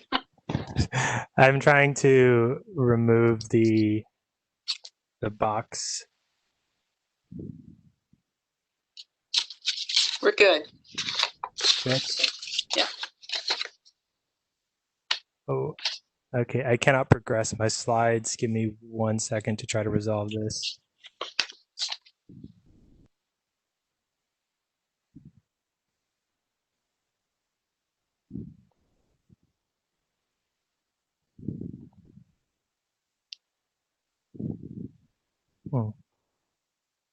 Okay. Okay, can everyone see and hear me? Yes. Thank you so much. So good afternoon. I want to thank the committee and the chair for the opportunity to present to the Water Quality Committee today. My name is Forrest Shepard from the Basin Planning Branch, and I will be presenting the Chowan River Basin Water Resources Plan as an information item on behalf of our branch. This was a collaborative effort, and as such, we have many panelists that are available to answer questions. Virginia Baker has already presented today and discussed the Basin Planning Branch. There was also a Basin Planning 101 presentation by Nora Deemer, so I will not go over those topics today. Today, I will briefly go over the general overview of the Basin Plan, including water quality and quantity concerns. I will also be reviewing the recommendations for protecting water resources in the Chowan River Basin. The entire Chowan River Basin Water Resources Plan consists of 8 chapters. These chapters discuss the basin characteristics, water quality concerns, a nutrient-sensitive water summary, water quality initiatives and funding, permitted and registered activities, and water use and availability. The North Carolina portion of the Chowan River Basin is in the northeast corner of the Coastal Plain Province. Nearly 1,300 square miles of land area is included in the North Carolina portion of the basin, but most of the drainage area, approximately 75%, lies in Virginia. All or portions of Bertie, Chowan, Gates, Hartford, and Northampton counties comprise the Chowan River Basin, which includes 16 municipalities. Predominantly, land use in the basin is forest, followed by agriculture and wetlands. Nutrient loading continues to be a water quality issue throughout the basin, and that will be discussed today. 3 major rivers, the Blackwater, the Nottoway, and the Meherrin, begin in Virginia and flow south-southeast to form the Chowan River near the Virginia-North Carolina state line. The Division of Water Resources' previous basin plans used the 4 sub-basin boundaries outlined in red on the right, but the sub-basin boundaries have changed, and this change is represented by the new sub-basins highlighted in red and green for the Meherrin and the Chowan. Within the Chowan River Basin, there are 7 MPDS wastewater permits, 25 MPDS stormwater permits, 17 MPDS non-discharge permits, 40 animal operations permits, 22 public water supply systems, 18 of which require local water supply plans, and 23 water withdrawal and transfer registrations. Moving on to the 2 impaired waters within the Chowan River Basin, the Wickhacon River remains on the impaired waters list for a biological impairment. This river has had biological issues since 1983 and generally low dissolved oxygen levels since 1980. And Cricket Swamp. This stream was sampled in 2012 and was subsequently placed on the impaired waters list in 2014, and this stream remains on the impaired waters list. The source of low pH has not been determined, but could be the result of natural conditions such as reactions with acid soils and or drainage of swamp-like waters. Now moving on to the nutrient-sensitive water summary. The Chowan River was the first coastal river in North Carolina recognized to experience problems with nutrient enrichment. Earlier reports indicated that major nuisance algal blooms occurred in 1972 and 1978 in the lower portion of the Chowan River. In addition to algal blooms, the occurrence of fish kills and fish infected with red sore disease also indicated water quality problems. Nuisance algal blooms are the growth of microscopic and macroscopic vegetation due to an excess amount of nutrients in the river system. The nutrient sources in the Chowan River were identified as wastewater from municipal and industrial dischargers, overland flow, and drainage from agricultural and urban areas. The largest contributors of nutrients were a fertilizer plant known as CF Industries in Tunis, North Carolina, and a bleached pulp and paper and building products complex, Union Camp, now known as International Paper, in Franklin, Virginia. In response to nuisance algal blooms, fish kills, and red sore disease in North Carolina's waters, the Environmental Management Commission established the nutrient-sensitive water supplemental classification in 1979 as a legal basis for controlling discharge of nutrients, nitrogen and phosphorus, into surface waters. In 1982, the North Carolina Department of Natural Resources and Community Development developed the Chowan-Albemarle Action Plan and the Chowan River Water Quality Management Plan. These plans address the water quality problems in the area by constructing a strategic plan with specific management goals focused on the Chowan River. Nutrient reduction goals included reductions of 30 to 40% in phosphorus inputs and 15 to 25% in nitrogen inputs to achieve a reduction in chlorophyll A concentrations with peak levels not to exceed 40 micrograms per liter and summer mean chlorophyll A concentrations below 25 to 30 micrograms per liter. The implementation measures put in place to achieve nutrient reductions mainly included converting point source dischargers to land application where possible and installation of agricultural best management practices throughout the basin. The 2002 and 2007 Chowan River Basin-wide water quality management plans indicated there was a reduction in nutrient input, which led to a steady decline in both the frequency and intensity of algal blooms. There were also very few reported chlorophyll A readings over the state standard of 40 micrograms per liter. Recent nutrient loading trends were evaluated using flow normalized loading. Flow normalized estimates are designed to remove the effect of random stream flow driven variations. So first we'll look at the Nottoway River located in Virginia, about in the center of Virginia. To help orient these next three slides, in the upper left-hand corner of the screen, the relative percent change in nitrogen loading is displayed. In the lower left-hand corner of the screen, the relative percent change in phosphorus loading is displayed. And the percent changes are relative to the 1981 to 1985 baseline period. There is also a map on the right for spatial reference. So let's move into the Nottoway River watershed, which showed that total nitrogen loading in green stayed fairly stable until the early 2000s, where it began to increase. As of 2016, the total nitrogen load increased about 24%, mainly due to the increase in organic and ammonium nitrogen loading in blue. The Nottoway River watershed showed that phosphorus loading in red had declined and stayed fairly stable until 1986. As of 2016, the phosphorus load had decreased about 27%. Moving on to the Blackwater River watershed, on the right, showed a steady decline in total nitrogen loading in green through 1999, where it has fluctuated since. In 2016, the total nitrogen load had decreased about 29%. The Blackwater River watershed showed a significant decline in phosphorus loading between 1988 and 1993, where it has fluctuated since. In 2016, the phosphorus load decreased about 28% from the 1981 to 1985 baseline load. Moving on to Potosi Creek. The total nitrogen loading in Potosi Creek watershed was fairly stable through the mid-1990s until 1998. The total nitrogen loading began to increase at that point, mainly as a result of the dramatic increase in organic and ammonium nitrogen loading to that system. As of 2016, the total nitrogen load was about 53% higher than the 1981 to 1985 baseline load. The phosphorus loading in Potosi Creek watershed has been higher than the 1981 to 1985 baseline, with the exception of 1994 and 1995. The loading has remained elevated and has fluctuated over time. In 2016, the phosphorus load was estimated to be 26% higher than the baseline period.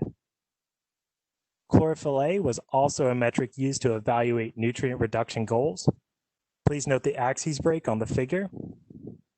And the summer mean chlorophyll A concentrations on this figure represent mean values for samples collected between the months of June through September.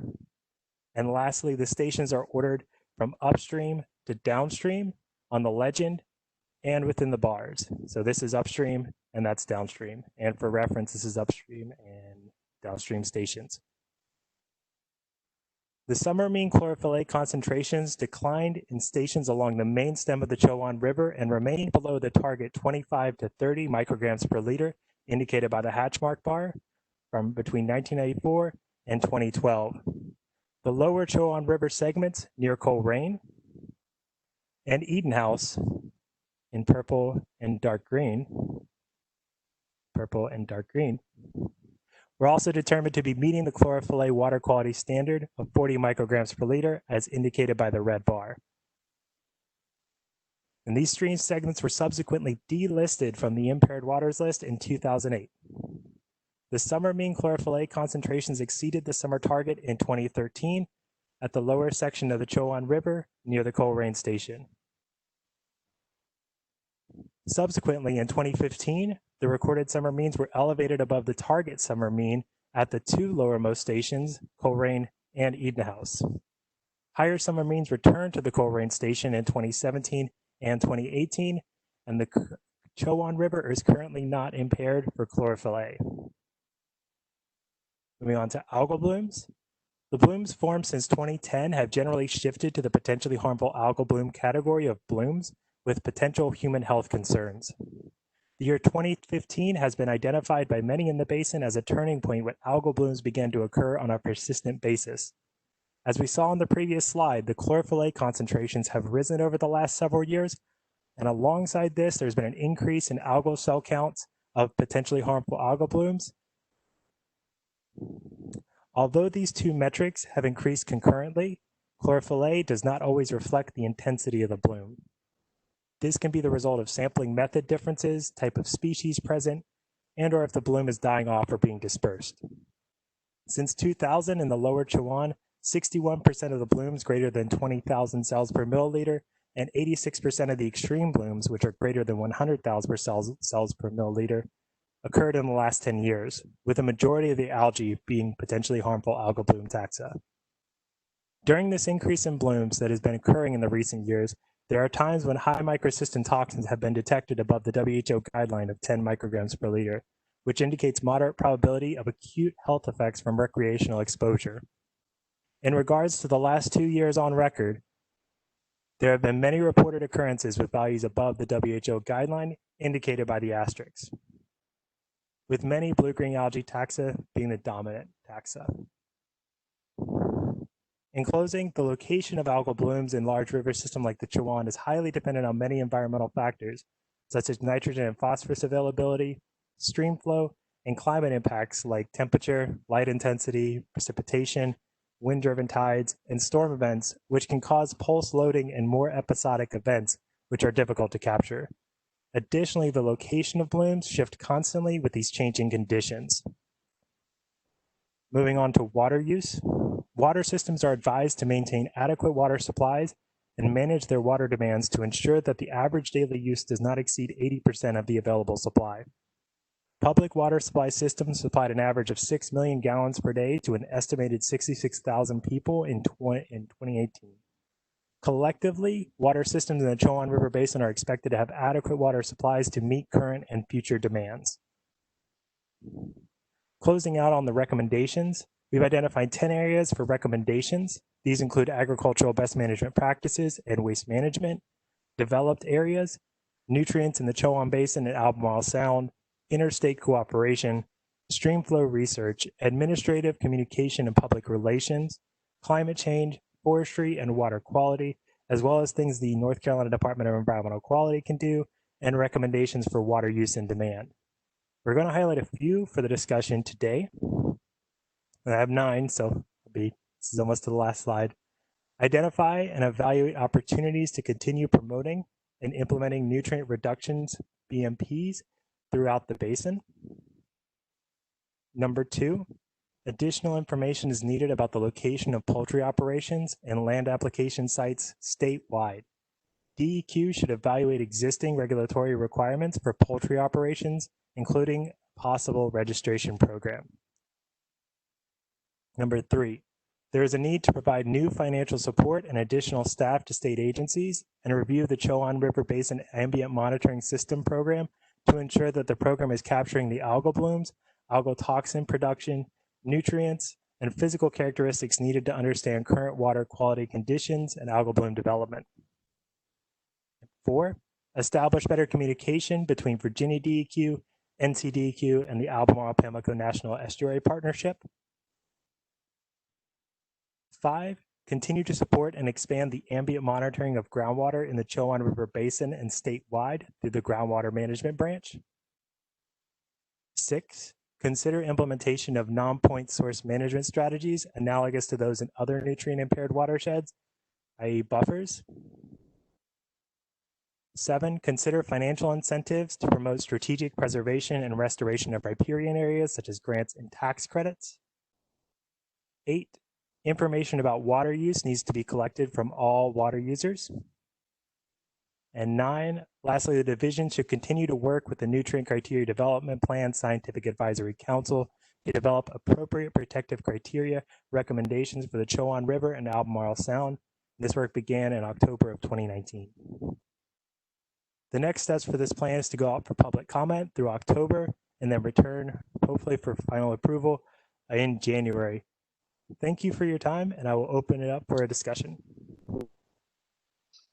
Thank you, Forrest. Any comments or questions from members? We have about 5 or 10 minutes tops. Commissioner Duhigg, I have a question. Yes, Commissioner Myers. Forrest, that was a really nice presentation. Well done. I wanted to ask a little bit more about the poultry litter, which is a really, important resource for farmers, but also, as you know, is a source of nutrients. Did you incorporate any existing data sources like the manure hauler data into the reporting or analysis?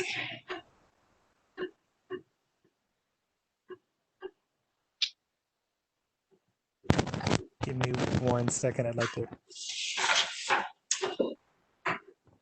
see.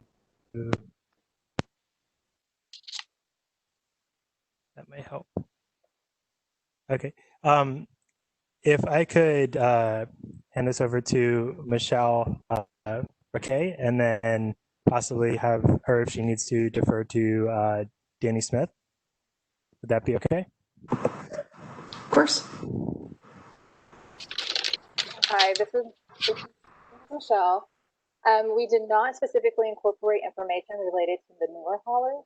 The information that is reported or included related to poultry is more information that we require from the ag census data information. So just the number of animals that have increased or changed over time at a county level. So that's pretty much the amount of incorporation we did related to poultry operations. We just need more information to understand where they're located and where it's being land applied.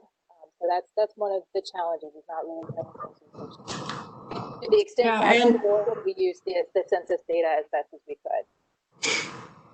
I understand. And so this is now many years old, but I actually had an intern look at the manure hauler records in 2012. So it was from 2007 to 2011. So, the poor guy went into the boxes of the paper files and digitized them at the time.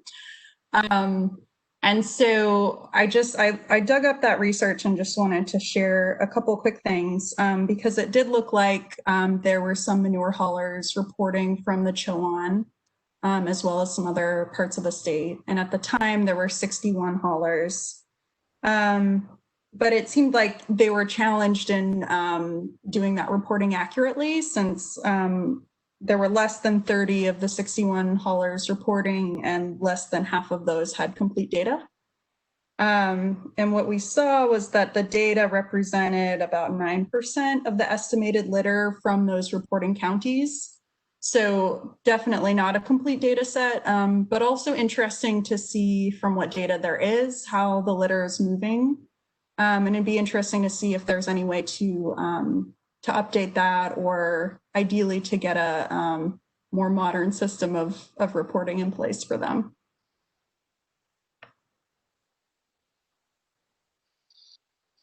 Thank you, Maggie. Other questions or comments? Commissioner Deerhake, I had one.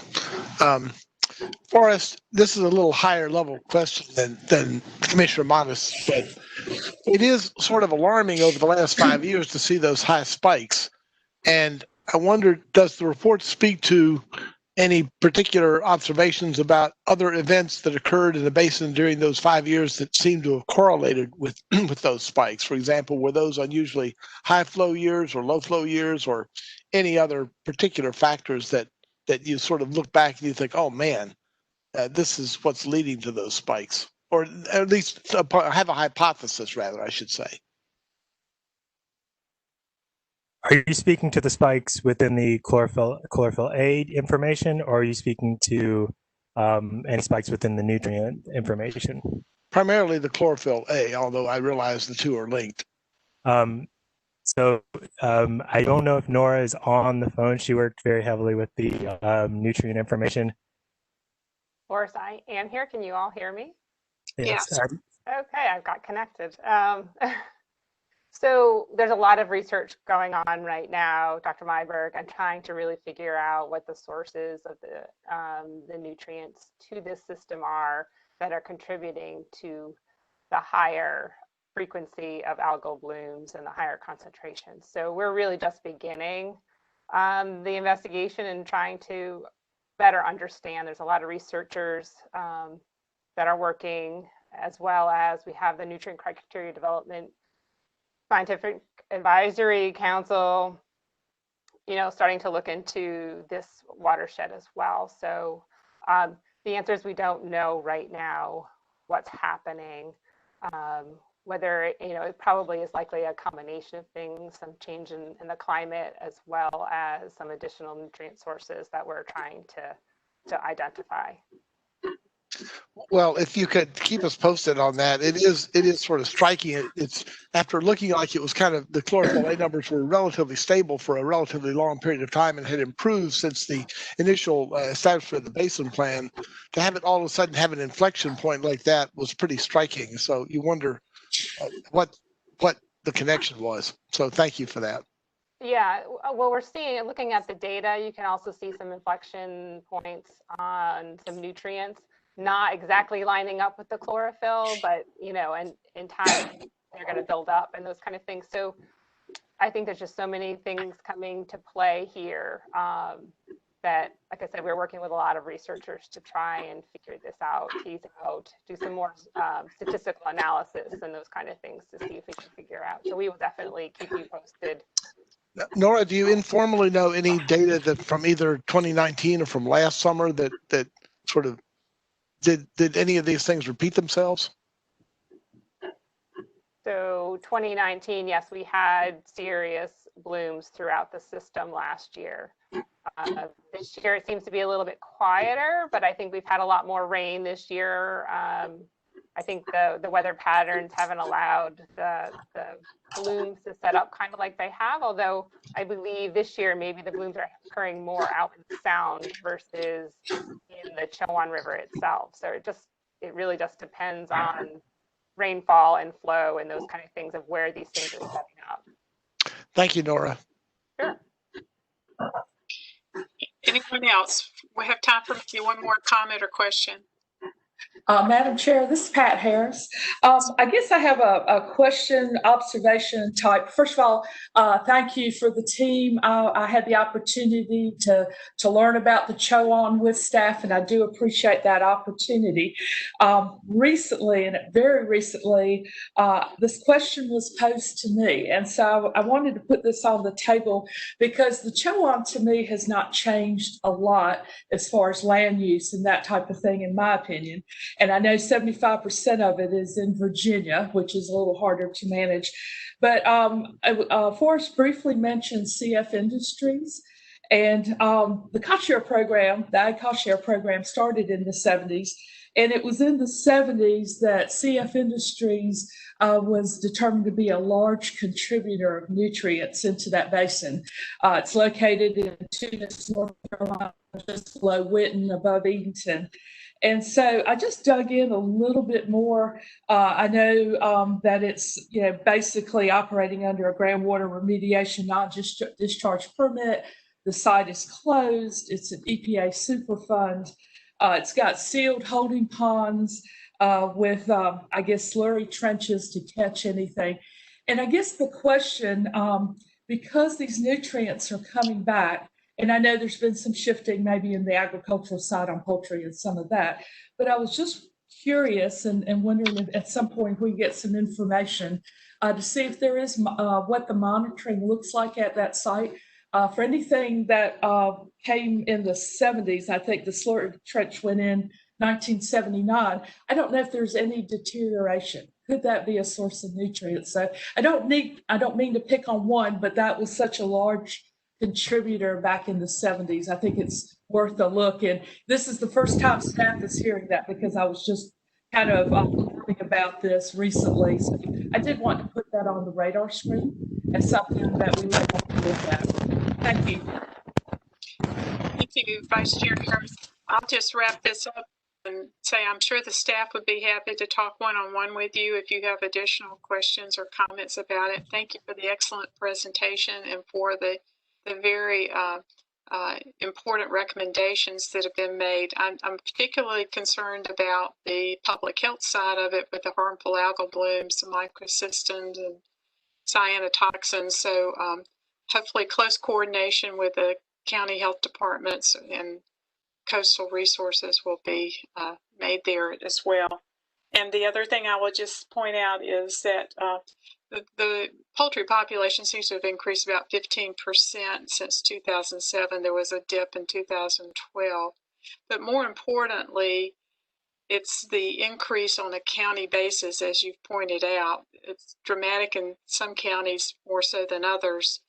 And the location of those counties relative to the especially nutrient-sensitive areas of the basin are important to follow. So thank you. We'll keep very interested in the public comment that you receive and look forward to hearing from you in January before the full EMC.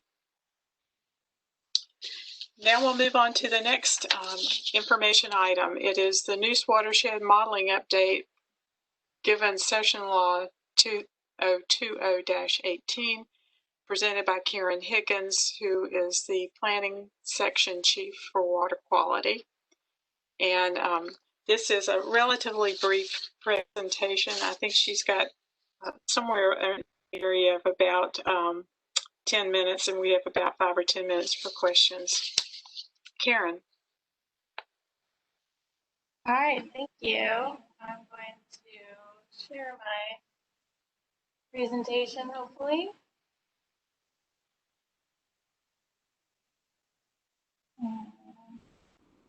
Can you all see my presentation? We can. Thank you. Fantastic. So good afternoon. As Marion said, I'm Karen Higgins. I'm the Planning Section Chief in the Division of Water Resources. I'm going to give just a real quick update on the Neuse Watershed Modeling. Just to provide a little bit of background, the Neuse has a EPA-approved TMDL from 1999. This TMDL was conditionally approved and called for a second phase, which was completed in 2001. The phase 2 TMDL provided 3 calibrated nutrient response models looking at how the estuary would respond to different loading. Neither phase 1 or phase 2 of the model at the time included a calibrated nitrogen delivery model, which is also called a watershed model, which details the non-point sources as well as transport of nutrients through the watershed to the estuary. The TMDL described 2 main buckets or sources to the estuary. They kind of lumped all the point sources together and all the non-point sources together. So because we didn't have the watershed modeling was not completed to allow for transport or delivery factors to be fully implemented, 4 transport zones were set up for the purposes of MPDS modeling, MPDS permitting with the intent of completing watershed modeling. And the map shown here provides those 4 zones that have been used. At the time when we were working on the TMDL in the late 90s and early 2000s, USGS was developing the Sparrow model. As that development of that model progressed, it was not at a fine enough scale to really be informative for purposes of this strategy. And just to kind of contrast the Neuse with the Jordan being a much newer nutrient management strategy, there was a number of different modeling tools developed, including a watershed model in the Jordan Basin.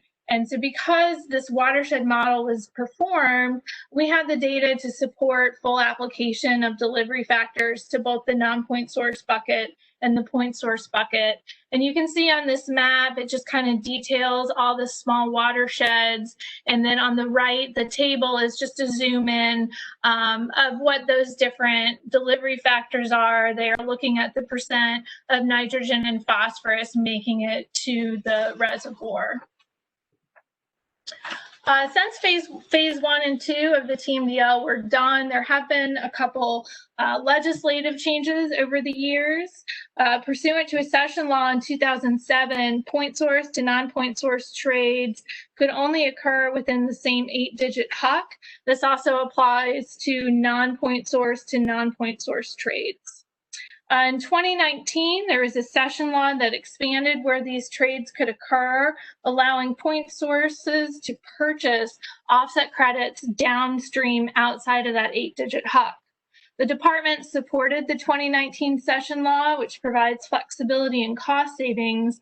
That session law did not address the application of transport factors within the Neuse Basin. In June 2020, Session Law 2020-18 was signed into law. It directed DEQ to begin watershed modeling for the Neuse River Basin by August 1st of this year. It directed that the modeling will be used to determine new transport zones and delivery factors for point sources and nutrient offset credits, and will be done in conjunction with affected parties.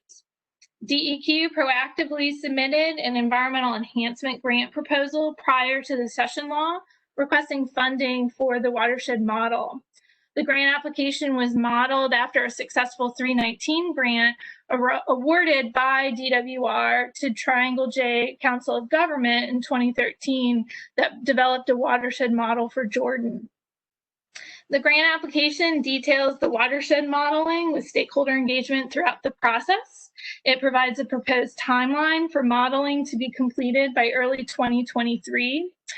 We still have not received an outcome on our grant application, so all the events listed in the timeline in the grant application are pushed back a little bit.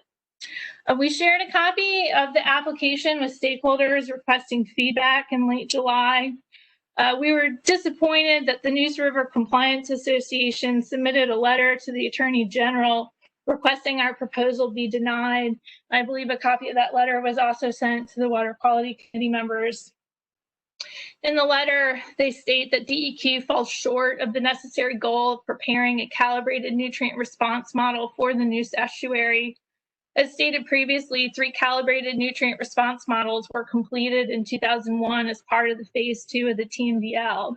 What was not completed and is directed to be completed by the session law is a watershed model, and that's what the grant application is requesting funding for.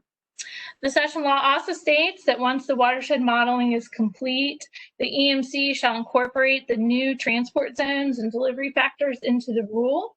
So likely sometime in 2023, we will be back before the Water Quality Committee with how to incorporate the model findings into the Neuse management strategy rules.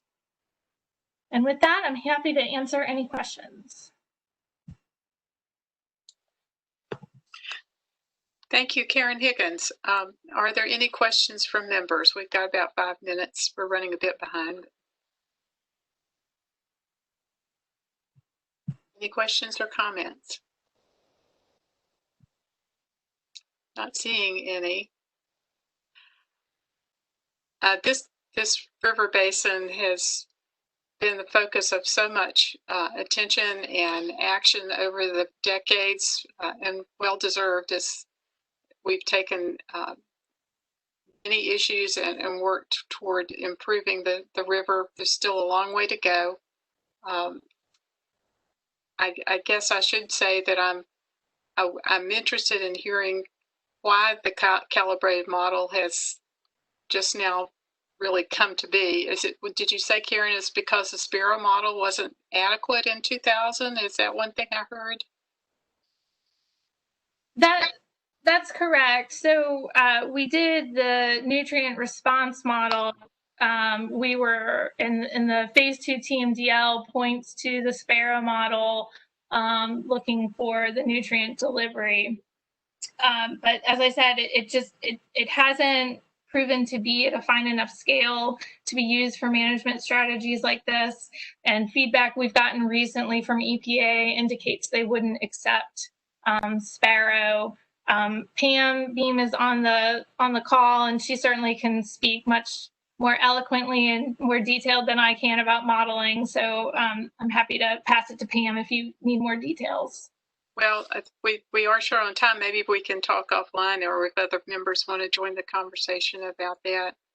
And I wanted to make sure that this model is for the entire basin. Is that true?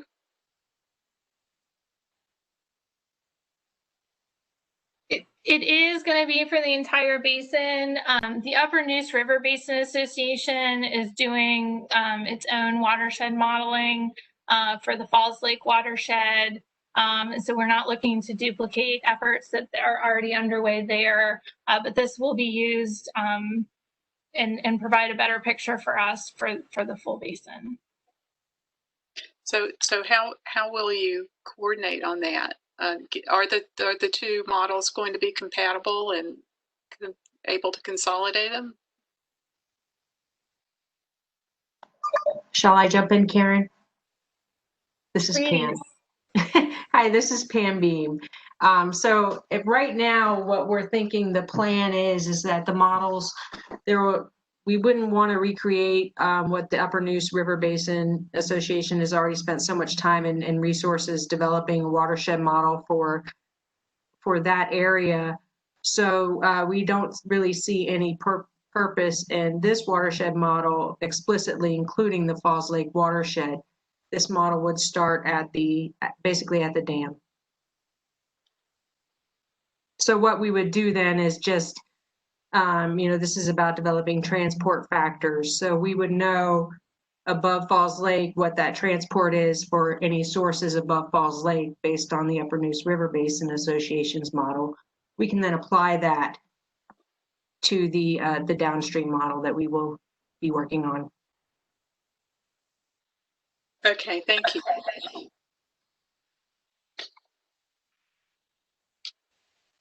Not seeing any hands raised, so we'll move on to our next information item. And that is review of North Carolina Policy Collaboratory Jordan Lake Study. Thank you, folks, for the previous presentation, Karen and Pam. Presenting now will be Patrick Beggs from the Non-Point Source Branch. Patrick? Hi, good afternoon. Thank you. I am working at sharing my presentation. Okay, and Patrick has... There you go. Can you see my title slide? Yeah. So Patrick's got about 10 or 15 minutes and 15 minutes, and we've got about 5 or 10 minutes of question time if we can. We are running a bit behind, but that's okay. I have the next meeting too. Okay. Thank you. My name is Patrick Beggs. Thank you very much for having me on the agenda. I work in the Non-Point Source Planning branch of DWR, and I'm going to present the review of the North Carolina Policy Collaboratory Jordan Lake Study. So this is the Jordan Lake map. You can see Greensboro to the west, Durham, Chapel Hill, Wake County to the east. What I'll review today is the highlights of new science as it pertains to the lake and the watershed as a whole, as well as policy recommendations and I'll finish up with the rule readoption process. So some key points that I'd like to communicate today are the following observations. The lake recovery is a long haul endeavor. The delay of the rules increase the scale of nutrient reduction needs. The current strategy and rules are fundamentally sound and lead in the right direction, yet the study also identified areas of improvement for nutrient strategies. In January and following, you asked how the report addressed the session law charges and specifically how it addressed the rules. So the 2 session laws listed here outline the collaboratory charges specific to Jordan. In short, the collaboratory researchers did an amazing amount of work. The check boxes that are here do not illustrate an equal amount of time nor effort. For example, the second box, a review of new and previously collected data, this represents a huge amount of work. This represents 3 years of nonstop work.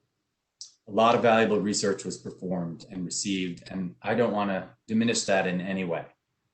The blank boxes represent the current nutrient strategy, analyzing it, comparing water quality trends to it specifically, and making recommendations to the current rules. And that's where the collaboratory didn't really address the current rules so much. The study did make management recommendations for improving nutrient reduction and also financing management recommendations. So while it didn't compare costs to the current nutrient strategy, it did address costs of specific best management practices and examined other states' financing measures, as well as laid out a great plan for potential funding mechanisms. They also provided a water quality model. They were only given about 15 months to do it. That charge came in 2018. And it was all due to us in December of 2019. And to develop a model that can be used to base rules on in that short time frame is extremely challenging. So we have contracted with the modelers to continue their work, and I have a slide on that toward the end. So this is a list of the principal investigators. I won't read through it. We're very thankful for all of their great work. I highlighted the ones that have come to speak with you already this year. And so now I'll move on to the highlights of the study findings. So first I'll go through the lake findings, and then I'll move on to the overall watershed studies, and then a few more specific topical findings. Each get a slide. And this map here is just a zoom in of that other map on the lake itself as compared to viewing the entire watershed. And the first point, the nutrient contributions from lake sediment were quantified. Previous modeling did not have the benefit of in-lake sediment studies. The collaboratory effort yielded 2 lake sediment studies. As a result, the second bullet now, both new lake models identified lengthy lake response times due to sediment contributions. High flow events were shown to greatly contribute really to annual nutrient input loads and to resuspension of lake sediments back into the water column, especially in the shallow upper arms. So this shows us that we need to be discussing more than just the 1 inch of runoff that development and stormwater regulations currently call for. The models identified a wide range in nutrient reduction needs, 25 to 75% for nitrogen, 30 to 75% for phosphorus. And this range is due to different subwatersheds. We have 3 subwatersheds within 2 arms. It's also due to 2 different types of modeling, and also due to the length of baseline studied in both of those models, 4 years for one and 20 years for the other. Some other examples of range of reduction needs from these different arms. The upper New Hope drains highly urbanized land. The Haw drains 80% of all the watershed. And the lower New Hope has been urbanizing at a very fast rate since the current rules were developed. So the blue there underneath is the current rule reductions. So you can see the magnitude of reductions that are needed. Again, the recovery time span of the lake is a multi-decadal recovery. It's a long haul endeavor. But I think it's important to note that this isn't meant as a discouragement. Just like hurricane tracking, the farther out we look, the harder it is to be precise. As we continue and expand our nutrient reduction practices, we may find a change in the response time. We have a model finalization study underway, and I said this already, I'll talk about that in a later slide. Okay, so now I'll point out some of the overall watershed findings. All the sources of nutrients that are already regulated are still significant nutrient contributors. The point sources remain the dominant contributor. Large storms, like I said in the previous slide, large storms or high flow events are an issue and present multiple challenges. Flooding, for example, of course, is incredibly important to local communities. On a positive note, though, the amelioration of high volume events presents an opportunity, a potential avenue for multi-benefit management policies. The fourth bullet down, both septic and sanitary sewer collection systems contribute to nutrient loading. Older urban development was found to have higher concentrations of loading compared to newer development. So pre-1980 is the year that they were using. So that's 40 years ago. And this leads researchers to suggest targeting retrofits in these older developed areas. And the last finding on the slide supports an overall recommendation to increase infiltration and slow and reduce runoff. And this is probably the best way to help lessen the impact of large storms, but it is challenging to mandate this. The findings and recommendations support that the existing understanding and along with septic benefit from incentives or our existing understanding of this. All this work supports the distributed control of runoff throughout the watershed, which is a Clean Water Act essential priority and is currently reflected in the Jordan rules and strategy. Excuse me. So I mentioned buffers being cost effective. Oops, sorry. I mentioned buffers being cost effective, and one reason we know that is from the Environmental Finance Center's work. In July, the EFC presented to you on financing options and cost effectiveness of nutrient practices. So I'm not going to repeat their presentations, of course, but I'll mention the three lowest cost practices here, and those being wastewater treatment plant improvements, riparian buffers, and illicit discharge. And wastewater treatment plants improvements are generally the most cost-effective source to reduce. But it's important to clarify that there are many levels of wastewater treatment and improvements. Some of them are very cost-effective. Some are cost-effective because they're being implemented while other capacity building construction and expansion is taking place. And still others might be technically available, but may be financially out of reach. Durham has done great upgrades over the past few years, and that's reduced the nutrient loading to Jordan. That's on the New Hope side. Greensboro's wastewater treatment plant projects are underway right now, and that will result in reduced loading. They're scheduled to be online in 2021. So we can expect the largest nitrogen contributor in the Haw side to be reduced. So there's a lot being done. There's always more that can be done. Riparian buffers is an ecosystem practice.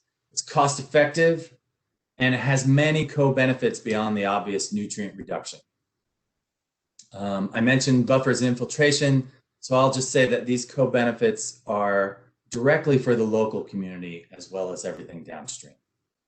And the third bullet, IDDE, illicit discharge detection and elimination. I'll just add that that also benefits the local community and ecosystem. So I'll turn to study findings concerning agriculture. Greatest nutrient loading is from grazed pasture, and this can be improved with livestock exclusion buffers. 40% of ag adjacent streams, miles next to ag, are not currently buffered. Granted that it's not every stream mile can easily be buffered.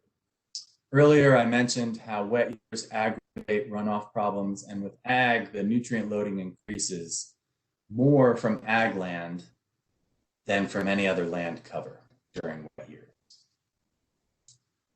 Overall, there's been little change to the total ag acres, and most development occurs on forested land, not on ag land. And that's our next slide.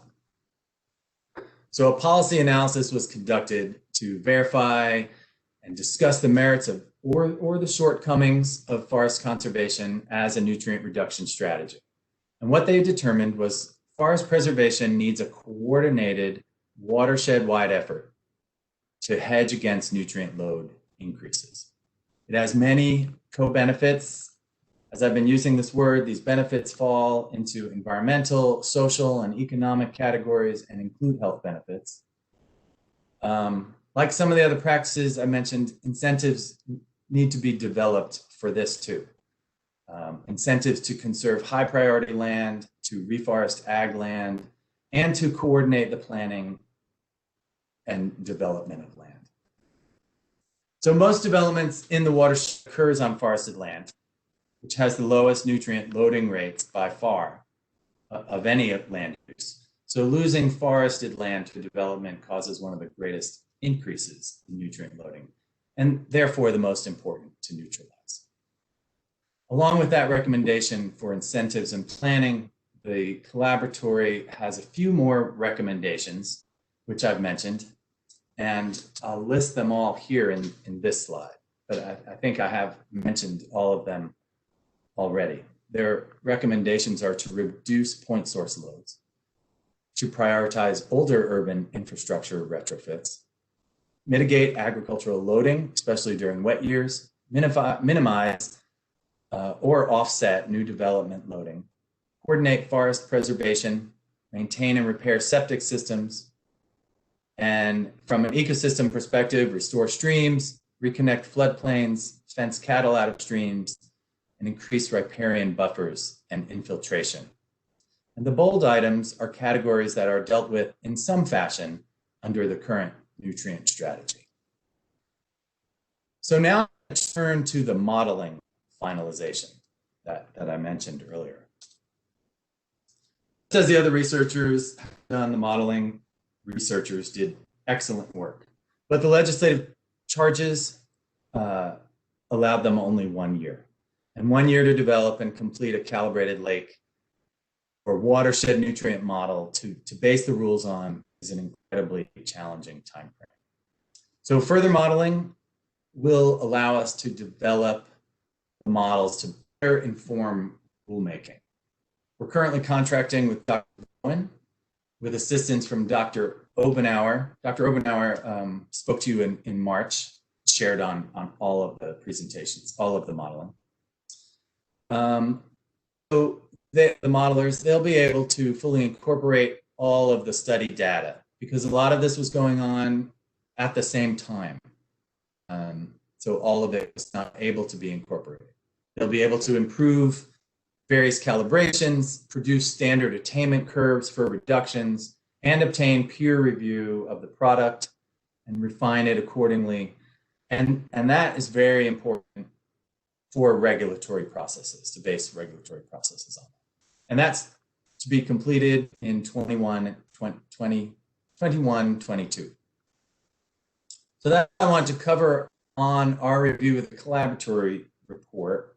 And and I'd like to address the Jordan Rules readoption process with just two more slides. So I'm starting the rules readoption process with Jordan Lake One Water, JLO, because JLO got started, at least in conversation, about the time the collaboratory did. One Water approach endeavors to get at the full value of water and include surface water, drinking water, wastewater, and stormwater, and to include the co-benefits in the decision-making. So Bill Holman is speaking on One Water principles tomorrow to all of you, to the full EMC, and he'll go into that more. The idea of JLO started 3 years ago as a collaboration of watershed stakeholders interested in this integrative watershed approach. And they're not just looking at nutrients. They're looking to come up with integrated watershed management plan. They have a broad geographic and interest space from across the watershed, including environmental groups, development organizations, local and state governments. They have done a really good job beating the bushes to reach many interests. And as such, they're doing a great job meeting the division's initial public participation needs for this. So I've mentioned co-benefits and cost effectiveness a few times now today as important principles the collaboratory identified, and JLO includes both of these in most every conversation and every work group. It's also a forum to evaluate options and resolve conflict, hopefully alleviate it even before it becomes a bigger conflict. And it's the vehicle by which we are meeting and going beyond the policy development recommendations that Dr. Wisnett put forth in the study report. The environmental finance study that Aaron Riggs and Evan Kirk and Jeff Hughes did, Aaron and Evan spoke to you in July, that study is fundamental to JLO planning. So thankfully we have Aaron leading the finances work group, and we have Bill Holman leading the organizational work group. And my last plug here for JLO is that it provides a method of collective accountability and mutual transparency to the process.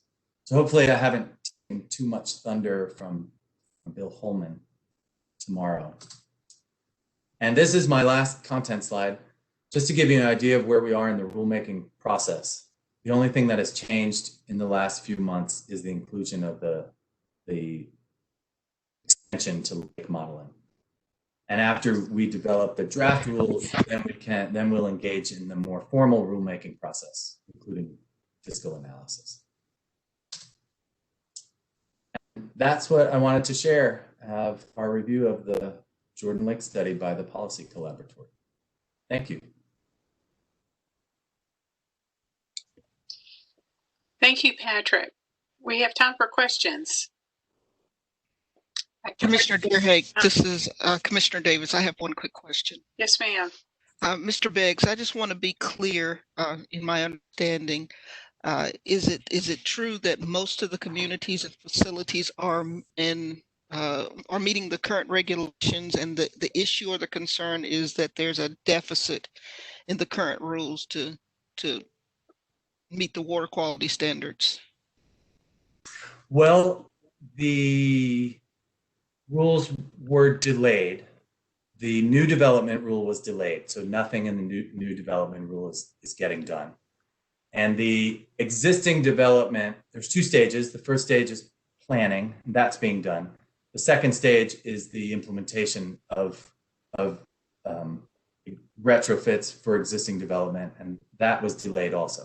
Now, a lot of communities are doing some of that work, are doing a lot of that work, but okay, that rule's not in effect. Okay. Other questions? Please go ahead and speak up. I can't see everyone's face at the same time.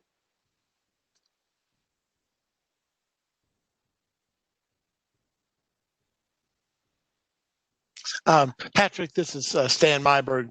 No question, just thank you for the evaluation. That was very thorough and informative. So really appreciate the continued work on this. Great, thank you. It's a very quiet committee today.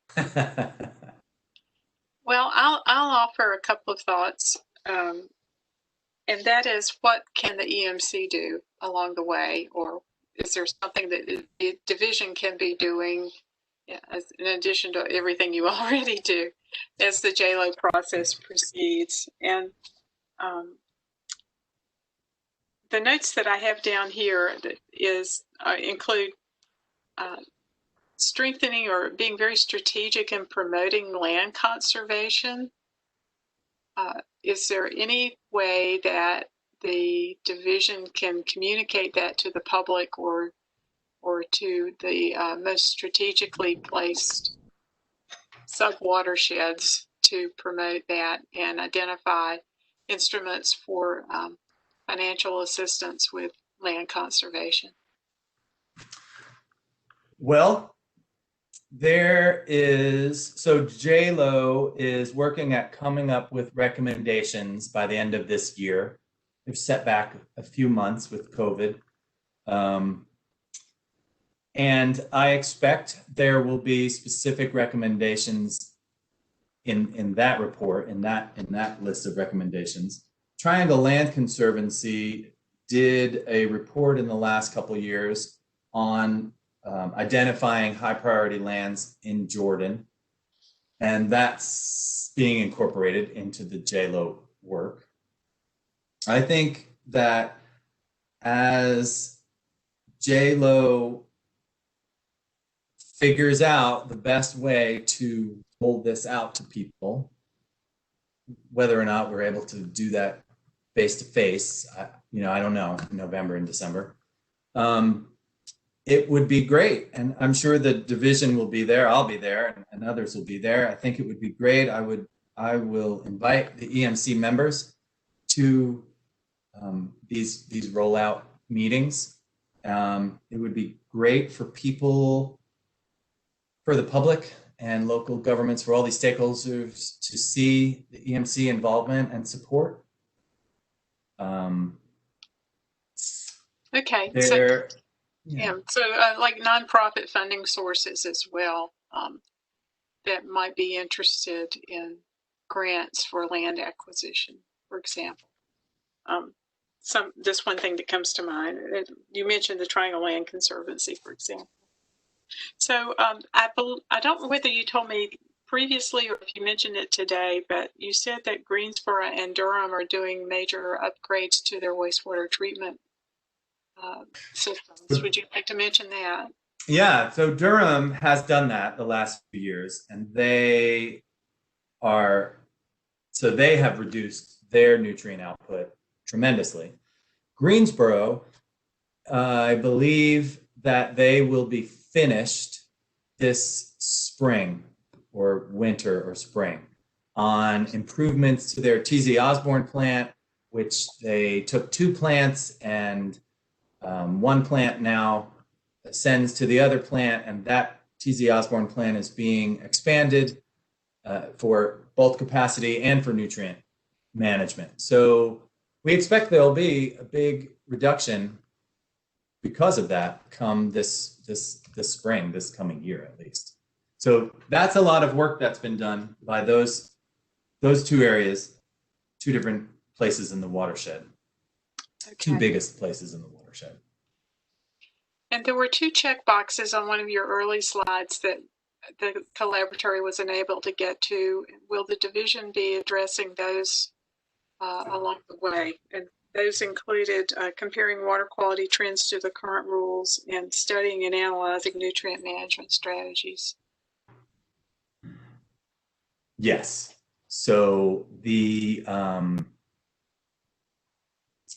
let's see. Staff will be comparing water quality trends to the current rules. The modeling work that's being done will certainly do a lot of that work. Our modeling branch is already involved in that new modeling effort, or in the contracting of it, planning for it. Let's see. Studying and analyzing nutrient management strategies. It's the other one. So that we've been doing all along. We have been figuring out what we can do regardless. You know, how can we improve the Jordan Lake rules and management strategy just because we know more than we did when this all started.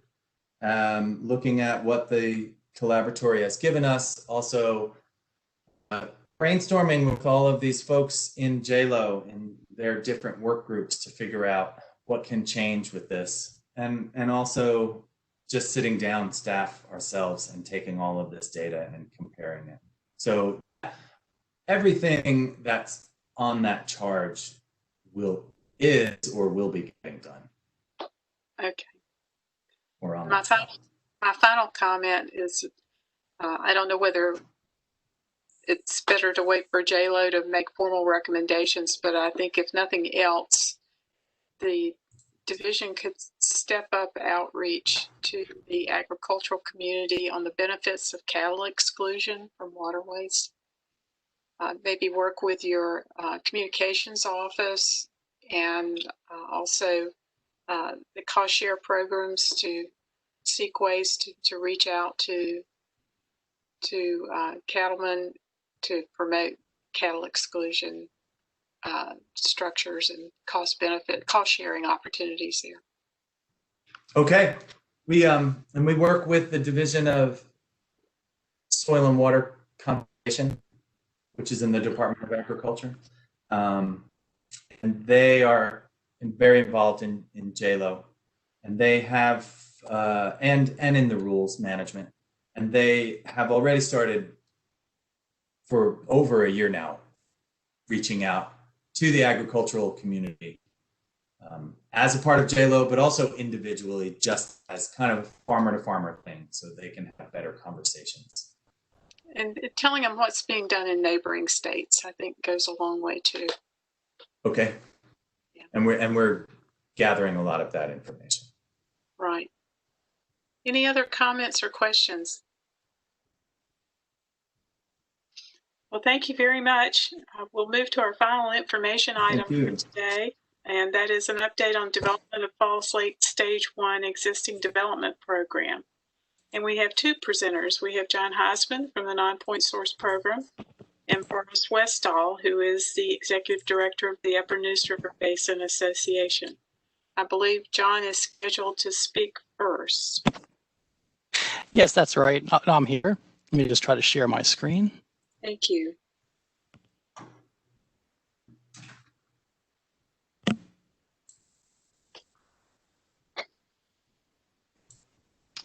Is that showing up for everybody? Yes, thanks. Okay. Great. Well, thank you again. My name's John Heisman. I'm with the Division of Water Resources in the Non-Point Source Planning Branch. And I'm here today with a joint presentation with Mr. Forrest Westall, who's the Executive Director of the Upper Neuse River Basin Association. I'll start first. I'm going to give us a brief update on the Falls Lake existing development model program, give a status update on that, and give a little bit of background information on that process before passing it on to Forrest to talk about the activities the UNRBA has undertaken to implement the rule requirements and their work on this collaborative effort to develop an alternative approach for implementing the existing development requirements in Falls Lake. So just a little quick background just to kind of refresh everybody's memory. You know, the Falls Lake watershed is located in the Upper Neuse River Basin. It's comprised of 6 counties, 8 municipalities, stretching from Raleigh at the intake at the dam all the way up to the northern part in Roxborough. The lake itself, the strategy has been in place since 2011 to address the chlorophyll A impairment throughout the lake. And it's implemented in 2 stages, with stage 1 addressing the water quality in the lower lake. The lower lake is the area drained by the brown shaded area of the watershed. And stage 2 called for additional reductions to achieve standards through the upper lake. That's the area draining from the green area shaded of the watershed. And here, this list of municipalities and counties, I have asterisks next to the 12 of the 16 who are members of the Upper Neuse River Basin Association.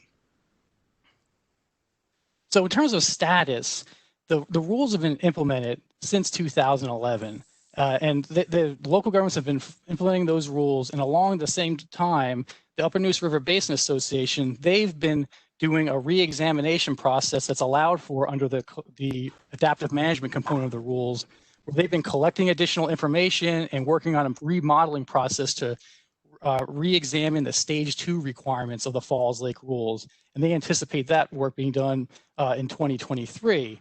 And there's been a lot of other things going on as well. As you know, back in 2014, House Bill 74 required the readoption of all of our rules. Then there was subsequent legislation in 2016 that set the Falls Lake and Jordan Lake rules on their own timeline and established that collaboratory. And as Patrick just talked about the collaboratory work in Jordan, they have now transitioned to the collaboratory work doing the Falls Lake study that will be done in 2023.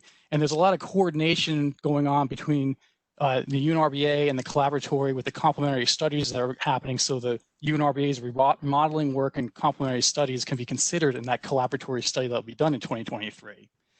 That legislation also requires the EMC to begin rulemaking once that work is done by 2024. And what that effectively does is bump out stage 1 to be implemented through 2027, which is when we anticipate the rules being readopted for the Falls Lake. And these next couple of bullets just kind of captured that timeline, how it shifted because of that legislation and the readoption process, where now stage 1 goes out to 2027 based on the rulemaking process, still having that same goal of achieving standards in the lower lake. Stage 2 would then start in 2027. Obviously, these are the current reductions that are called for in the rules, but that will change through that rules readoption process and whatever goals are set through that process. I did just want to stress that we're talking about the existing development rule today and the status of that, but along the lines of all the other rules under the Falls Lake management strategy, they are being implemented. The wastewater rule, the agriculture rule have been fully implemented with both sectors meeting their stage 1 goals. New development, all the local governments in the Falls Lake watershed have been implementing the new development requirements since 2012. And the state and federal stormwater requirements are in place. And existing development, that's in progress. There's been work done in terms of doing inventories and identifying reduction opportunities and development of the model program. But that's the one rule that we're kind of talking about today, moving that ball forward. So what are the requirements for the existing development rule?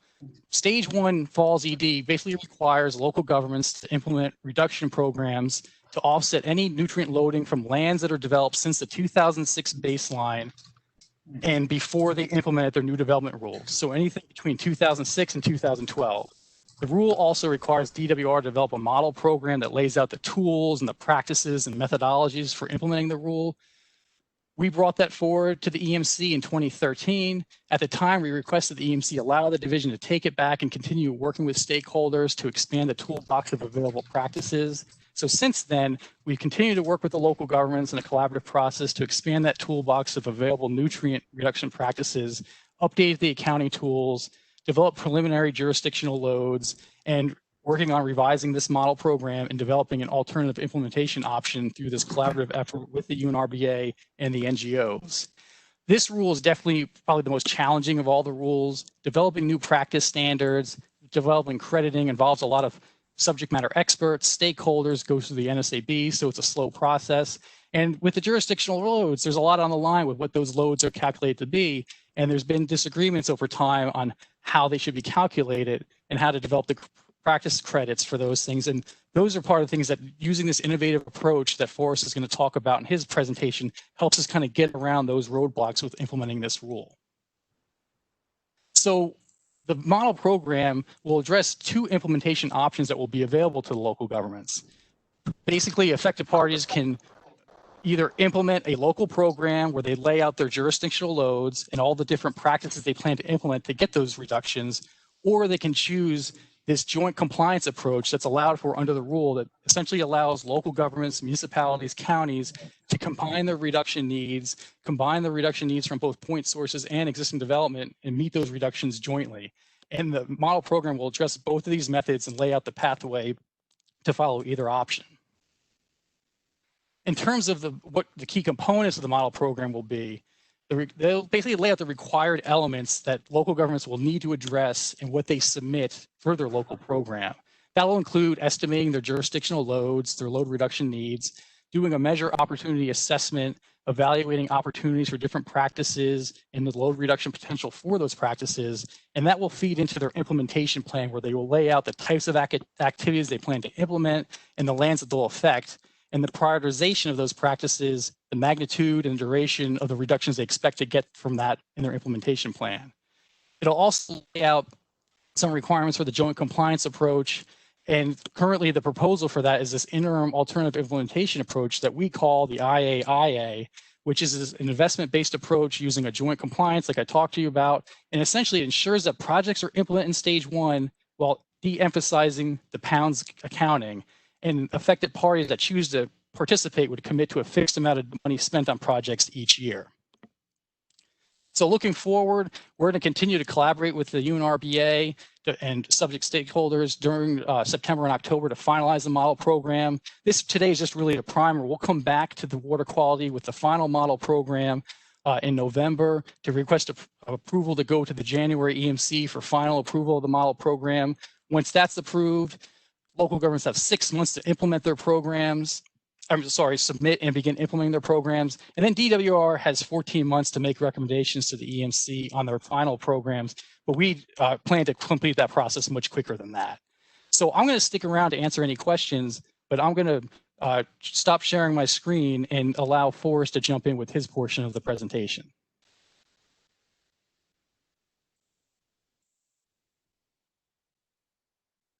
This is Forrest. Can you hear me? Yes, we can. Welcome. Thank you. I'm going to share the screen now, I think. Let's see.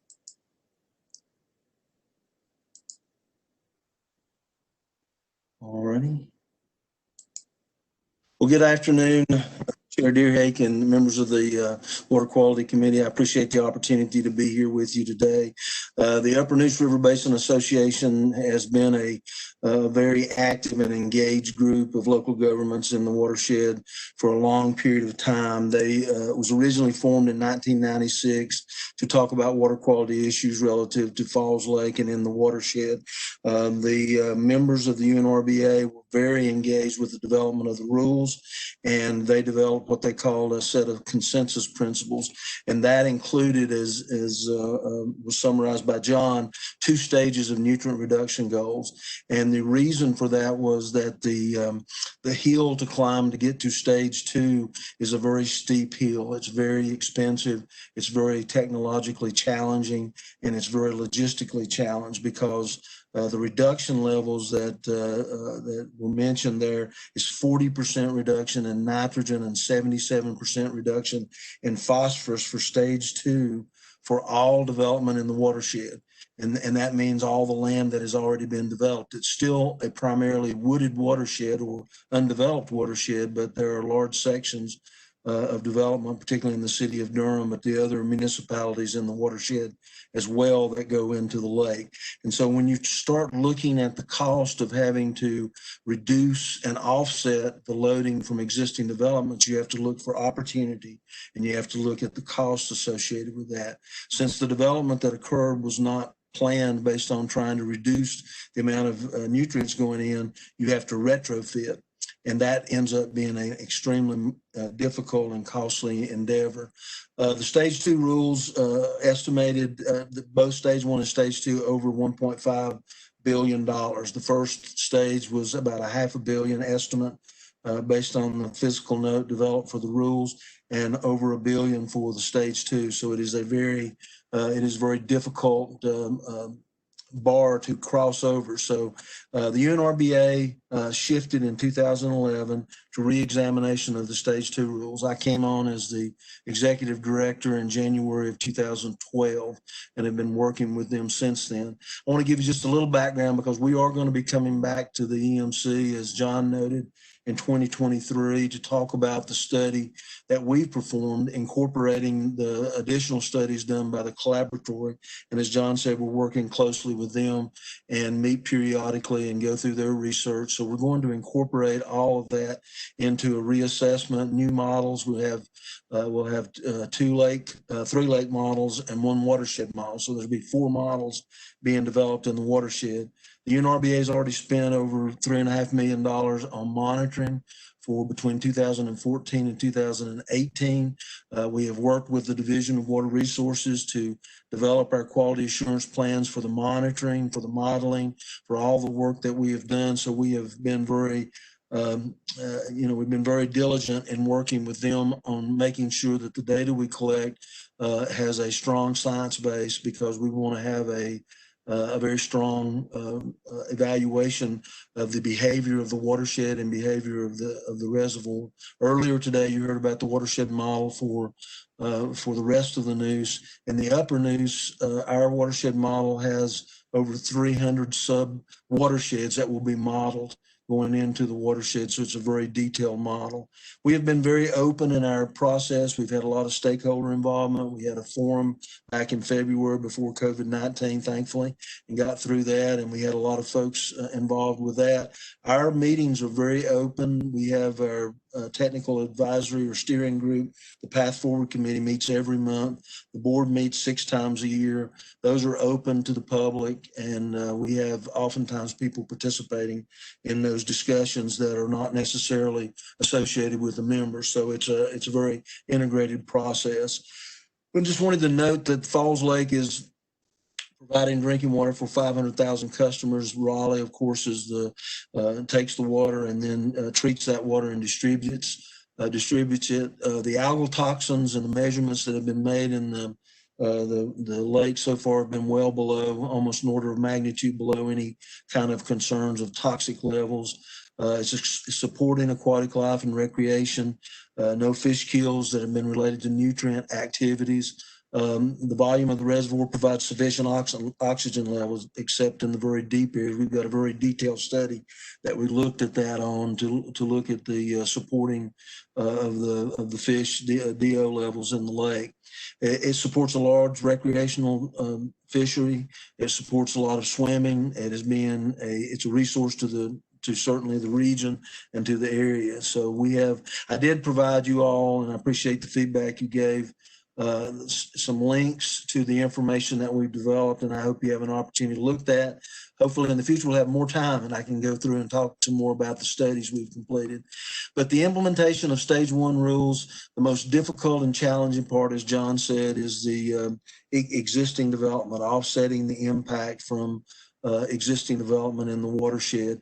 I would note that the wastewater discharges, the municipal treatment systems in the watershed, the city of Durham, the town of Hillsborough, and the South Granville Water and Sewer Authority have already implemented all of the requirements of stage 1. Their permits have a level of nutrient discharge, nitrogen and phosphorus, based on stage 1 of the rules. Because of lower flows and because of better performance than anticipated, or just good operation of the system, those wastewater plants have created about 50,000 pounds of nitrogen credit that is above and beyond what they had to do. That would be loading that would be allowed to go to the lake that is not going in, because they have done a good job with the point sources, and about 9,700 pounds for phosphorus. The stage 1 existing development rules have had several obstacles in terms of implementing it. We have some conflict. John noted those issues in implementing this because we spend a lot of time working out the details, and the jurisdictional loads that are required as estimated by DWR and folks in the watershed, nitrogen 6,000 to 15,000 and phosphorus 800 pounds to 1,900. As you can see, it's almost an order of magnitude more reduction in the point sources than would be required under stage 1 existing development, and that's an important component of being able to try this particular program. This is an innovative program. I want to give a lot of credit to our NGOs. Peter Rabb and Grady McCauley actually provided a summary, a one-page summary of what they thought this idea might be back in 2018. So we've been working on it since then. We've had a tremendous number of meetings and discussions. All of our members have been very engaged in it. It's an alternative to counting pounds as required under stage 1 existing rules for individual jurisdictions. So we believe that that this approach focuses on investing in projects that improve water quality and reduce nutrients in the watershed. So that is a key component of it. It provides a lot of flexibility and it promotes cooperation because the membership that participates in this can do projects together.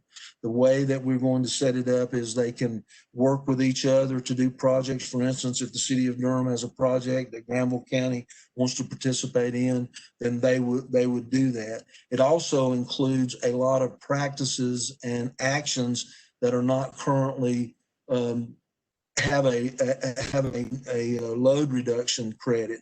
For example, you talked a lot about in Patrick's presentation, he talked about protecting forestry in the watershed, providing land conservation. This program would allow the use of land conservation to count in the investment levels that they have.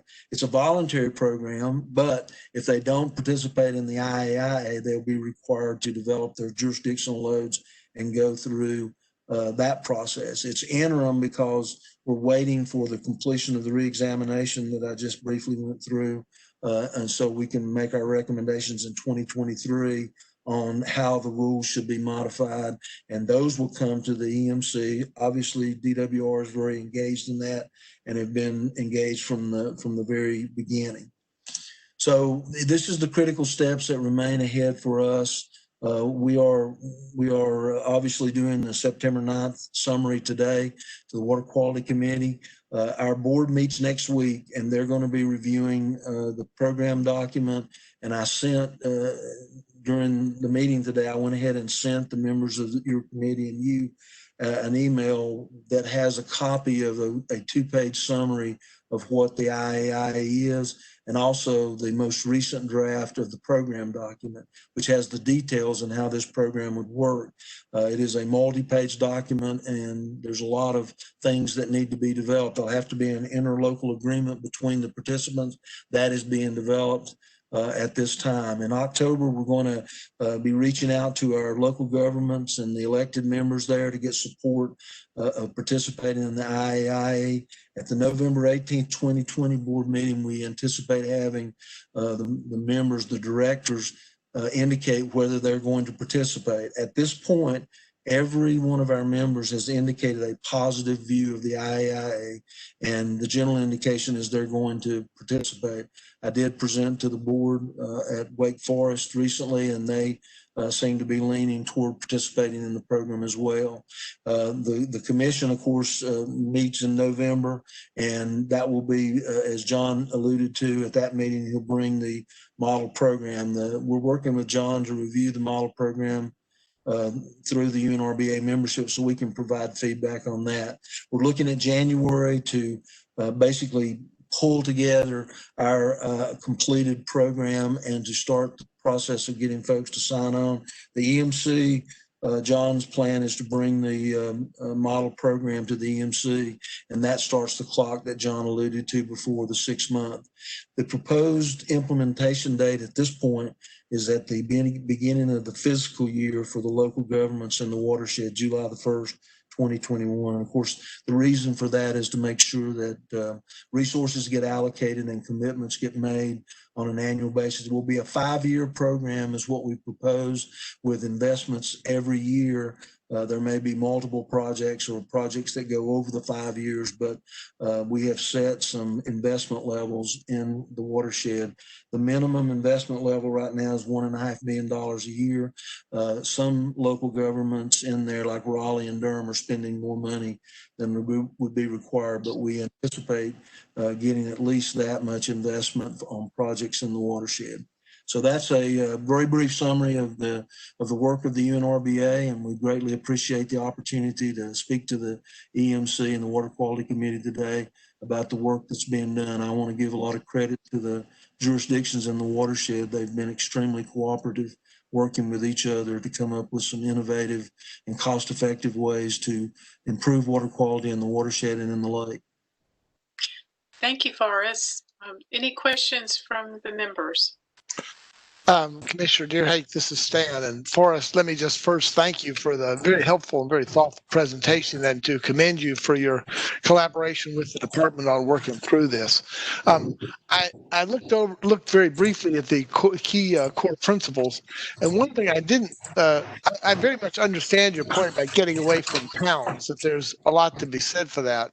But the question I had is there a provision in these projects that are undertaken for some kind of evaluation of how well they work? And I'm not thinking about evaluation from the standpoint of like a permit compliance thing, but just so you'd be able to tell when you made the investment whether or not it got the water quality results that you expected from it. Well, Stan, that is an important point. And in the more detailed document, there is guidance on there that each one of the activities that are undertaken in the project, that there should be a projection of how many pounds of reduction is achieved by those. So there will be that double count. It will be an investment, but it will also document the reduction in nutrients and impacts that would have been caused, would have been alleviated by the project that was done. So we're not planning on throwing out keeping up with specific reductions in pollutants, but we are trying to make it a process where folks can commit. You know, land conservation doesn't have a credit right now. So, I absolutely understand that. I guess my point is just that, as you know very well, the notion of what results you actually get from some of these measures has been a barrier to some of the other things that people would like to do. And this seems like it might be a good opportunity so you can get more information just about how well things work in practice. Now, I'm not talking about a sort of an effluent compliance metric in the IAI at all, but I am talking about something that would be useful as we move further and further down the road on trying to expand the utility and the usefulness and the use of some of these alternative measures. Yeah, thank you. I agree. Thank you for asking that question, Chairman Myberg. I had similar interests. What this makes me think of are BMP performance rates. And, for the poundage that you're assigning to these different practices or technologies that would be installed, how were they developed? How did you derive the performance for each one? Were they peer reviewed? Like a little bit more about that. About the practices that are listed, the approved practices. Yeah, Marion, this is John Heisman. Could you just clarify? So, are you asking about like how we establish credit for existing creditable practices? Well, for the new practices or programs that will be implemented in this model program, getting to what Chairman Myberg was asking, how do you measure performance, and were the assumptions made for the presumed performance of each practice or program that's implemented reviewed by scientific person anyway? Okay, right. So like under this program, like we're basically planning to put all the practices in like a credit catalog for easy access, understanding what's available, and anything that's like already in the MDC, Demler's stormwater practice manual that has credit. I mean, that's something that's an option for folks. And then we've been working, both DWR and the UNRPA over the past several years, establishing practice credit for different things like remedying, discharging sand filters. You guys were talking about cattle exclusion earlier, soil improvement, storm drain cleanout, street sweeping, and all those. We kind of established this process of engaging subject matter experts and bringing ideas to the Nutrient Scientific Advisory Board, and putting together practice documents that lay out the crediting and the intended, minimum design elements for implementing that practice. And those have gone out for public comment. And as we review those and make changes based on that input and bring it to the NSAB, ultimately we bring a practice document up to the director for their signature, and we post that practice document to the DWR website. So we do engage subject matter experts on this. And are they basin specific? Well, I mean, these practices that we're developing the credits for this purpose, I mean, it was basically done for the purpose of existing development requirements for Jordan and Falls. So it was pretty much limited to those two basins. Okay, thank you. I'd be interested in seeing that. I don't know about other members, but I would. Sure, and I'm happy to share those resources with you. Any other questions or comments from committee members?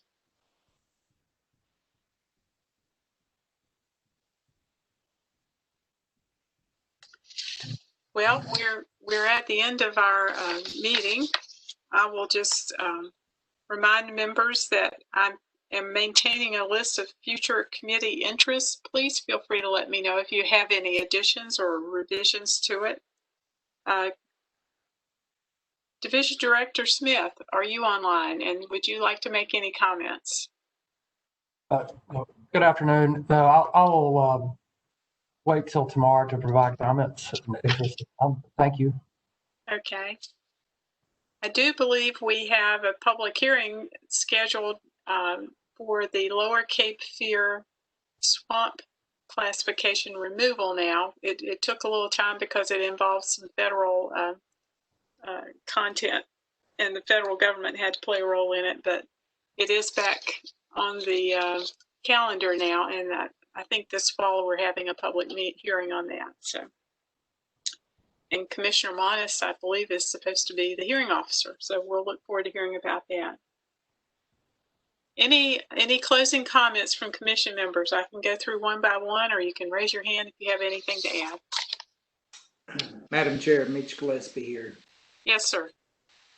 Since we got a lot of the staff and a lot of players on line right now on future committee interest, one thing that had come up that I thought about preparing for this meeting was that, that the General Assembly had passed legislation requiring the EMC to look at potentially reducing the regulations for IBTs in subbasins.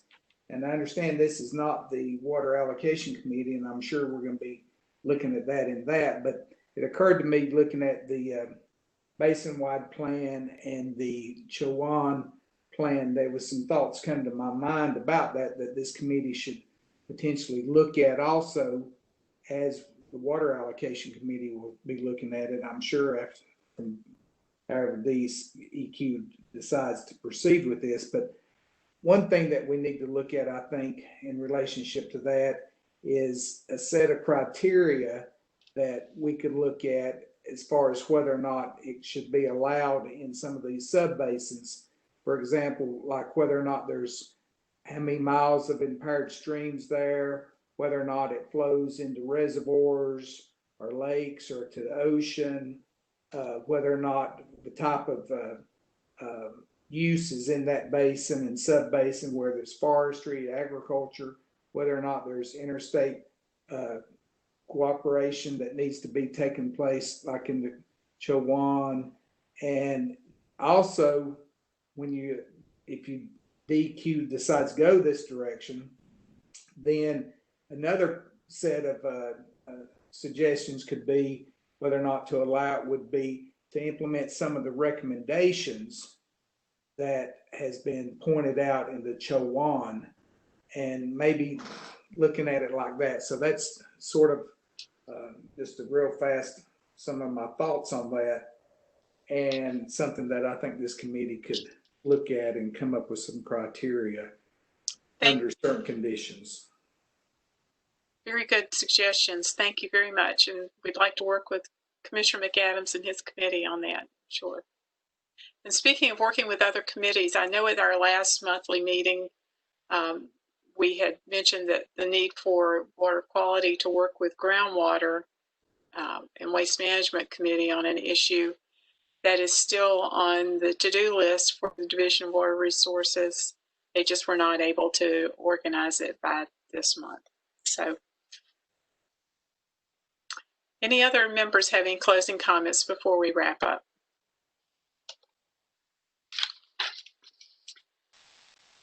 Okay, if there are none, our next meeting is November 18th. It's later in the month because of, I think, a federal holiday. So it's in between federal holiday and Thanksgiving this year.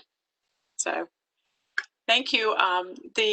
We'll take 5 minutes to set up for the MPDES committee meeting, which begins next. And thank you very much for attending today, and to all of our speakers. Bye. Okay, it's on. I'll say it. Okay. Yes, ma'am. All right. So I'm just going to confirm members in attendance. I think all of you were on the previous call, so you know all of the setup about WebEx, so I won't repeat that. So this is the MPDES committee meeting. Thank you for joining us today. We'll have a little more explanation about this committee soon, but let me take a call for attendance here. So we have EMC Chairman Myberg and Council Reynolds. Are you online? Yes, ma'am. Is Division Director Smith attending today? No. Okay. Lois Thomas, who has been going to support us with the minutes. Lois, are you on? I see her cell. Connie Brower. Can you please say yes? Yes, ma'am. I'm here. Thank you. Thank you. Julie Gribb.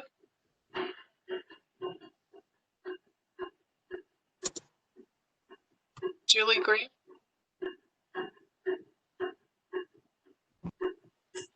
Sergey Chernikov.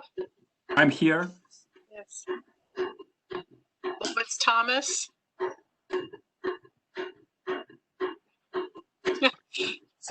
This reminds me. She's there.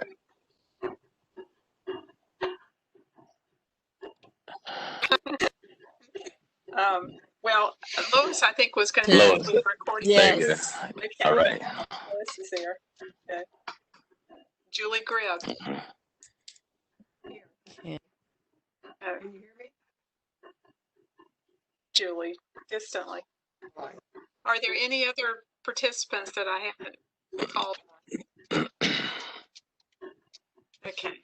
Madam Chairman, if you don't mind, out of an abundance of caution, given that today's proceeding is going to involve Whoops. Philip, I think I muted you. I'm sorry. It's okay. It's something that people have been wanting to do for a long time. Just out of an abundance of caution, in case the committee members have any questions, or you have any questions for the attorney representing Blue Ridge Paper Company, I did provide the participants link to Billy Clark, who's their counsel. I don't know if he's on yet, or if he said he was listening earlier. But I wanted to let you know that I provided him that link, and just in case you had questions. And I believe you're muted, Madam Chair.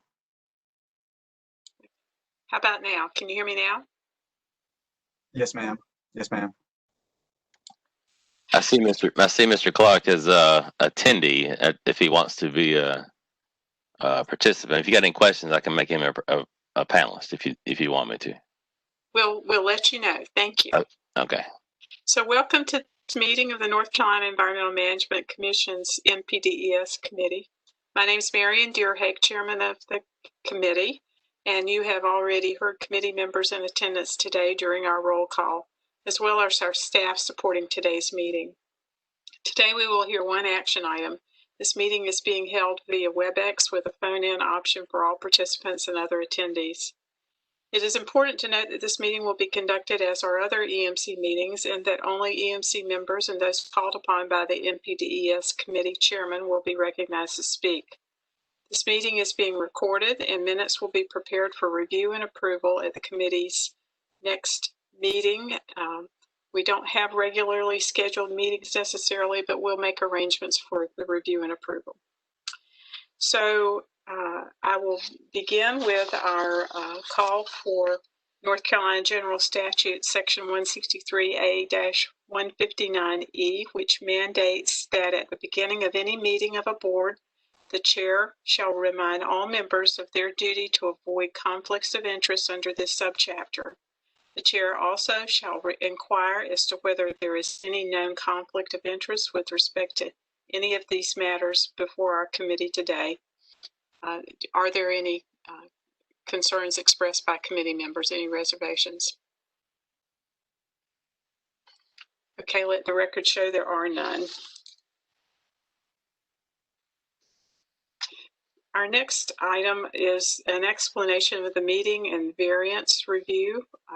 Council Philip Reynolds, the EMC General Counsel, will make those remarks and directions for us. Thank you, Madam Chair. Chair Duhake asked me to provide a little bit of a background. I know I've spoken to each of the committee members a little bit, so this is going to sound very familiar, or most of the committee members, I would say. So most of this is going to sound very familiar to you. But as you are all aware, the NPDES committee is a standing committee of the commission. It has not been in operation or needed to be in operation necessarily for a few years, but the request that came before you today made it necessary for Chairman Myberg to appoint the committee.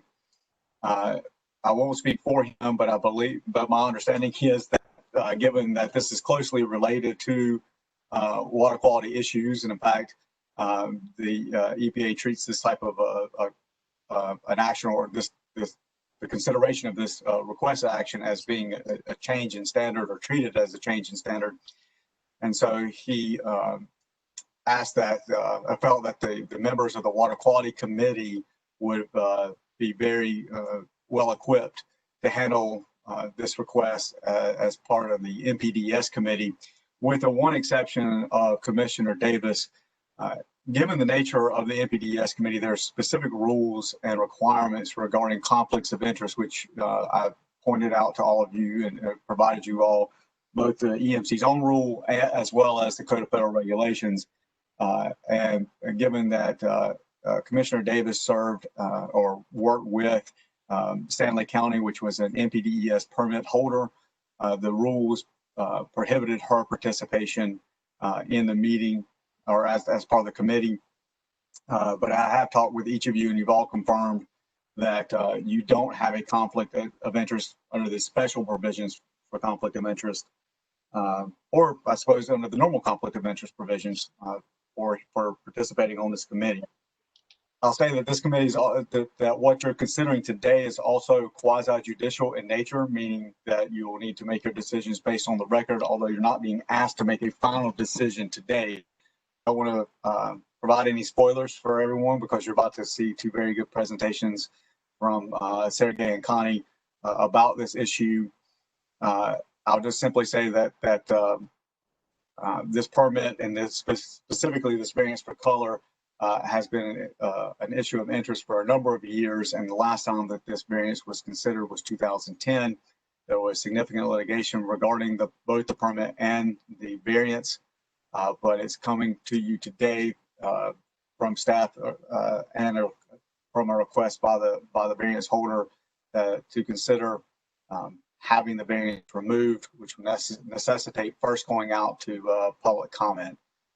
And so with that, Madam Chair, I'm happy to answer any additional questions you might have or the members might have, but that's all I have to say about it. Thank you. Are there any questions at this very moment? We counsel along the way. There are none. Okay. Well, our agenda item, our one and only item, is a request to request for permission to hold a public hearing on renewal and revisions to the Blue Ridge Paper Products LLC NPDES permit. And I'll just offer a quick introduction that I composed myself, and if I'm wrong, I apologize, but I'm not completely accurate. But the Division of Water Quality is currently reviewing the Blue Ridge Paper Products NPDES permit renewal request. DWR's division director is delegated authority to make NPDES permit decisions. However, NPDES permit variance decisions historically have been the responsibility of the EMC's NPDES committee. Blue Ridge Paper has held permit variances over the decades, including a variance to exceed the narrative color standard in its wastewater treatment effluent discharged into the Pigeon River. The color variance was granted and renewed over the years on the condition that Blue Ridge Paper study, develop, and implement an effective color reduction technology. During the ongoing NPDES renewal, Blue Ridge Paper requested removal of the color variance, explaining that through technology advancements and practices, the effluent discharge can now comply with the narrative in-stream color standard. It is the NPDES committee's responsibility to determine if the request for a color variance should proceed to public hearing concurrently with the public hearing for the NPDES permit renewal. And as a matter of full disclosure, in approximately turn of the century, I'll say 2000, 2001, I was the hearing officer on the permit. There has been a renewal since that time. I was not a hearing officer during then, but I was serving on the commission during that time. So, and I also sat on the NPDES committee in prior years. So I'm glad to say welcome back NPDES committee. It's nice to have it back and up and operating again. So we will begin with, I believe, Mr. Chernikoff. Is that correct? That's correct. Yes, thank you. Sergey Chernikoff from the NPDES branch, is that right? Oh, that's correct. Industrial wastewater permitting. Yes, thank you. So welcome. We're glad to have you speak to us today. Thank you, Madam Chair, members of the committee. If Shelton will give me authority to show you my presentation, I would be happy to proceed. Okay, you have the, you are the presenter currently. Okay.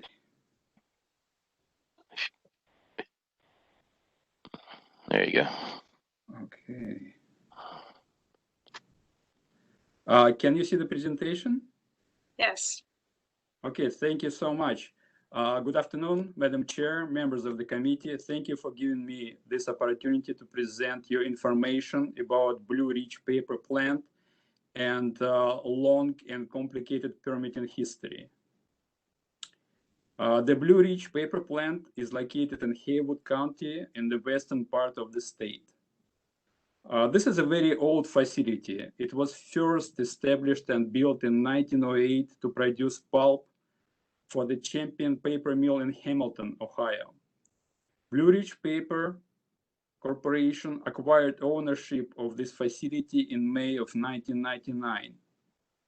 In 2007, the Rank Group acquired the facility, and now this plant operates as a subsidiary of Evergreen Packaging.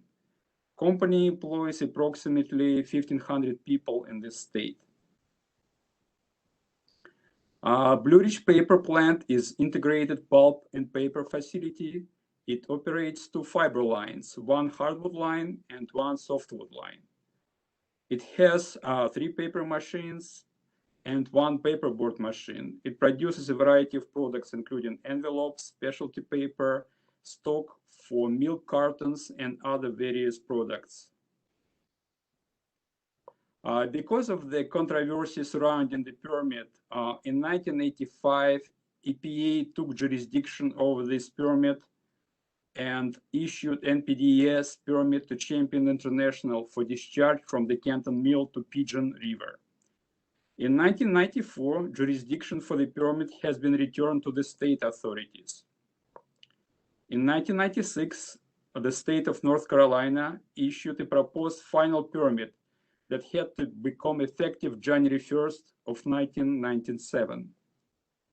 However, in the same year, state of Tennessee filed a contested case petition challenging the permit and color variance.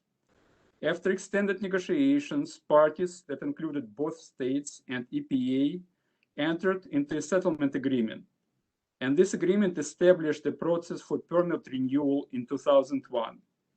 The major component of this agreement was the true color standard that was established at the state line. It was established at 50 platinum cobalt units. In 2001, Division of Water Quality at the time issued a new permit. The new permit was based primarily on recommendations of Dr. Liebergard and EPA technology team. Dr. Liebergard is a renowned expert in pulp and paper from Canada. He was originally retained by environmental groups to evaluate the facility for color reduction options. In 2007, EPA issued a technology team report with recommendation for the next permit renewal. Once again, it was based primarily on the recommendation of Dr. Liebergard and recommendation of the technology team that consisted of pulp and paper experts. Two of the experts came from EPA, and there were two other independent experts hired by EPA, and they came from consulting companies. In 2008, Technology Review Work Group has been constituted, and it consisted of EPA and chaired by EPA, and it also consisted of representatives from the state of Tennessee and North Carolina. I was one of the representatives on the Technology Review Work Group. Technology Review Work Group reviewed recommendation of the technology team and issued their own recommendations, which were consistent with the recommendation of the technology team. In 2009, DWQ issued a draft permit and recommended removal of the color variance based on the level of the 100 platinum cobalt unit of color level at 30 Q2 flow. The basis for recommendation for DWQ was a result of the review of the research published by Dr. Pristrud from Virginia. Dr. Pristrud is actually a professor in psychology, and he conducted evaluation for several states, including state of Tennessee, state of Maine, and he was reviewing the perception of average observer and whether or not this particular color level is acceptable to an average observer. And his research clearly indicated that 100 platinum cobalt unit is acceptable to an average observer. And this is the basis of our color limit. We don't have a standard, a numeric standard in the state of North Carolina, just like the majority of other states. We have a narrative color standard. And our narrative color standard requires that the changes in color would not be objectionable to the average observer. So in 2010, February of that year, EPA issued an objection letter to the permit. They disagreed with our determination that the 100 units of platinum cobalt color is acceptable. And the letter of objection included objection to the color variance removal. The EPA recommended that a site-specific color study on Pigeon River to be conducted. In May of 2010, the Division of Water Quality issued a final permit with slightly lower color numbers. And I would like to remind you that the color numbers in our original permit was based on the EPA recommendation and on the EPA technology team recommendations. We did not change any of them. However, a few months after publishing their own recommendation, EPA came to a different conclusion, and they wanted to see slightly lower color numbers. We also continued the color variance. One additional important change in the permit was changing temperature differential. This facility has a color variance as well as the temperature variance. And temperature variance continuation is based on the determination that the balanced and indigenous population of fish and macroinvertebrate is existing below the discharge. So the latest study conducted by the University of Tennessee confirmed the existence of the balanced and indigenous population.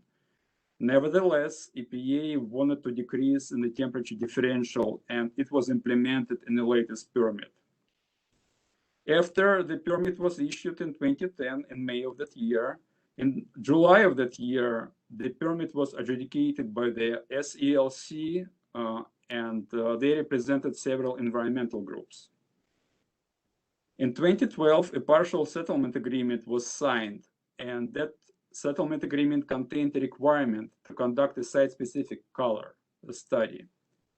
In 2014, the final settlement agreement was signed. It had no changes in terms of the color limits or color variants. So the permit remained the same since 2010. In 2015, the EPA Region 4 held a meeting with a representative from Blue Ridge Paper, State of Tennessee, and State of North Carolina. The result of the meeting was recommendation for a comprehensive Pigeon River study that had to be led by EPA.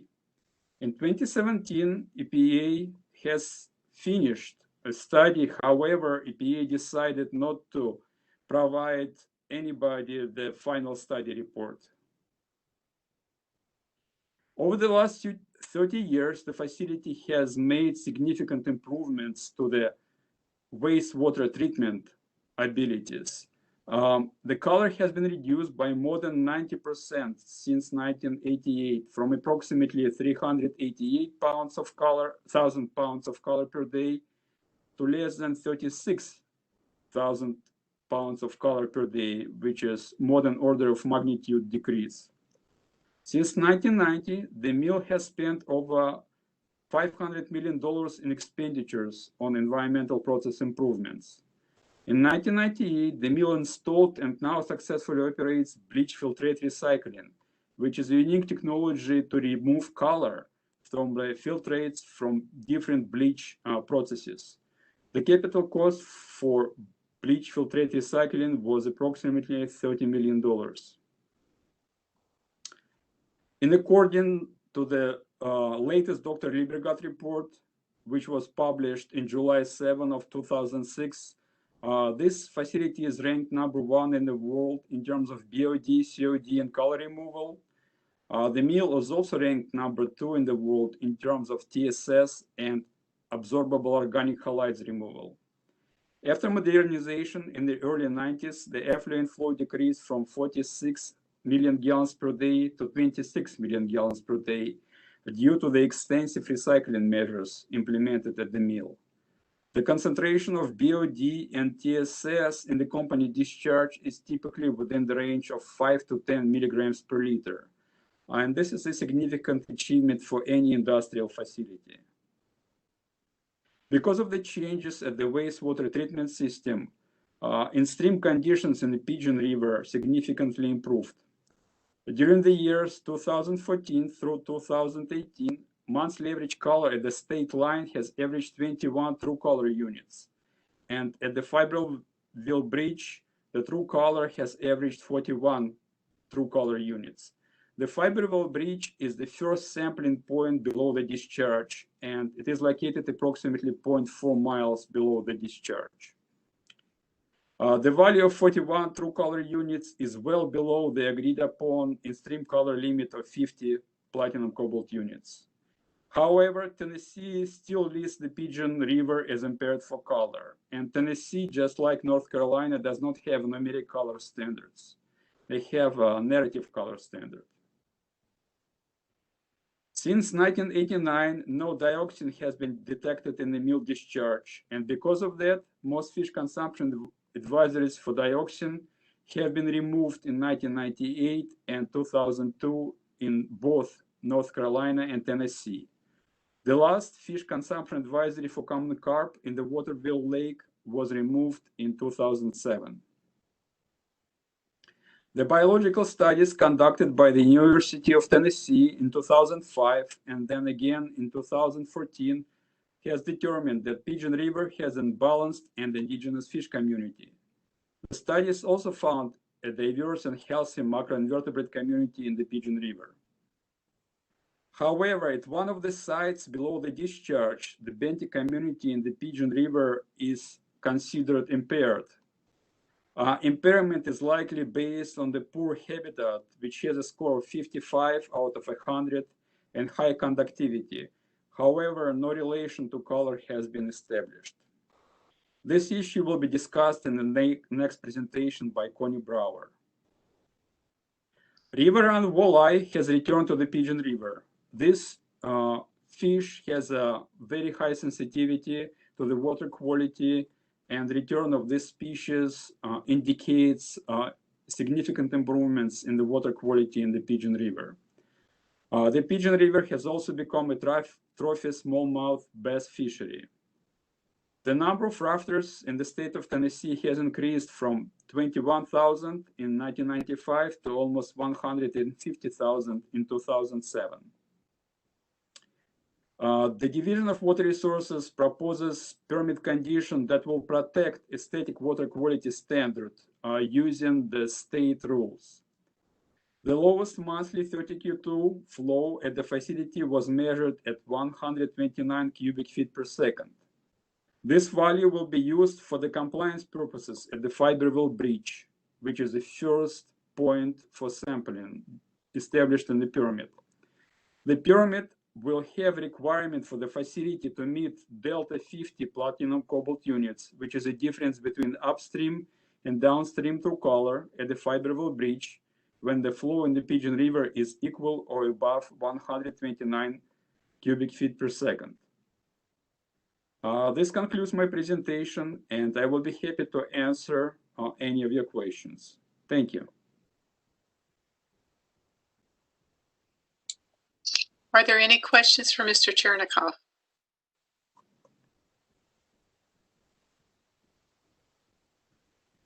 Any questions?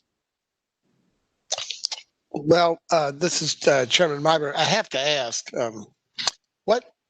why did EPA not release the report in 2017? That does seem odd. Well, during the past 5 or 6 years, we have noticed the EPA has been extremely reluctant to share anything in writing. I have been the member of the Duke Energy, well, how do you call it? The Governor McCrory established a panel to deal with the Duke Energy issues.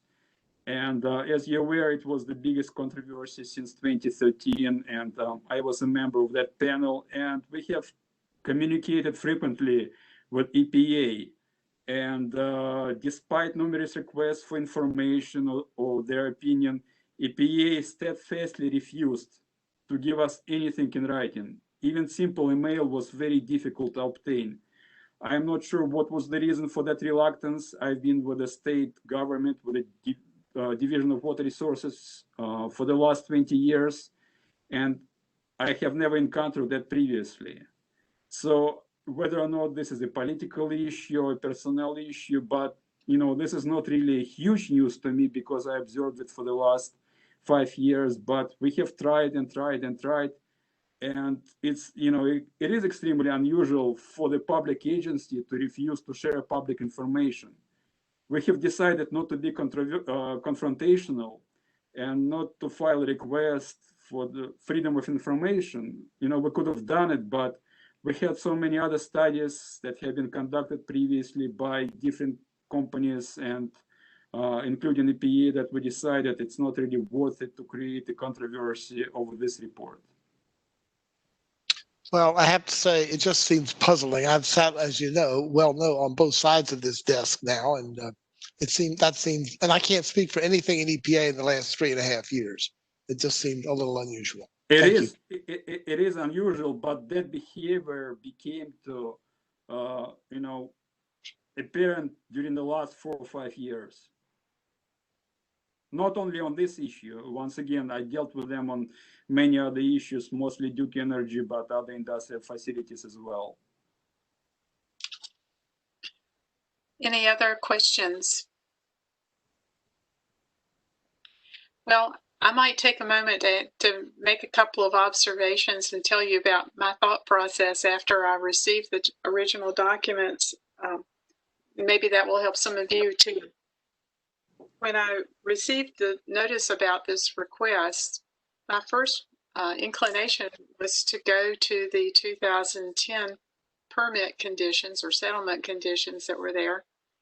I went through and looked at the conditions for the variance and said, I don't see this in the package. I don't see that in the package that were conditions required. And after speaking with Council Reynolds, he helped me realize that not asking to have variance continued or to demonstrate compliance with the variance because they're demonstrating compliance, they're proposing that they're demonstrating compliance with the color standard. So those conditions of the variance are not necessarily required. The other I might make is that Blue Ridge Paper has done a tremendous amount of work and investment in their technology. And yes, they probably are #1 in the world in technology investment and state-of-the-art work. There are disadvantages that they discharge to a very small receiving river that makes it more prone to exhibit the color issues, at least in the past year. So that's why it puts it in the facility in a really awkward position, even though they have invested tremendously. I'll also say that I asked Sergey, I'd like to know exactly what things have been done since 2010 to bring the discharge and the receiving water around to a compliance level.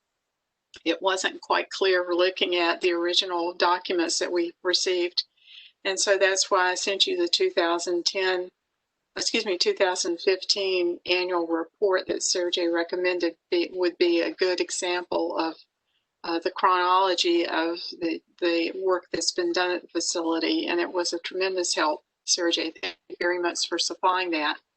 And I hope the other members found it useful too, to see the level of effort that's been invested in not only maintenance, but process modifications, equipment replacement, et cetera. And then my last comment would be that my reaction was, we were previously measuring 50 in stream at the monitoring station, and now the new approach is to look at the change in color from background upstream of the plant to the first point monitored downstream of the discharge. And moving from comply with 50 to now looking at it as a Delta 50, I wanted to learn more about that. And Council Reynolds worked with me in getting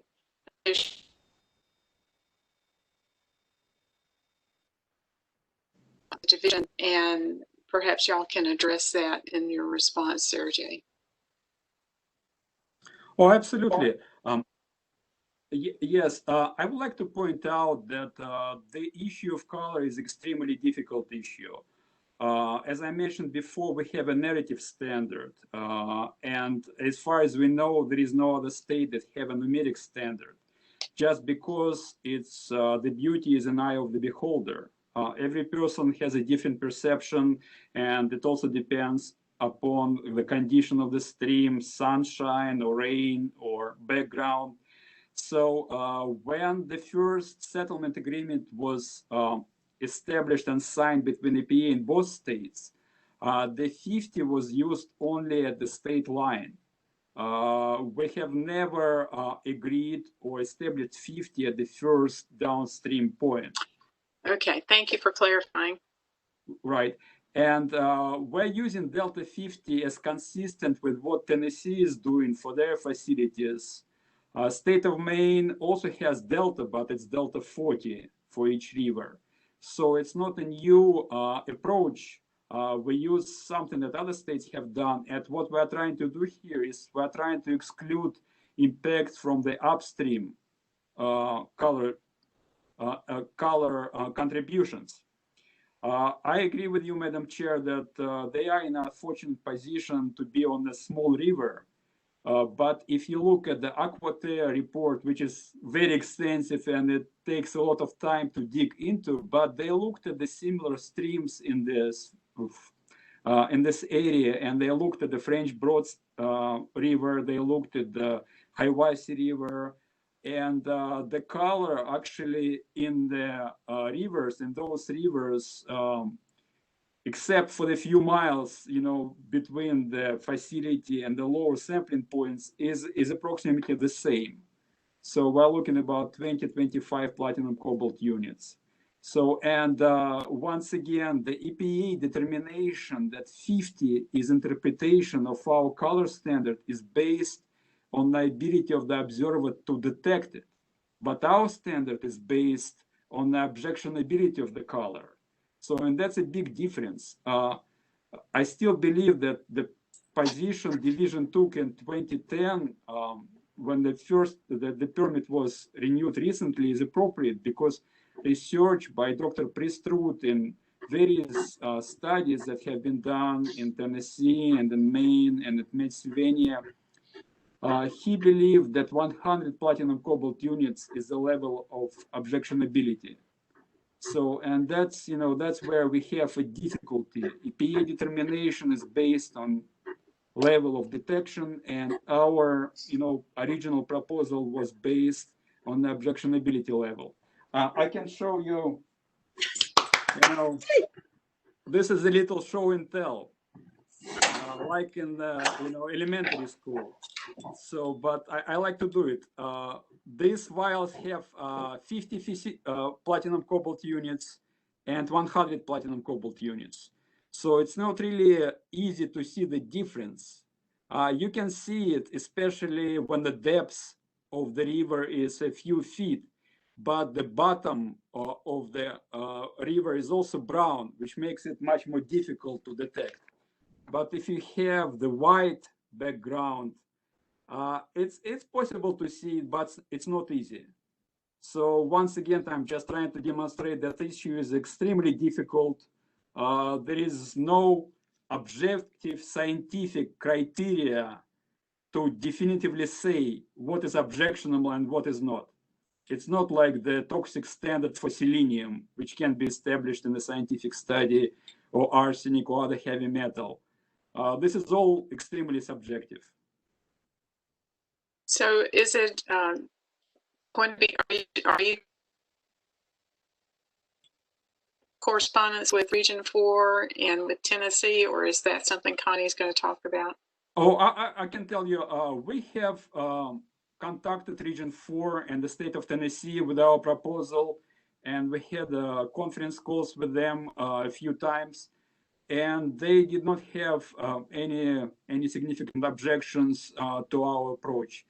State of Tennessee requested additional months, the month of September, to be established as the critical months for the tourism industry, which we have done in the permit.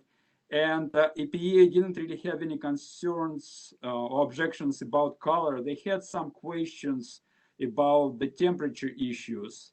And we have requested responses for their comments from Dr. Kutant, who is author of the State of Tennessee, University of Tennessee study. And he is actually one of the authors of the EPA guidance on how to determine balanced and indigenous population in the stream. So we have provided those responses to EPA, and they seem to be satisfied. So they did not express any objections to our proposal. Thank you. I'll ask again, do any of the other committee members have comments or questions? This is Pat Harris. I just have a basic question to help my knowledge. In one of the slides, you talked about true color units, and then you're using the measurement of PCU. I assume that those are different. Is that correct, or are they the same? No, I mean, the PCU is a platinum cobalt unit, which is a comparison unit for any brown color. So that's basically what is used for brown color measurement. True color is the color sample that was filtered. So the sample that is unfiltered is apparent color, and true color is the sample that was filtered. And everything in the permit is based on true color, because turbidity in the stream can be different, and you want to eliminate impact from turbidity. So that's what true color means. It's just a filtered sample. Filtered sample. Okay, thank you. You're welcome.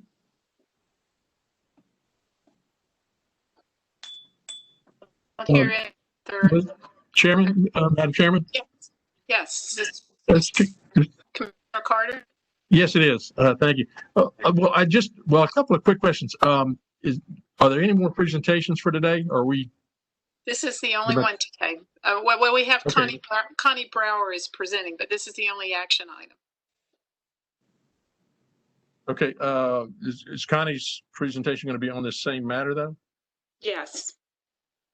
Well, all right, well, let me just jump in anyway. I guess I'm just a little bit unclear why we are here today, to be honest. If all we're considering is whether or not this thing should go to public notice, I'm scratching my head over why that takes the NPDES committee action. It seems like that's something that the division should have been able to do, to send it out to notice at least. Now, if the NPDES committee is needed to act on whether the variance should or should not remain in the permit, that makes sense to me, but I'm not real clear on why we're doing this today, just to send this to public notice. I'll let Council Reynolds address that. Thank you, Madam Chair. This portion of the permit, so the division is handling the permit aspect, the committee is handling the variance aspect, and because it's the committee's, because the committee is required under 143 215.3E to send this forward to public comment, the committee is authorizing staff to do that, which it will, if that approval is given, it'll do it at the same time that the public comment is had on the permit itself. But this is the requirement of the committee that must take it out, and so you are required to give staff approval to do that process. And one aspect of this that I've talked with each of you about, or talked with several of you about rather, is that the chairman will be appointing a separate hearing officer to handle the hearing officer report for the variance versus the hearing officer report that will be prepared by the division for the permit itself. So you're having to do this now is because it's your duty to go out to public comment. And so you have to take action to authorize staff to do that. All right, I guess maybe I better go read the statute, but I didn't realize we had such a bifurcated process. Well, look, then bottom line here. So, it is definitely yeah, I understand the confusion with it because it confused me for a while as well. Council Reynolds? Well, is my assumption correct then that once public, well, or let me take a step back. Assuming that we authorize this to go to public hearing, and there's a public hearing held on both the permit and the variance, and the variance, any action on continuing the variance or not continuing the variance would come back to this committee for a substantive determination at that point, correct? Absolutely correct. Yes, sir. Okay. All right. Along with and I assume in tandem with whatever action the division is going to take on the remainder of the permit. Well, so they'll probably brief us as to that, but their action on the permit itself does not require this committee to act on it. The only action. No. Okay. No, I understand that. I didn't mean that. I mean, okay. But just in tandem. Just hopefully we'll do this at one time, and whatever action we take on the variance or don't take would be included with the permit. We won't end up in a 2 or 3 steps related to the permit down the road. I do think that this will be sort of a coterminous action because there's going to be aspects of this matter that are really going to be controlled through the permit process instead of the variance that was issued and attached to the permit. So yeah, I think if I understood you correctly, I agree with what you're saying. Council. Go ahead. Okay, shall we proceed with Connie Brower's presentation? Well, if I could ask one last quick question, then I guess it's simply this: is there opposition to this change on the variance? Well, sir, I don't know yet. We'll have to find it out through the give and take deliberation that's required of any quasi judicial matter. And my understanding is, and my view on this is that the staff's what Mr. Chernikov or Dr. Chernikov just gave you was the background on the permit and the development of the variance, but the real aspect of the real request itself is about to come through Ms. Brower's presentation as well. Okay. Yeah, Commissioner Carter, this is Stan, and I will say that not sort of projecting this forward, but in the past, I am familiar that one of the things that the variance required is a review every 3 years by the facility to make sure they were using all the technology you could to try to drive down the color effluent into the Pigeon River. And that, for some of the stakeholders in earlier generations, that was something that was an important leverage point. So it wouldn't, whether that's still an issue or not, I don't want to speculate, but I think that was, but it also speaks to partly why there's this bifurcated thing, because as Connie's presentation talked about, variances really do have to be reviewed and come to the commission in a way that it wouldn't. That's why, even though this is an unusual permit in many respects, and that's I think why we ended up reconstituting at Phillips' advice the MPDS committee for this one action. Okay, Ms. Thank Brower. you. That's it. Ms. Brower. Yes, ma'am. Yes, ma'am. Can you hear me? Yes, you please proceed. Thank you. I think Shelton's going to have to switch over for me to have power. Thanks, Shelton.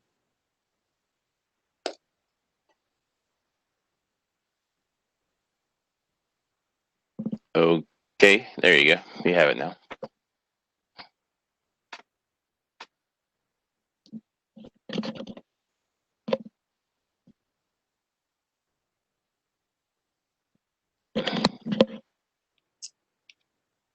Thanks, Shelton.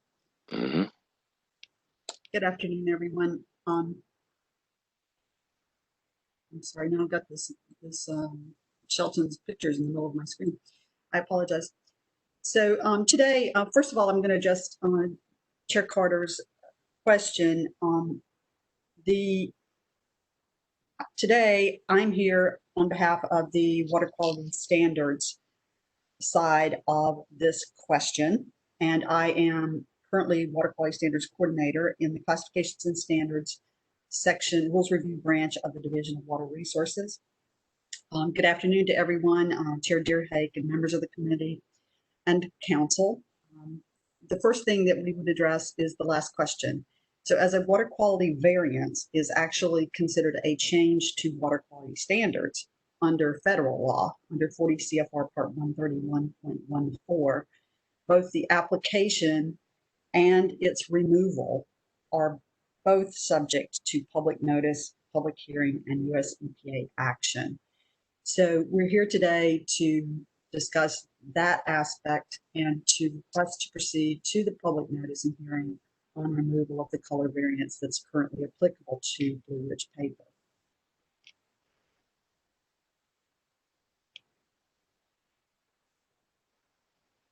Under 40 CFR Part 131.14, variance is a tool to improve water quality over a period of time. And of course, that original variance was established quite a while back. In fact, so much so that the current EMC rule at 02B 0226, exemptions from surface water quality standards, was not even in the rules at the time that this variance was issued in July of 1988. So the current regulation just reads that the variances from applicable standards and revisions to the water quality standards or site-specific standards may be granted by the commission on a case-by-case basis. We do maintain a list of all existing variances on the public website. And lastly, exemptions established pursuant to this rule shall be reviewed as part of the training review of water quality standards conducted pursuant to 40 CFR Part 131.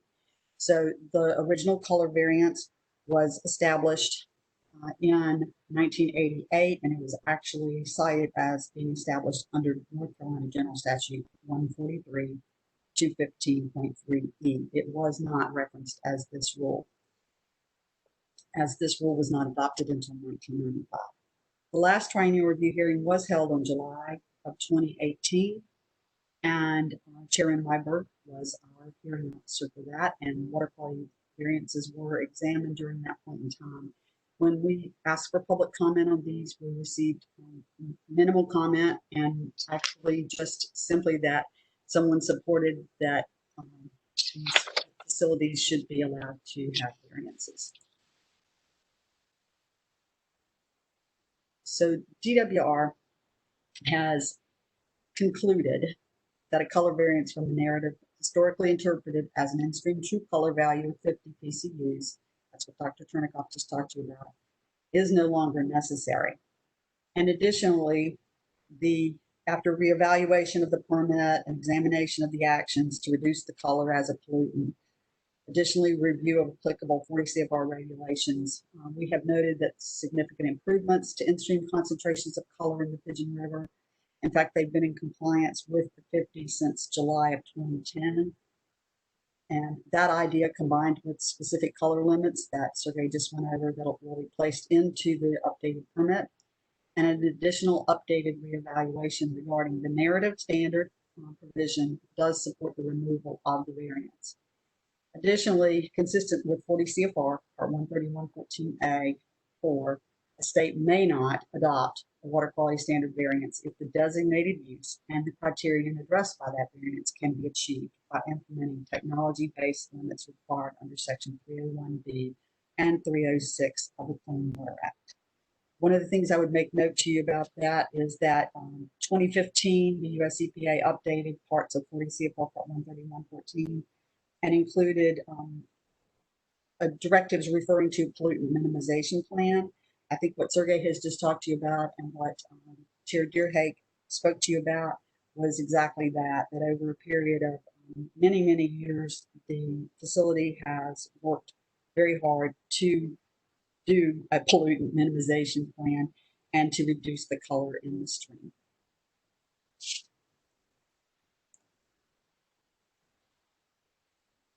So what we need to do today, in accordance with 40 CFR Part 131, is to do an evaluation of the use attainment. We believe that the information that Sergey produced and that the facility has provided through the years acknowledges that they are now meeting the assumed criteria of 50 spectrum units. So what we've done is to take a look at 0211, which is the applicable rule with respect to Class C waters.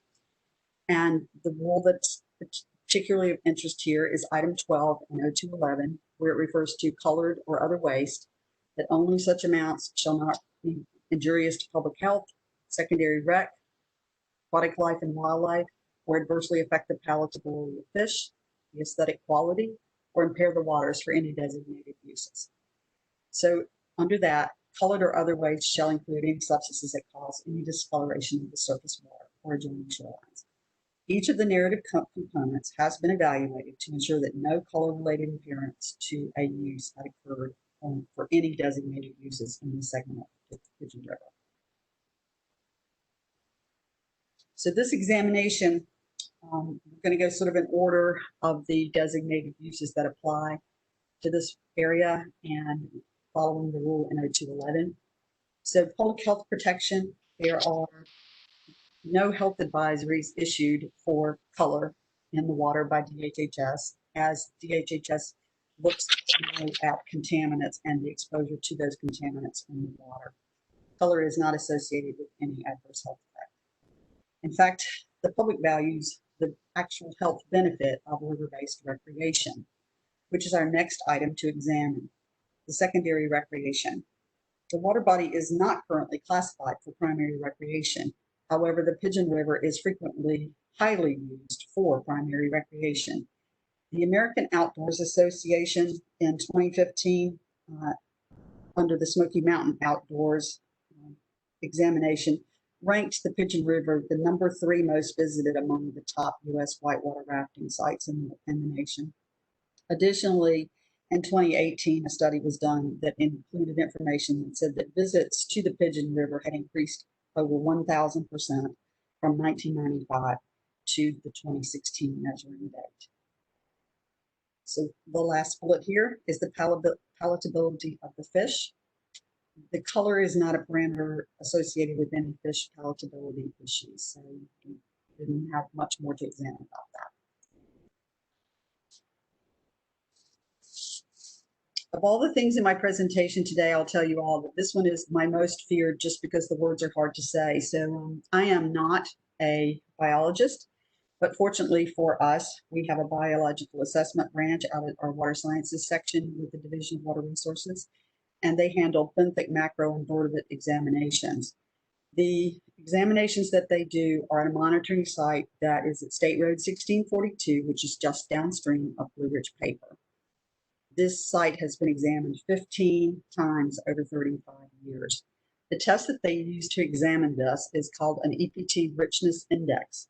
That stands for Ephemeroptera, Plecoptera, and Trichoptera.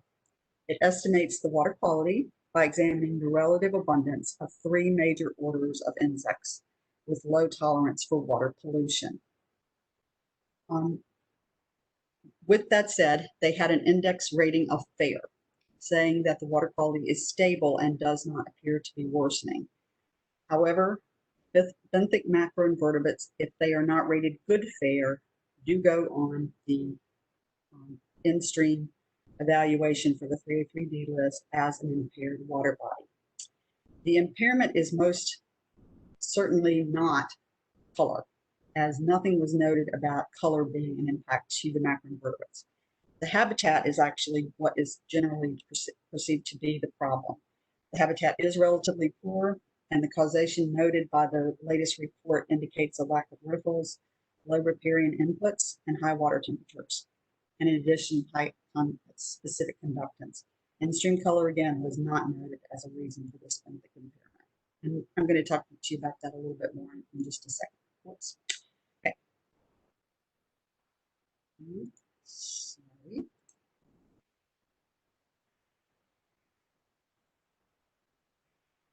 So biological studies completed by the University of Tennessee in 2005 and 2012 concluded that the Pigeon River has a balanced and indigenous fish community and a diverse and healthy macroinvertebrate community below the mill's discharge.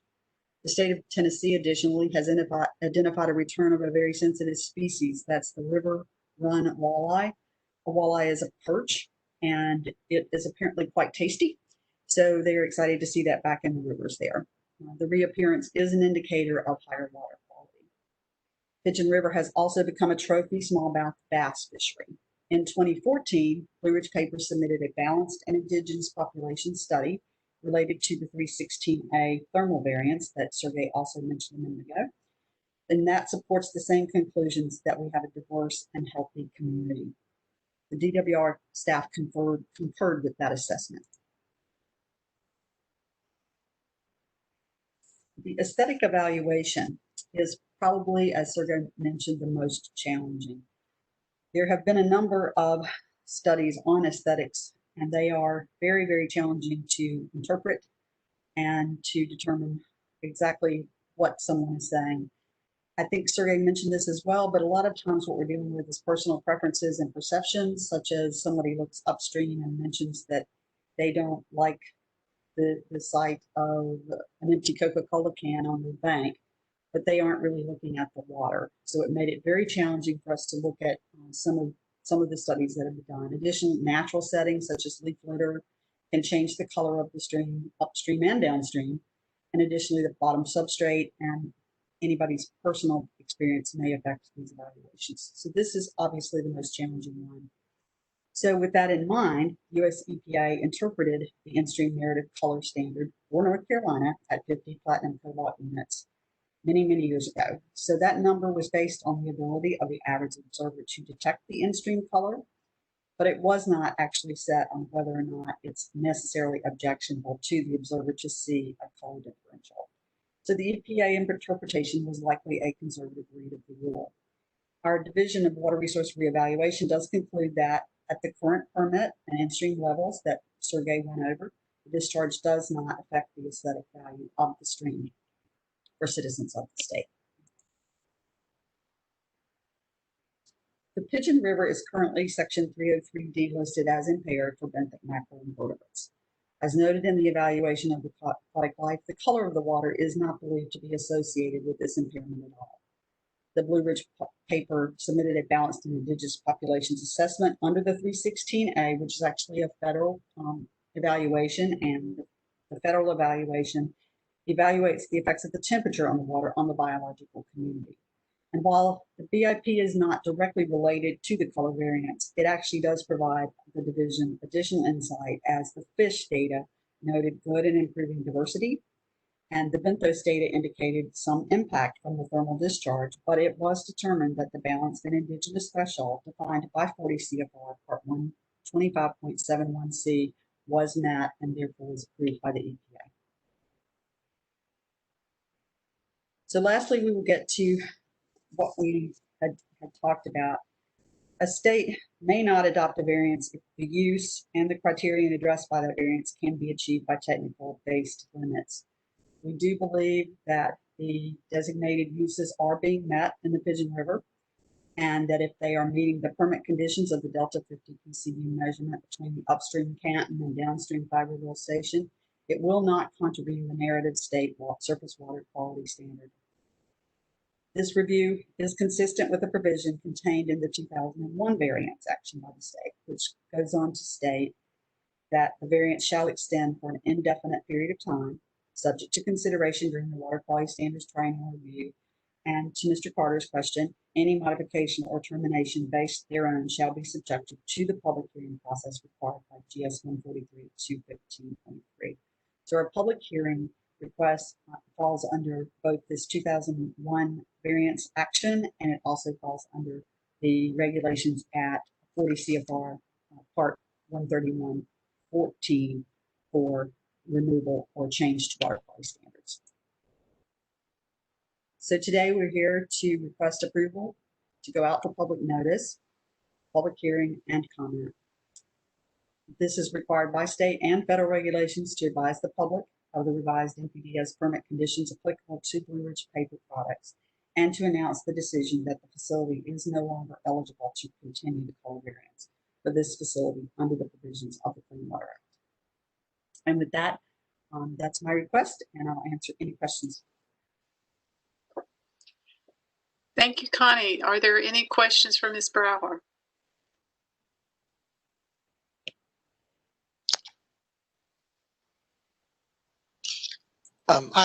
Commissioner Deerhake, I have a question, if I may, which is just for clarification on a couple of purposes. One is on the chart about evaluation with the surface water quality narrative standard.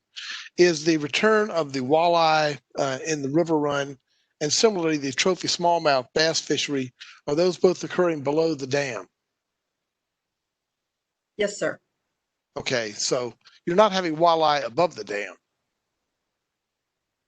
I have not noted that, and I checked the wildlife site this morning, but they weren't very clear, quite frankly, as to how far up it's seen. But they do have a site that shows the well, they've got like tournaments and that kind of stuff going on. Right. Or the bass fishery. The bass fishery is also below the dam. Yes, sir. Okay. Second question I had is on the slide preceding that, which on the macroinvertebrate habitat, and the two things in there that kind of got my attention were the water temperatures and specific conductance. Specific conductance is a problem at many pulp and paper mills, and it's exacerbated when you have very little mixing because you have low flow streams, which I gather is sort of the issue here.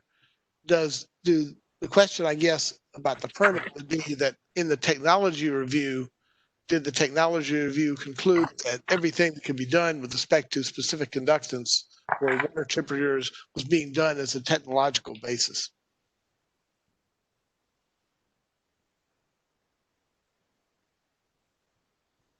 This may be a question for Sergei more than for you. That would definitely be a question for Dr. Chernikov.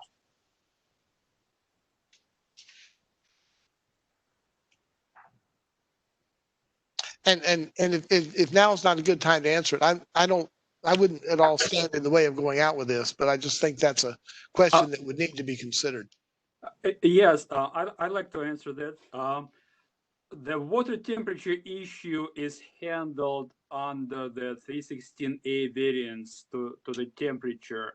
The facility is not able to meet the requirement of the temperature standard. So there are definitely some impact from the temperature, and that is why they have to conduct balanced and indigenous population study every 5 years, and usually University of Tennessee does it. So there are definitely impacts from that. In terms of conductivity, any industrial facility that we have in this state or any other state discharges water with a high conductivity. And in most cases, it's really impossible to treat. I mean, we're talking about salts, we're talking about chlorides, fluorides, other salts. And the only way to remove the salts is reverse osmosis, which in turn generates the huge amount of reject volume, which is typically 1:5 ratio. If you're talking about discharge of 10 mgd, it means that you're going to produce 2 million gallons per day of reject water, which is high salinity, high conductivity water, and there is nothing you can do with it. I mean, there is no way to get rid of it. We're struggling with this issue for many facilities. For example, Duke Energy. They discharge high conductivity water because when you burn coal, what is being released is chlorides and sodium and potassium and other metals.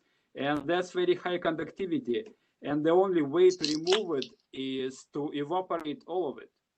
So, and it's so-called zero liquid discharge system. They're extremely expensive. We have one in this state, and it's probably one of the very few in the entire country. It was installed on Mayo station, which is one of the smallest Duke station, one of the most modern. And the cost is astronomical. I think it's about $140 million. So there is, what I'm trying to basically make a point is that conductivity is an issue that is almost impossible to deal with. And any industrial facility will discharge water with high conductivity. Well, certainly from a water quality standpoint, quality standards standpoint, it's especially difficult to deal with in a low flow environment.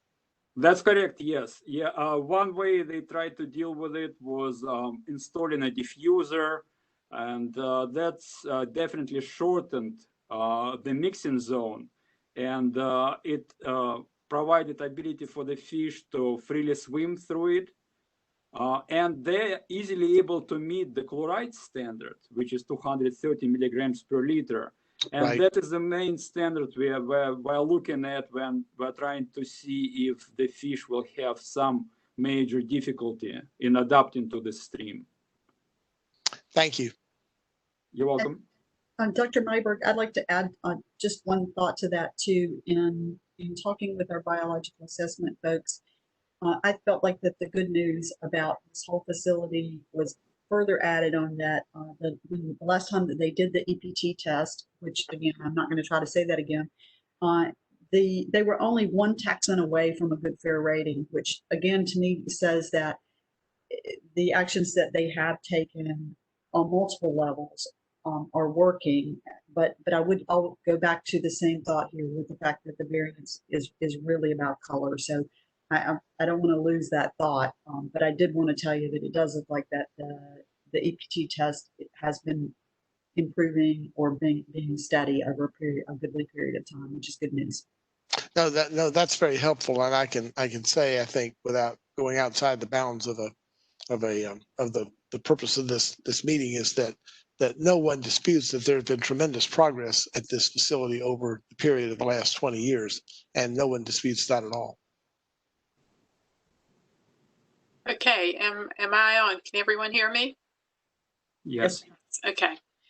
Are there any other questions or comments for our presenters? I'll just observe that in terms of the work that's done, I went through and tried to do a rough tabulation of what was reported in 2015. There were 4 actions that fall under the definition of BMP improvement. 19 fell under BMP sustaining.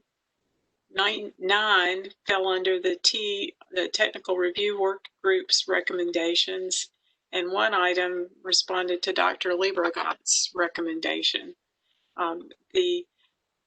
What I noticed is that some of these things may have been part of routine maintenance, whereas others were capital improvements. I think what will be important is that for the internal committee that just did an excellent job of staying on top of the changes that needed to be done to refine the process and reduce the color. There certainly needs to be assurance to the state that that committee will stay active and continue to maintain the facility so that it stays in attainment with the color standards. So I am willing to entertain a motion to take this to public hearing. Madam Chair, this is Pat Harris. I'd like to move approval for DWR to proceed with the public hearing and comment period to advise the public of the revised NPDES permit conditions applicable to Blue Ridge Paper Products, LLC, and to announce the decision that Blue Ridge Paper Products, LLC is no longer eligible to continue the color variance under the provisions of the Clean Water Act.